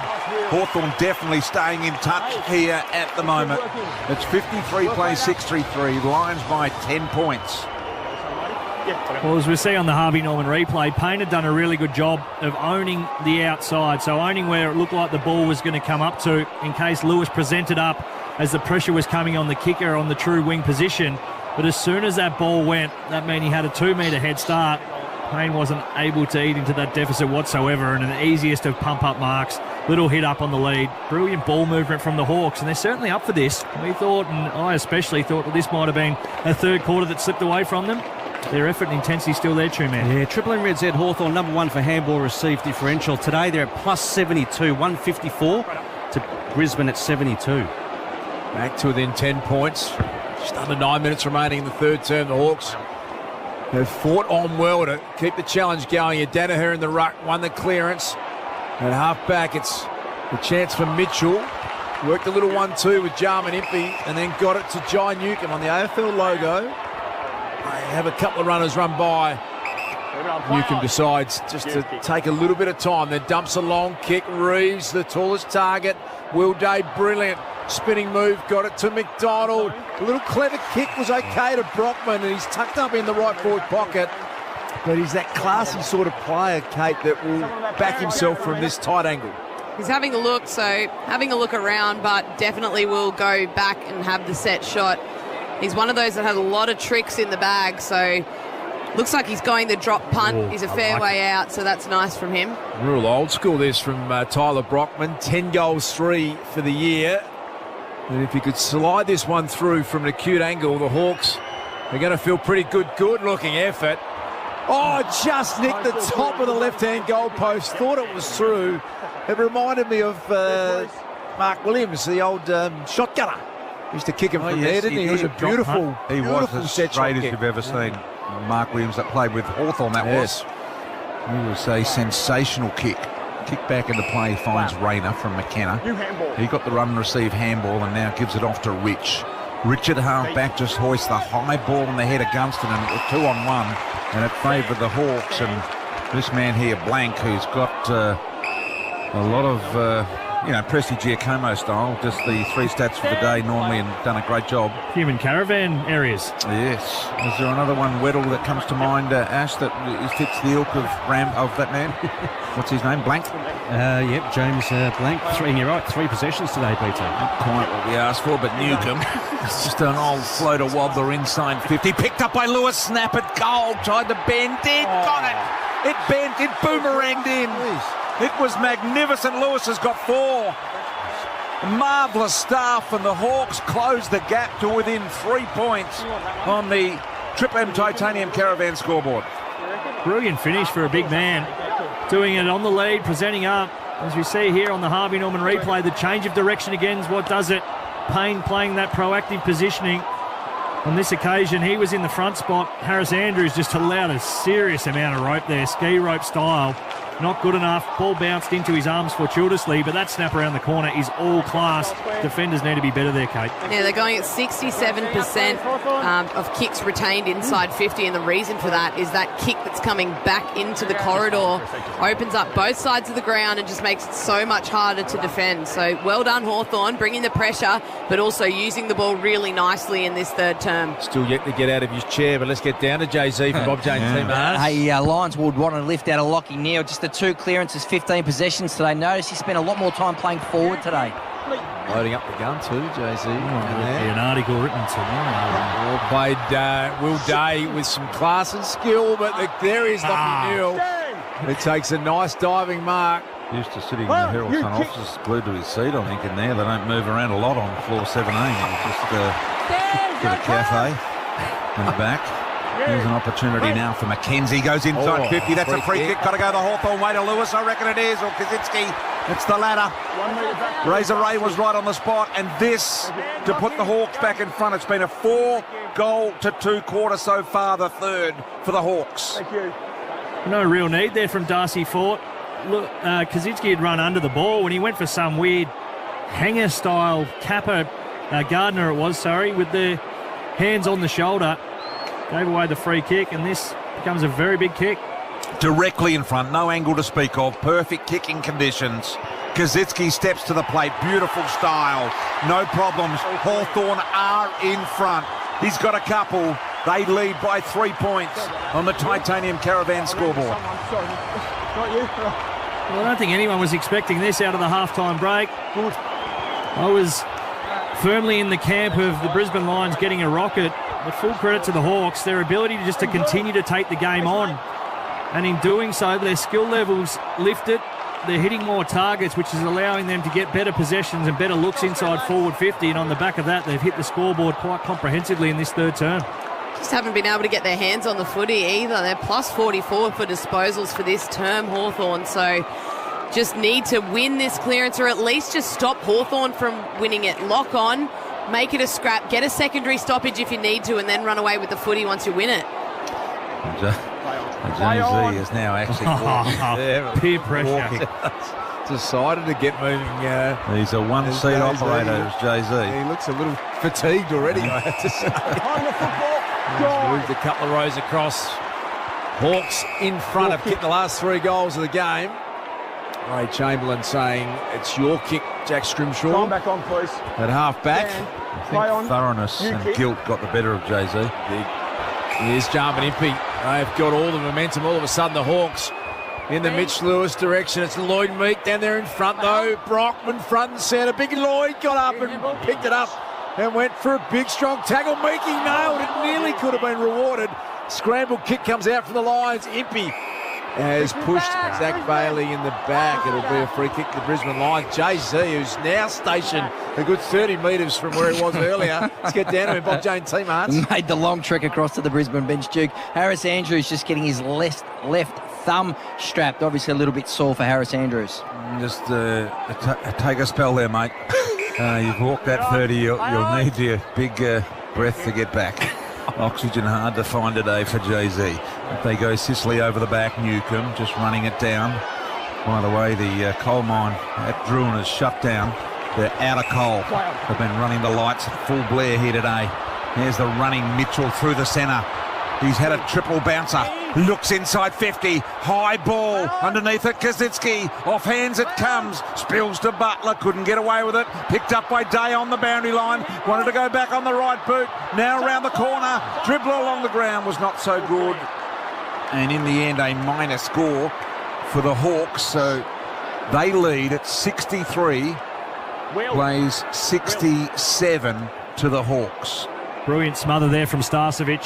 Full Superman style. The massive balk was on, but fortunately for him, the kick came and he got a hand to it. Would have been a certain goal for the Hawks otherwise. Hawks have turned a 17-point halftime deficit into a 4-point lead with just under 4 minutes remaining this third term. Jack Gunston, please, true man. How's this afternoon unfolded? Just a 4 possessions and scoreless. He's had to push all the way deep into the back pocket to get involved in this one.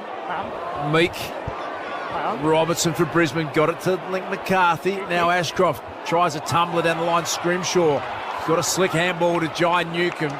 Goes back to Nash. The big switch is on. Out to the Shane Warne stand side. Good hands here of Carl Amon. Had some options. Carl decides to just take some time. Ray said, I'm not having that. I'm going to call you to play on for no apparent reason apart from he wants the game to get moving, Ray. He does. He's just doing a lot of exclusively Mike Triple M action out there as Razor. Move it on, play on. One of the veterans, that's him. Short ball by Nash, finds an opportunity with John Newcomb. I'm told that he's an advanced hair ambassador. Right. Really? The little miss kick here has put some pressure on now. Brisbane are closing. Danaher did well to apply it. Rayner was there, couldn't work it out. Sicily to Newcomb. Newcomb out wide to Scrimshaw. Got a couple of loose here. Impey's one of those. Received the handball. Got the handball over the top. Short ball to McDonald by foot. McDonald gives it back to Scrimshaw. Goes out wide now to Impey. 55 and closing. Looking for the lead in the pocket of Kaczynski. Dropped an absolute sitter. Picked up by Day. Day on the left boot. Snapped it to the top of the square and the punch by Gunston to the boundary. And they stuffed that up. Hawthorn should have made better of it. Boundary throw in deep in their attack.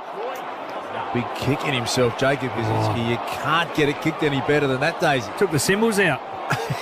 Just had a big clunk together instead of the soft mitts and watching it in. What a turnaround this has been from the Hawks. Get the W formed up. That's it. Thumbs together. Dragged off it. The starting sub Cam McKenzie has come on. Who did he come on for again, Jay-Z, please? Can you remind us? Lukey Bruce off with a corked left quad. Boundary throw in deep in attack. Back in his home, Jay-Z. Yes, he's just tucked away in his little... Yep, we'll see him move again now, Brian. Free kick is going the way of Hawthorn. It's a ruck infringement against McInerney, and Big Lloyd can make this a third quarter to remember for Hawthorn. Oh, no, it's from 25 metres from me. He's having to do a shoe up. It's whether he can put one foot in front of the other as he comes in. This is huge. Lloyd Meek, maybe his biggest kick ever, I reckon. Lloyd Meek, 26 games he's played. Made his debut back in 2021 round one. It was his fourth year at Fremantle. He didn't get many opportunities behind Big Sean Darcy. He's got one now to kick the biggest goal of his career. Big Lloyd! Oh, Meekie! No problems at all, Bristle.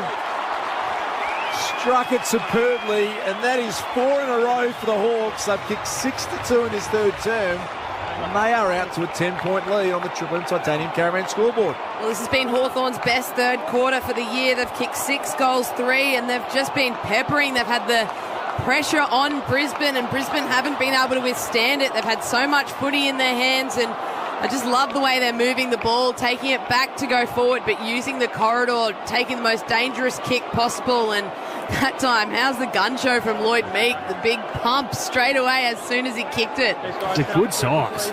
He's a serious operator. Yeah. Brisbane bench holding up the sign with the fist, the closed, clenched fist. I wonder what that would mean.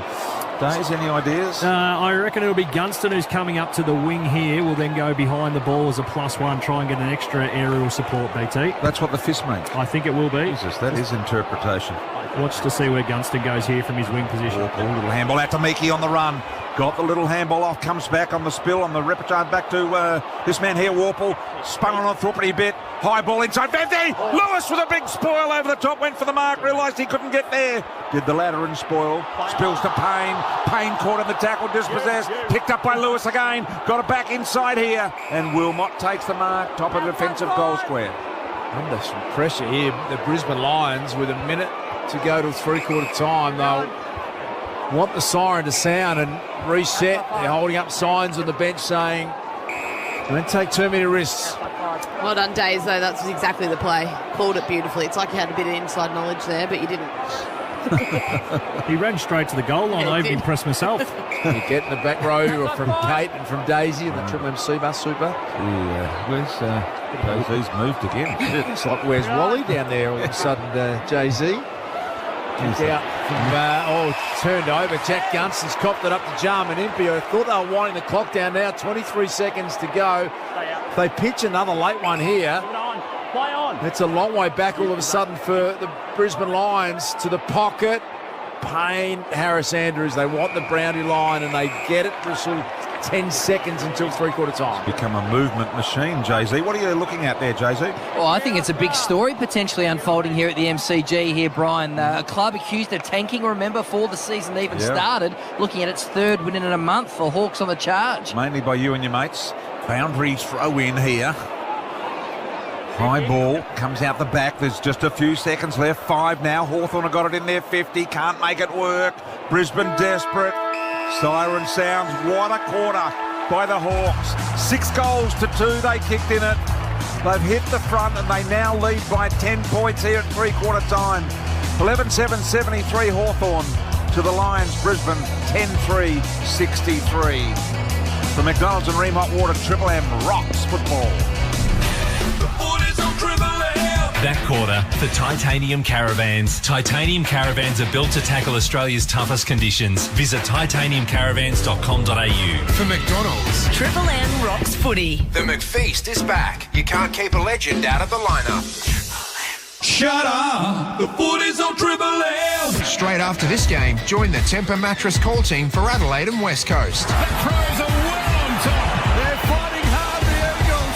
For Ream Hot Water and McDonald's, Triple M rocks footy. Apply for 7-Eleven's award-winning Fuel Pass before June 30 and save 7 cents per litre at 7-Eleven for 11 months. 7-Eleven, wonderfully easier. New applicants only, not available with fuel price lock or other fuel offers. 7-Eleven Wex Motor Pass T's and C's apply.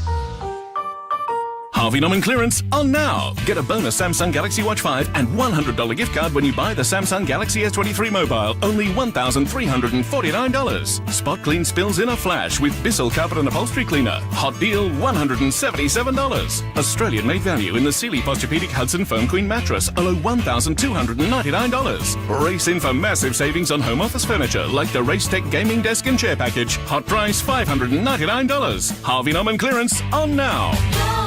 Did somebody say wow? Beaumont's massive bathroom wear catalogue sale is wow! Get up to 25% off vanities with basins, baths, loos and tapware all slashed. Plus up to 25% off all tiles. Wow, you'll be happy you chose Beaumont's. How good does a trip to the Gold Coast sound? Well, book your car in for a service at Le Mans Toyota before the end of June and you could win your very own Gold Coast family holiday. It's so simple, I'll say it again. Book your car in for a service at Le Mans Toyota and you could win your very own Gold Coast family holiday. With 2 great locations, you can book your service online now with Le Mans Toyota, West Footscray or Deer Park. Visit lemanstoyota.com.au and book today. Car buying and servicing made easy. Oh, what a feeling. Toyota. MCT 0012080 T's and C's apply. Visit lemanstoyota.com.au for details. The Australian government is increasing the childcare subsidy from July, which helps more children develop their learning and social skills, helps parents work or study more, helps businesses find and keep their staff. So, easing pressure on many families is good for children and good for Australia. Find out more about the childcare subsidy increase at childcaresubsidy.gov.au. Authorised by the Australian Government, Canberra. Hi there. We've run out of fuel. No worries, we've seen you.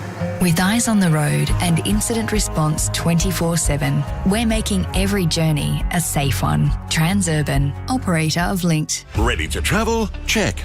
Passport's valid? Check. Travel insurance as ready as you are? There's one cover that does it all. One Cover Travel Insurance. With unlimited cover for your overseas medical expenses, including COVID-19, One Cover provides complete peace of mind. Check. onecover.com.au. The one thing you need when one thing goes wrong. One Cover is underwritten by certain underwriters at Lloyd's. Always read the PDS before purchasing. Available at onecover.com.au. It's tax time at Bunnings Trade. Get in for amazing tax time deals on hard yakka workwear. Grab a pair of Legends work boots for only $160 or pick up a hard yakka hoodie for just $45. Get more tax time deals at Bunnings Trade. Shut up! The footy's on Triple M! Straight after this game, join the Temper Mattress call team for Adelaide and West Coast. The Crows are well on top. They're fighting hard, the Eagles. For Ream Hot Water and McDonald's, Triple M rocks footy. Shut up! The footy's on the radio! Triple M rocks footy. This quarter for Beacon Trade. Beacon Trade's here to partner with your business with their new range of standard to premium switches. Beacon Trade. Let's make light work. Ream Hot Water built tough for Aussie conditions when it comes to water heating after plummeter install the Ream at three-quarter time. What a comeback from the Hawks. They trailed by 17 at half-time. They lead by 10 at three-quarter time, 11-7-73 to the Lions, 10-3-63. Red Z lending stats, Ash. Inside 50s, 48-36 Hawthorn's way. Jai Newcomb, number one ranked player in that third term with 12 disposals, 3 centre clearances. Red Z lending, loans for the self-employed, redz.com. Let's get down to Jay-Z, Bob Jane Team Arts. Yes, thank you, BT. Expect the Lions to make their sub pretty early in this last quarter. Kadeen Coleman is the substitute, of course. Just wondering whether it might be Lincoln McCarthy or even Jackie Gunston against his old team who would be subbed off. That'd be unfortunate for him, but you'd expect Kadeen Coleman to come on pretty quickly. Seabass Super, hard work pay off. Here is Daisy Thomas with his thoughts. Well, the last quarter becomes really interesting from a Hawthorn point of view. Are you bold and brave enough to continue to take this game on and to continue to handball, continue to bite off the bold kicks through the corridor? Because I just have a feeling if the Lions kick one or two and they start to play safe and go against what they've done that's really tested the Lions, it'll play right into their hands. So I'd love to see from a Hawthorn point of view and the messaging from Sam Mitchell, just take the game on. It doesn't matter if we bugger it up and they're able to score one or two. Continue to do what we've done to get ourselves in this position and it'll give yourself the best chance of winning the game. Lions need to win the contested ball, though, to get on top early in this fourth quarter. We're completely outplayed in that aspect of the game in the third term, so they need to get their head over the footy and win the hard ball. Wouldn't be surprised if Daniel Rich is the one they sub, not Jack Gunston. Gunston got the ability to go back behind the play, whereas Daniel Rich looks like he has some sort of issue at the moment. Yeah, nice work, Kate. And Daisy there with the Triple M Seabus Super Special comments. Are we about to see one of the big upsets of 2023? It's the Hawks with a 10-point lead here at three-quarter time. Jumping over the top, Ed Reeves. Newcomb looked like he was ragdolled from behind. Play on was the call. Kadeen Coleman goes short and finds Link McCarthy, who started as the sub, didn't he, Kitty Coleman? What's happening down there, Jay-Z? Daniel, you're spot on, Daisy. Daniel Rich been subbed off, got put some ice straight on the front of his shin. He's got a shin issue down here, been subbed off. Kadeen Coleman on. Anytime you're ready with that news, feel free to down there, Jay-Z. Bob Jane Team Arts. As Rayner hands it back to Pryor, who's jammed it into the post. So minor score to start this final term brings Brisbane within 9 points, all on the Triple M Beacon Trade scoreboard. He never looked right all day, Daniel Rich. He wasn't attacking the ball, as we saw a few times in the first half. There's Impey in the back pocket for Hawthorn. Hawthorn kicking to the punt road end of the last quarter. Play on. Oh, that's a high sandwich from the back pocket. Newcomb flying to one hand, couldn't reel it in. Umpire calls play on. Very aggressive tackle on the Brisbane player on the ground by Big Ned Reeves. Umpire enjoyed that one. Is that the umpire that goes? Hey. Yeah. I like it. Throws it up now. McInerney, beautiful knockdown to Neil on the run. Didn't have to change side. Goes inside 50. Work out what I said there. McCarthy, right foot snap around the body. McCarthy's got it. Brisbane open with the first goal of the last quarter. And they trim the margin back to 3 points. Hawks by 3, a minute into the last of the Beacon Trade scoreboard. Much better start from the Lions, just able to get some field position, but get some ball inside 50 and keep it there. They weren't able to get any sort of pressure in the forward half in that third quarter, but that's just a set play. That's your go-to. You say, we're in trouble, let's get Lachie Neale on the fly at a stoppage. Beautiful tap down straight to him, didn't break stride and put it in a really dangerous position. All the Brisbane smalls, if you look at the front of that stoppage, Rayner, Ashcroft and McCarthy all in perfect spots at the front there. Just keep an eye on that from a Brisbane point of view. If they do try and get it outside the bubble, Hawks have been really good, keeping it in close, getting to work. Oscar McInerney in a real opportunity to get it outside of that inner circle. Just exactly what Chris Fagan would have wanted, an early goal and put some heat back on the Hawks. Will Day's tackle, brilliant. Holding the ball. And it had to be rewarded. Wrapped up McInerney. Stand Lockie. Stand. Can they get a quick one back here, the Hawks? Short to Mackenzie. Impey was streaming by, and it was good play because it drew some heat. Mackenzie can go deep now. Lewis launch. Darcy Gardner had a bit of a mental breakdown there. Thought about kicking it and then, for whatever reason, shinned it. Now it's a chance for more to aim on. Ashcroft gently wraps him up. And that's the modern tackle on display there, Kate. The Hawks get it inside 50. Yeah, Dust did really well not to infringe there. Amon dropped the knees, hoping that Ashcroft would fall in his back, but he placed him down gently. Strap yourself in. Gentle tackles could be a thing of the future. There's Nash. Little knockdown here. Picked up by Dunkley, trying to shovel out the handball. McInerney was unbelievable in getting rid of it to McCluggage. McCluggage's kick, though, straight down the throat of Hardwick. He marks it at half forward, transfers it directly to the middle of the corridor and finds at centre half forward Bramble. So Bramble now with just about every player forward of him.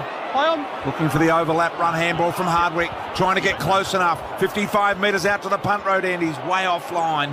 And a spoil by Payne, who's had a good day today, Payne. Over the line, out of bounds. The Hawks by just 3 points. We've only just started this last quarter here. Where are we going after this, Ash? Adelaide v West Coast BT. That's at the Adelaide Oval, followed by Freo v Richmond at Optus Stadium. Tex Walker in game 250. Will be a big story in that one. Beautifully picked up. Connor McDonald's got the quick reply. Brilliant effort. He's a super talent, McDonald. And a goal from nothing is huge for Hawthorn. They get it straight back out to 9 points. He's got a couple. And that is all brought to you on the Triple M Beacon Trade scoreboard.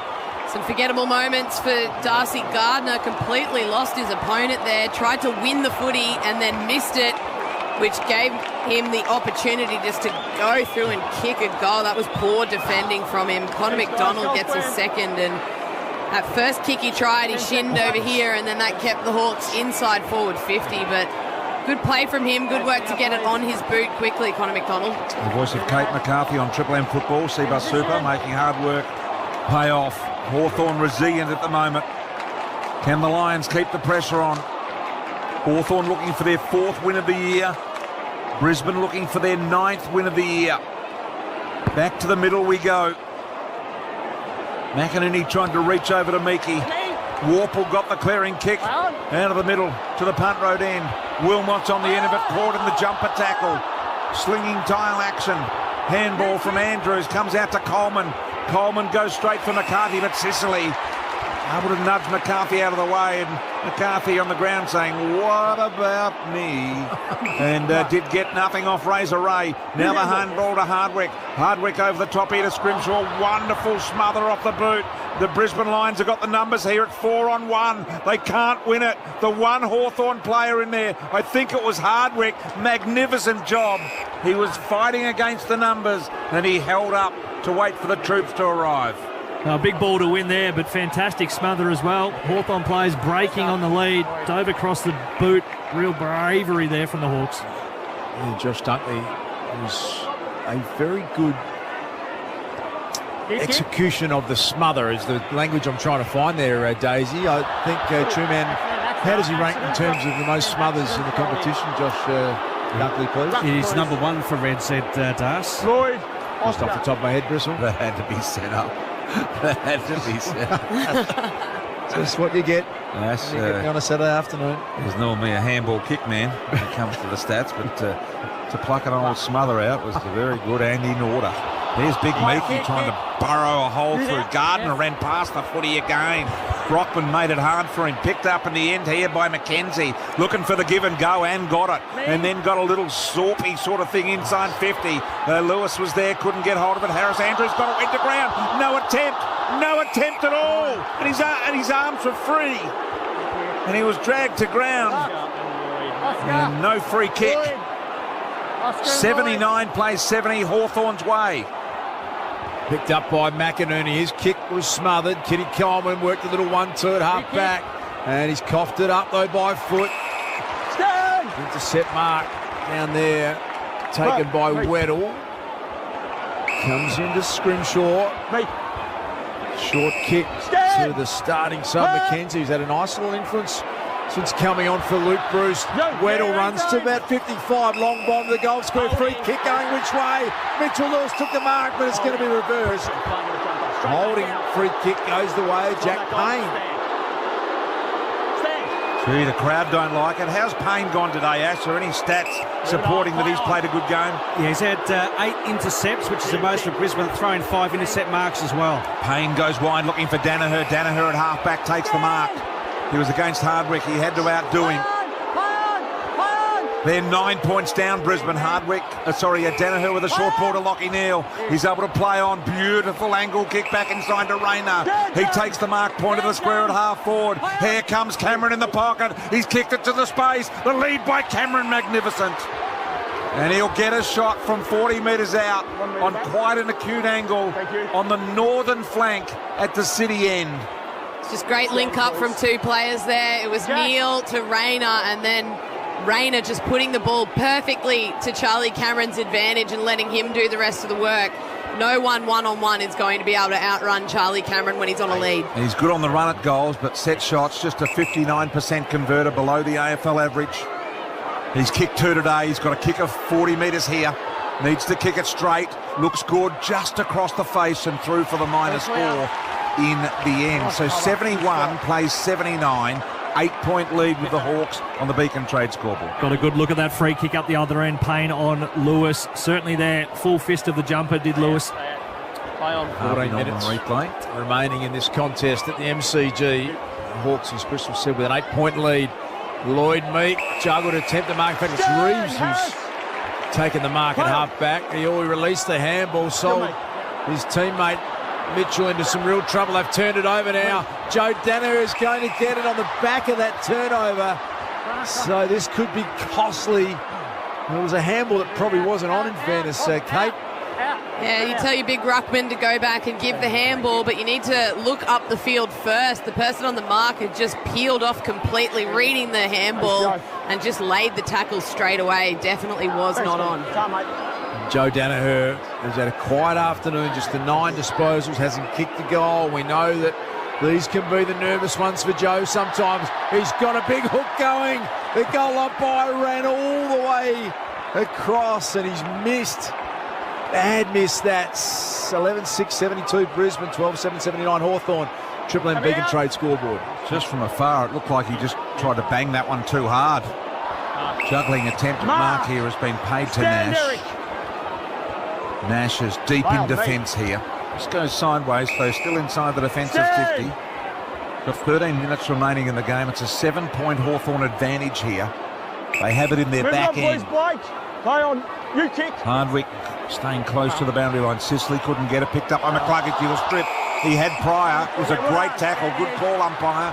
Free goes to Hawthorn. They take the advantage through the middle to Warple. Warple, a short little ball, finds Lewis right in the middle of the ground. He goes very sideways out wide and finds Mitchell. Mitchell looking to draw over the top to Moore. Moore got the handball now. The little kick inside 50, intercepted by Harris Andrews. And he's told to play on. And he says, why? And the umpire said, because you took a couple of steps after you marked it.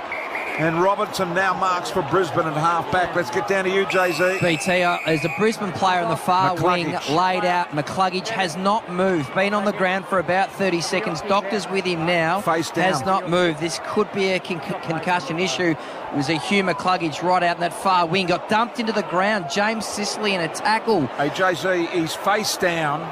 He does appear to be talking, but he doesn't appear to be that willing to get up at this stage. He is face down on the other side, which is an unusual position to lie in. Yeah, there must be concern around his neck. He got pile driven into the ground in that tackle. He was unfortunate, and I must admit his head went into the ground and his neck did appear to really sort of cop it.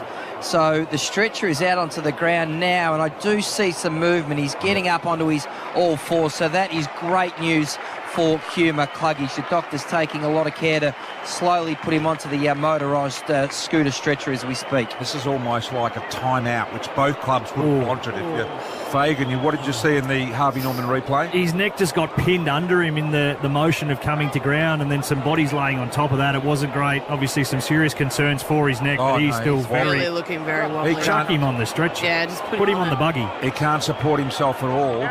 So I'm not sure where they're walking him to. Why are they walking him in that direction? We'll just walk him off the ground rather than trying to get him to the other side. No, but I don't think they can start the game with him between the boundary and the fence either. I think as soon as you go off in that fashion, you're deemed out of the game. Right. You can no longer come on and the game can continue. All right, so he's going to walk around the boundary line and I suspect probably go straight down to the rooms, given the look at him.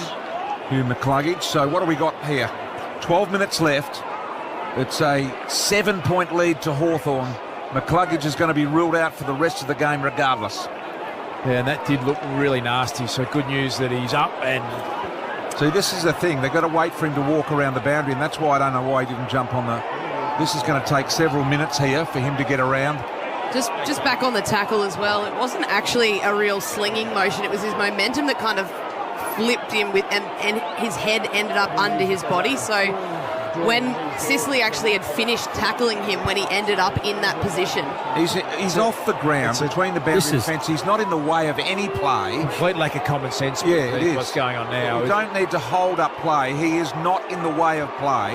Huge advantage. And look at the umpire saying to him, you've got to take the most direct route to the rooms instead of walking around the boundary line. So it was not a great decision by the Medicos to walk him off the ground on the southern Well, wing. they would have been thinking common sense, BT, Yes. is that you've got people stationed everywhere. But mate, we've got the lights on today. This is a huge advantage for the Brisbane Lions. If one thing they probably needed was a little bit of a timeout, the Hawks had all the momentum. Their tails were up.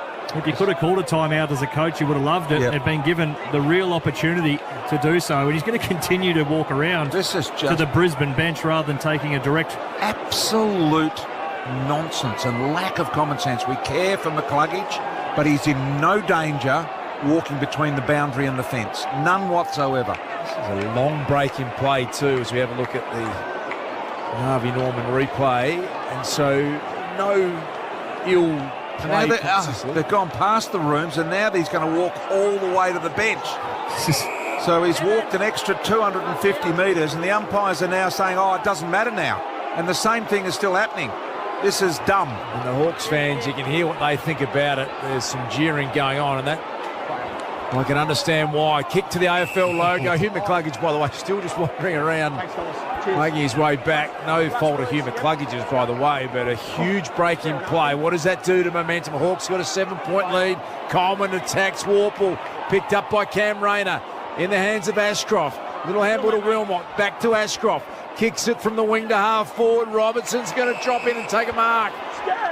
Hands it off immediately to Link McCarthy. Gunston on the lead's been super quiet. Well done, Sicily. Perfect spoil. Back towards Scrimshaw. He flicks it over the top.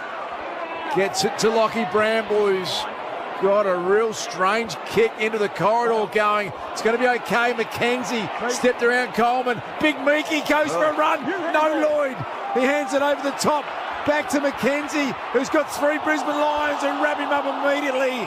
And he's going to be paid holding the footy. And half back at Brisbane Lions free kick. didn't have many other options there though. Looked up, it was one-on-one, no one running anywhere towards him, so he was trying to find an extra handball that just wasn't there. 7-point lead to the Hawks. Berry takes the mark, gives it off to Coleman. Coleman's underground ball, not a great one. McInerney's got to go down, picked it up to Rayner. It was a good shovel handball. Rayner this way, that away. Little left foot kick out the side of his eye there. Goes very wide to Pryor. Couldn't control the footy. Had to go back and get it a second time. Pryor around the corner looking to hit up the lead, and he does to Cameron, but he drops a chesty. Cameron also dropping a chest mark in the pocket. Over the line and out of bounds as we get some shots on the Harvey Norman screen of Hugh McCluggage on the bench. We'll have a boundary throw in here, deep for the Lions. How did you look down there, Jay-Z? A little sore and groggy, it must admit, Luke. So imagine they put him through a concussion test, and then his availability for next week will be in some danger if he fails that. Jane T. Martz. Here is Berry, centering kick at the top of the goal square. Getting back, Seamus Mitchell. Reluctant to concede it behind, and that was risky, but he got it to Jarman Impey. Had to be centimetre perfect, and it was to Impey in the back pocket. So there's 10 minutes in the game left. Hawthorn lead by just 7 points. They're deep in defence with Day. Lions have got them locked in their forward half. Day heads for the wing. Payne and Andrews fly, no winner. Mitchell-Lewis takes the mark. That half back on the wing. Yes. Move it on, please, Mitch. Play on. Yes, Lewis. And now kicks a high ball, and that's going to get over the top, and that'll be marked in the back by Wilmot. Wilmot immediately to Coleman at centre-half forward, although Nash knocked it away. McCarthy there to rip it away. He's got a little bit of an opportunity. Back goes the running barrel, and it lands onto the lap of Lockie Neal. How much fortune in that. Neal spins around, good kick to Rayner. Sicily's got to defend. He does a juggle mark. Brilliant effort from James Sicily, Daisy, back there. Yeah, he's been tremendous all afternoon, finding himself in good positions, but that one, a big one-on-one he had to win, was good enough to do so. Now they've got Dylan Moore tracking the Shane Warne stand side. That's a good kick to Connor Nash, who if he turns around will see a bit of space. decided not to, and Daisy, their style is to go. You did flag this, didn't you? You don't want them to get conservative. And that's what if they are going to do, that's what's allowing the Brisbane numbers back and then getting some good looks. They link up over the top. Connor McDonald. He's a dangerous play. One-on-one in the goal square. Kaczynski with a big clap. Turns around and kicks the goal. Massive for Hawthorn. Kaczynski's got 3. And they have skipped out to a margin of 13 points, 13-7-85 to 11-6-72. The Hawks in the lead on the Triple M Beacon Trade scoreboard. Well, even though they slowed it down on the far wing, they were still able to get a little bit of overlap run with that draw and give as well. Use the handball like they have all day. So pretty poor defending from the Lions considering how long the ball was held up on that far wing, and then genuine one-on-one still in the goal square. You should have had enough time as the Lions to be able to get an extra defender back deep and outnumber that and make it a 2-on-1. They did have the extra number, but it was the brilliant run from behind from Connor McDonald that broke that line. So his 10-15 metre carry meant that he kicked it over the extra that was Harris Andrews, and that gave them a really good look one-on-one. Kaczynski down there one-on-one with McKenna, the bigger body, the bigger man, took the big mark. 13-point lead now to the Hawks. We've got 9 minutes left. Anything you can do from a Brisbane perspective to hasten the opportunity to score, do you think? More run and gun, more handball overlap, get it through the corridor. Lovely handball out of the middle to Bailey to Neal. Neal now going forward. Here's Gunson. Here's one man that could get hold of it that can make a difference. He's playing his old team for the first time, and it hasn't been a good one for him, Ash, on the stat sheet today. Certainly has a BT. 6 disposals and scoreless. Expect more switches from the Lions too, not only to go the open side, but that'll also allow them to transfer it through the corridor with the shifting defence. Sorry, Daisy, got a chance here inside 50. Lockie Neal flicks it out to Ashcroft. Had a short target on Lincoln McCarthy. That was where he went. Sicily's been enormous. Got a hand in there where he was really out of position. Two-man, what have you got? Yeah, Sicily 28 touches, but Connor McDonald 24 disposals, which is a PB, throwing 2 majors and 11 score involvements. And 1 perm. Yes, a low-down perm. Yeah. It is like not a top-head perm. Boundary throw-in here. Forward 50 for the Lions. McInerney going hard as Bailey, picked up by McCarthy, got a ball spinning towards goal, and I think it was old Blanky that doesn't really handball or kick it, knocked it through for the behind, and a minor score it is. So very casual and relaxed there, BT, sorry. The blank. Boyle was very blank. Yeah, he doesn't like... There's some Bronxies going on out there, Daisy. For the sis, after the tackle, of course, on McCluggage. And then the Hawks fans just overrode it with cheers. A long bomb out from fullback Sicily. Tyler Brockman trying to get it, and he does. Front and centre, hands it off to Lloyd Meek. Today, who backed his speed against Starcevich. Back to Vic Lloyd. He was pretty good there, Lloyd. Hands it off to Moore. Kaczynski had a target on his own. Moore's torched him and hit the post. The 15-metre kick was on, Daisy. That is a live blank thrower. He has taken to Kaczynski that could have been the game. Absolutely barbecued him. A forward handball would have done the job. He could have run to the goal line. Joe the Goose is the pressing player. Absolute barbecue. 13-point margin here. Gardner to hoist the ball back inside. Going to be some interesting stories to come out of this game. Brockman, interception here by Bailey. Might go down to you in a minute, Jay-Z, and find out what you think will be the story. Have them ready, or else Newcomb, high footy, in they come. Kaczynski is there. No winner for the Hawks. Ground level ball, Brockman fighting hard. What do you think, Jay-Z? What are the stories out of this game today? Oh, I'll tell you what, it's got to be a big upset if the Hawks get up here, and Chris Fagan's press conference will be interesting. Remember in round 1 when they got smashed by Port Adelaide, he said his players were complacent in that one. You just wonder whether the same sort of theme might come out of this. Top 4 team versus a bottom 4 team. Big upset at the MCG brewing. Jay-Z, Bob Jane, Team Arts. It's a 13-point lead to the Hawks. 7 minutes remaining, and Wilmot takes a couple of bounces. Or Charlie the whole way. Oh, he's put it out in front of Charlie as Daisy called. Bounces high. Sicily comes at him. Tried to slap it forward to Charlie Cameron. Well played, Impey. Big win back there for the Hawks. Impey gets it back again. Runs to half-back. Puts it in the Mitchell Lewis direction. He gets crunched from the front and behind Harris Andrews and Robertson. But Mitch Lewis has been good. Gets it over for a boundary throw in right in front of the interchange race. here on this members' wing side of the MCG. James Sicily, huge again there. 30 metres he came across to close down that opportunity of Charlie Cameron, who had nothing but clean air between him and the goals if that ball sat. 35,869 here today is better than we thought it was. Little handball out the side door to Neil. Getting the ball but not making it work at the forward end of the ground at the moment. Brisbane has Impey in front. And he takes the mark at half back. Slows things down. We're down to 6.5 minutes. 73 the Lions, 86 the Hawks. Oh, no. He's told to play on. Rayner was standing right there but still couldn't get him. Impey now goes down the line. Harris Andrews flies and takes a good mark at half back. Not sure why Cam Rayner didn't just lay that tackle straight away. I think he was a bit apprehensive that the play on call was incorrect. Harris Andrews has turned it over. And now a chance. Will Day, was he tunnelled by Darcy Gardner? It was a little clumsy. It did look like a free kick.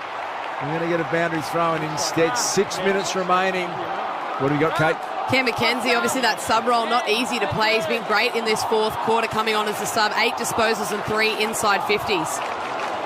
So boundary throw, and Hawthorn have got it in their forward 50 now. Reeves, a little palm down to the side, but it goes straight to Dunkley. He's wrapped up in the Moore tackle and will have a ball up as a result. Good opportunity for the Hawks to set up with a +1 behind the ball. Allow them, if Brisbane do win it, got to have pressure on the source. 13 goals for the Hawks, 11 for the Lions. McInerney takes it out of the ruck, rips it to centre wing. No winner in the air, but it'll be a free kick going the way of Hawthorn here. Sicily. In fact, it'll go to you. That's Weddle. It'll go to you, Weddle. And Weddle on the Toyota logo here. Just interesting. He goes out wide to Sicily. James Sicily, what about his afternoon? Please, the two man. Disposal number 30, 400 metres gained and 10 intercepts. He launches a long bomb to half forward. Mitch Lewis gives a good contest.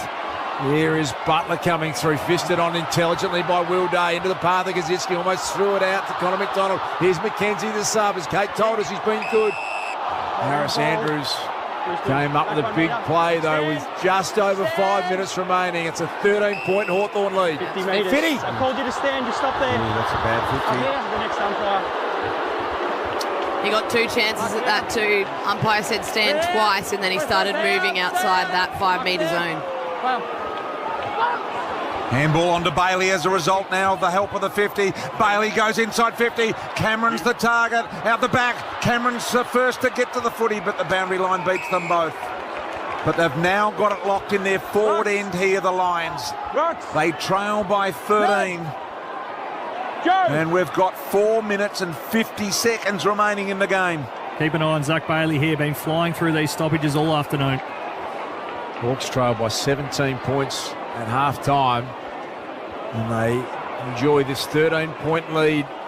4:43 remaining. Time becoming a factor.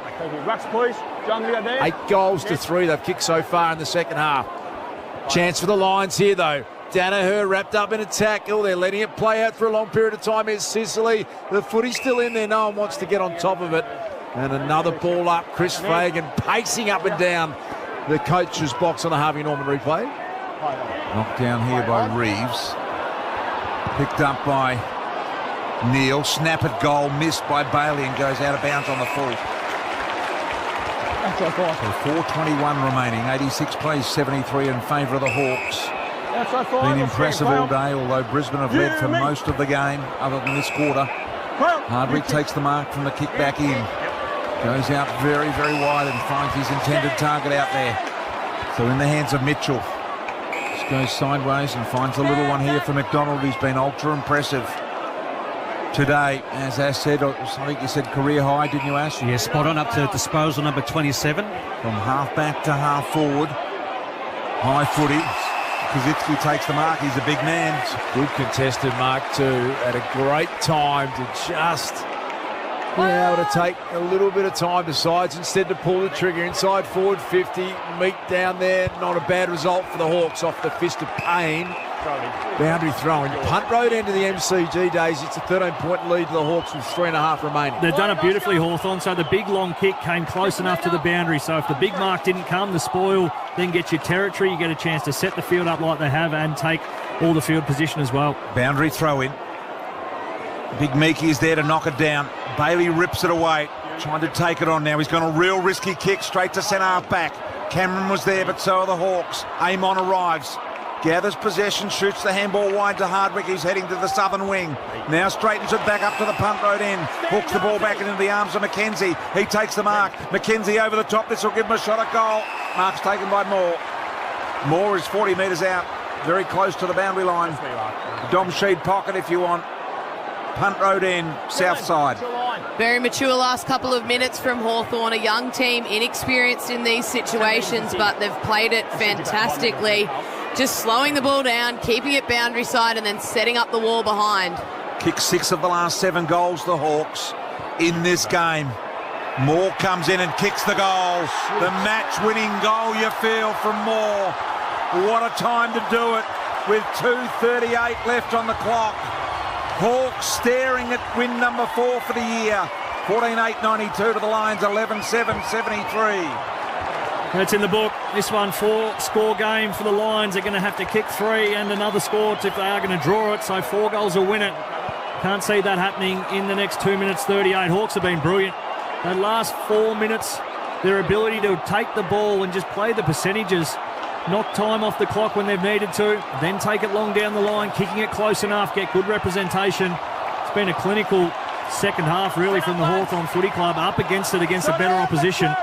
They've been fantastic, the Hawks. 9 goals to 3, Kate, in the second half. Hawthorn did not see that coming anywhere. Yeah, and they're plus 98 in uncontested possessions, so just outworking Brisbane at all angles of the ground. I'd have told BT they're a dangerous opponent, Hawthorn, early.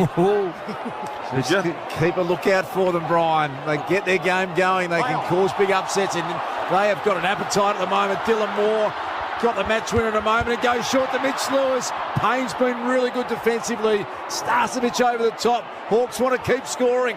Warble tried to flick it out. McDonald's a really talented player. Smart kick, perfectly weighted. Going back, free kick, Butler.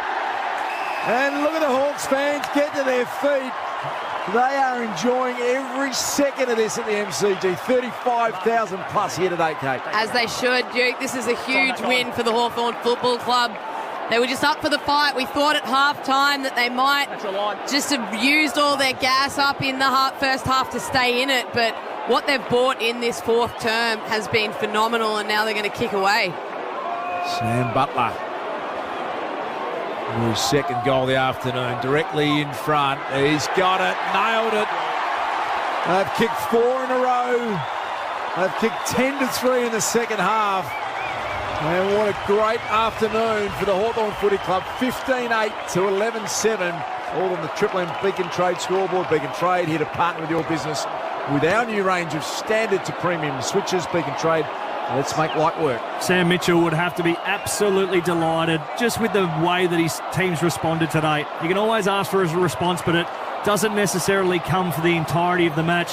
They've played this game the way they want to play and the way they've shown us throughout the season so far. They've taken it right up to the Brisbane Lions.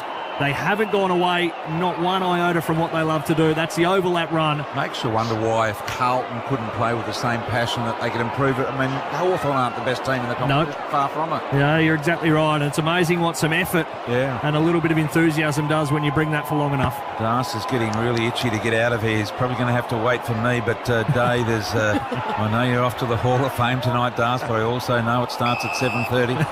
It's quite a few hours away yet, and you've already had a shower, I believe. Ashcroft, little handball to McKenna. I'm going to Toddy's for dinner, Das. Toddy's early down in Lawn, of course, tonight. Just shoot down there, a couple of hours away. But is that the Lawn Pub?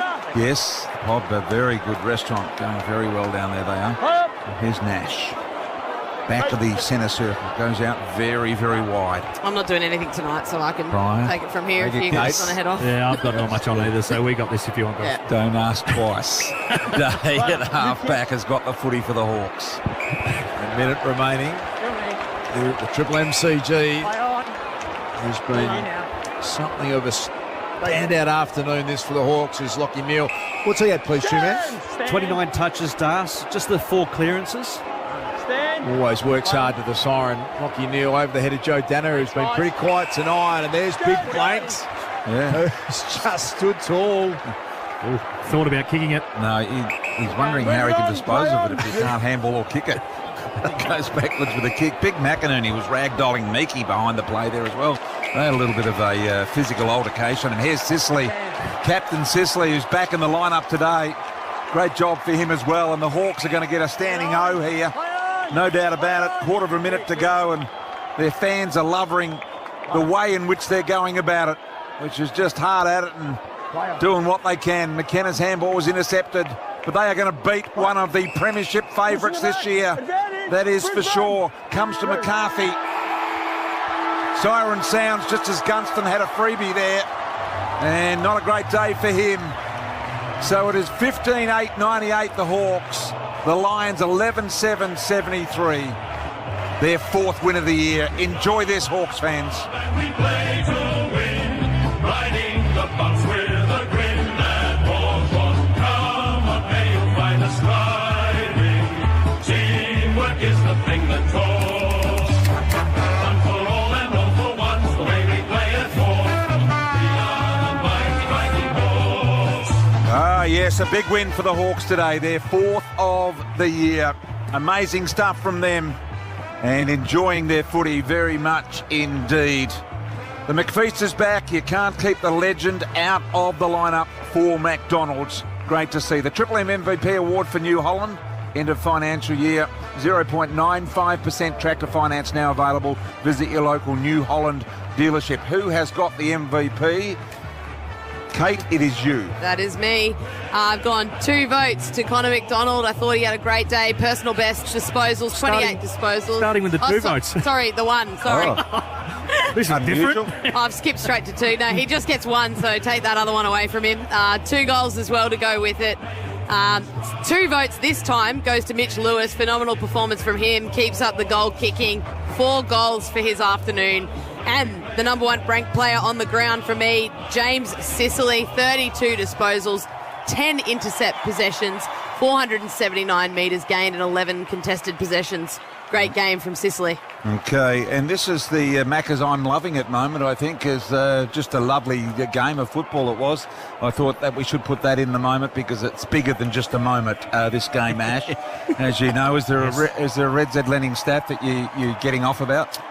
No, there isn't, BT. No, not today. Jay-Z, down to you. Hello, BT. Just wonder, you mentioned James Sicily, absolutely outstanding today. Wonder whether there's any MRO concern on that tackle over there on the far wing with Hugh McCluggage. Just had a look at the replay. He did twist him. It was a bit unfortunate, but then with the way the things are going at the moment, because McCluggage was clearly or had a head knock or potentially concussed in the moment, they'll have a look at it. Could be the second time Sicily suspended for such an incident. So a big one tomorrow. Brewston Gunston exchanging jumpers there as well while you're amongst all of that. I think that's about it. Where are we going after this, Ash? Adelaide Oval, Crows taking on the Eagles. Very nice. All right, is that it from you, Jay-Z? You're talking very fast down there.